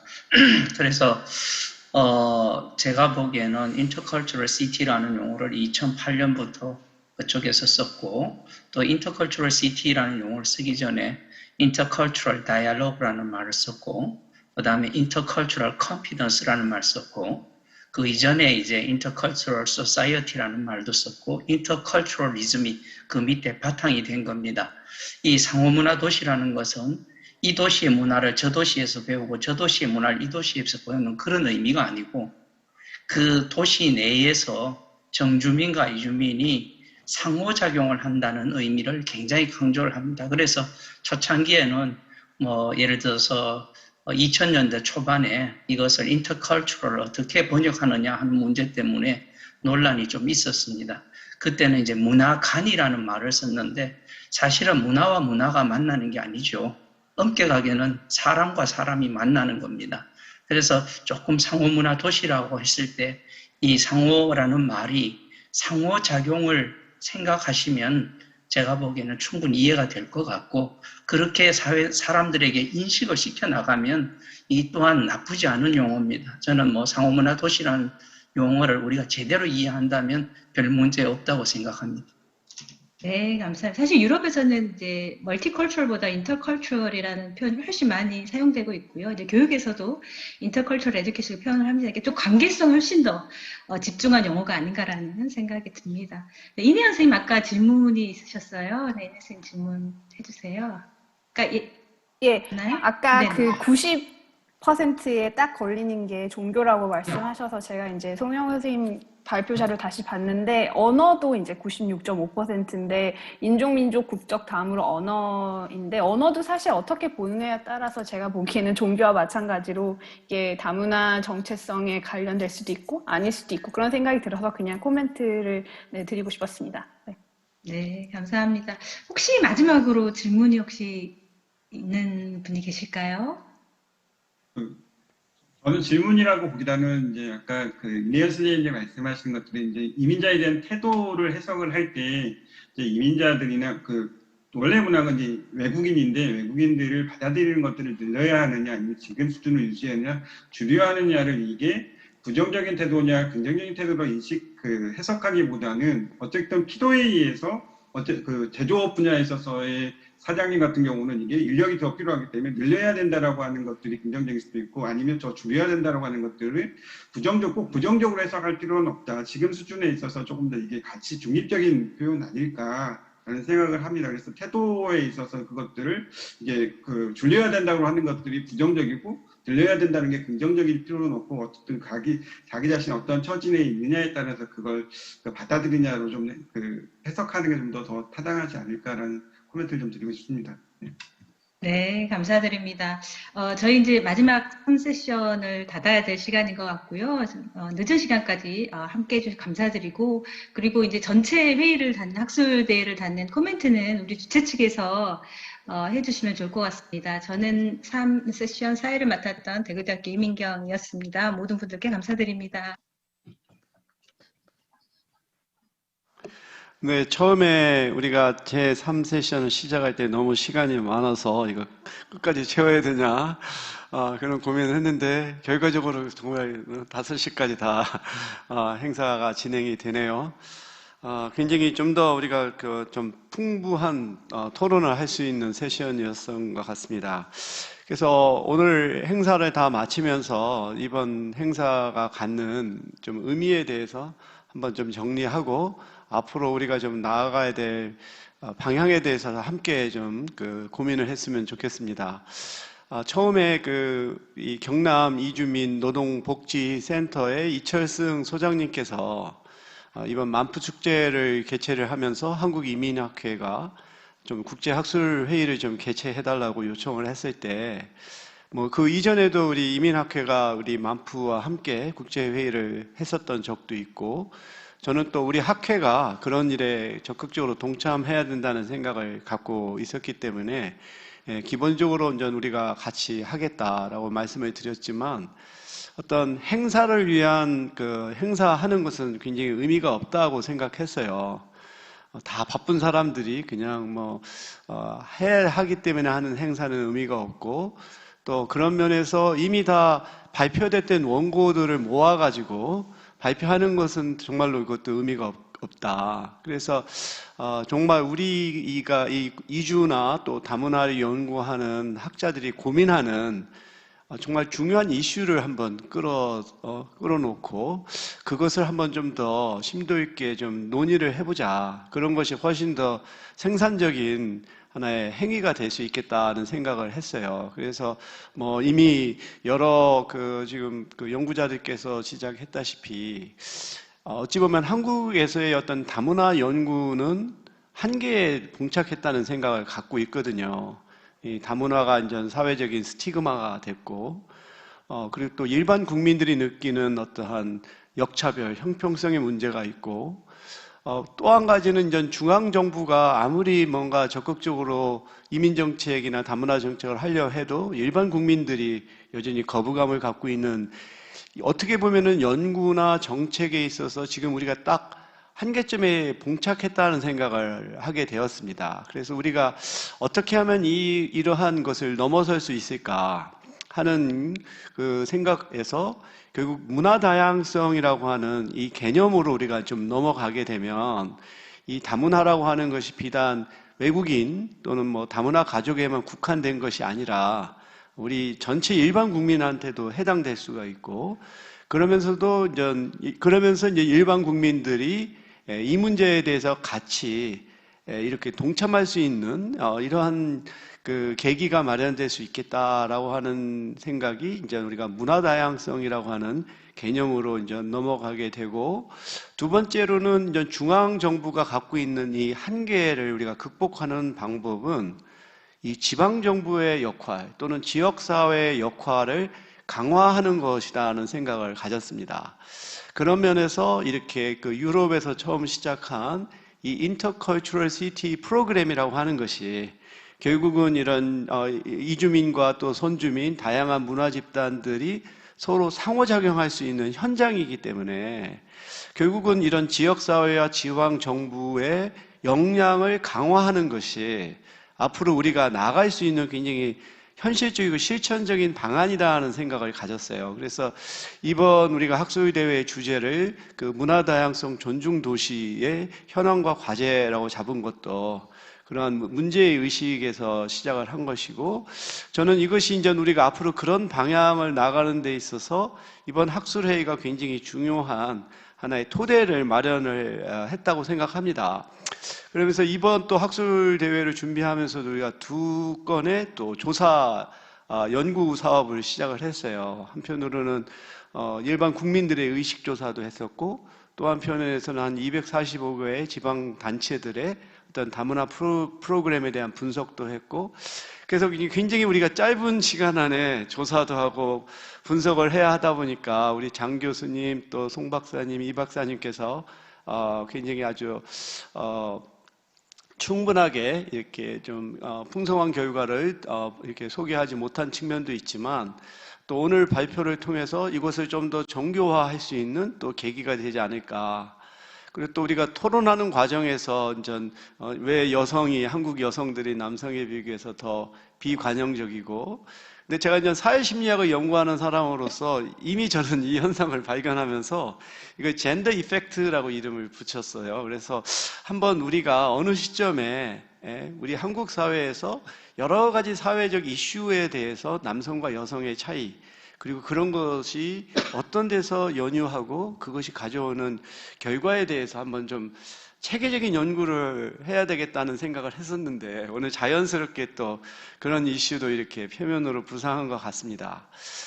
그래서 좀 나름대로 저희들이 좀 짧은 기간이긴 하지만 또 의미 있는 연구를 하고 또 논의를 했다고 생각해요. 그래서 오늘 행사가 과거형이 아니라 앞으로 뭐 현재 진행형을 넘어서 또 미래형으로 나가는 하나의 학술의 장이었다고 생각을 하고, 오늘 행사가 이제 끝나는 게 아니라 어떻게 보면은 좀 더 본격적인 하나의 연구와 또 정책 개발을 위한 출발점이라는 생각을 갖습니다. 그래서 앞으로 계속해서 관심을 가져주시고, 또 다음 기회에는 조금 더 오늘보다 더 한 단계 더 성숙되고 또 발전된 그런 논의를 할 수 있었으면 좋겠습니다. 모두 참여하신 분들께 감사드리면서 오늘 국제회의를 이것으로 마치겠습니다. 감사합니다. 수고 많으셨습니다. 감사합니다.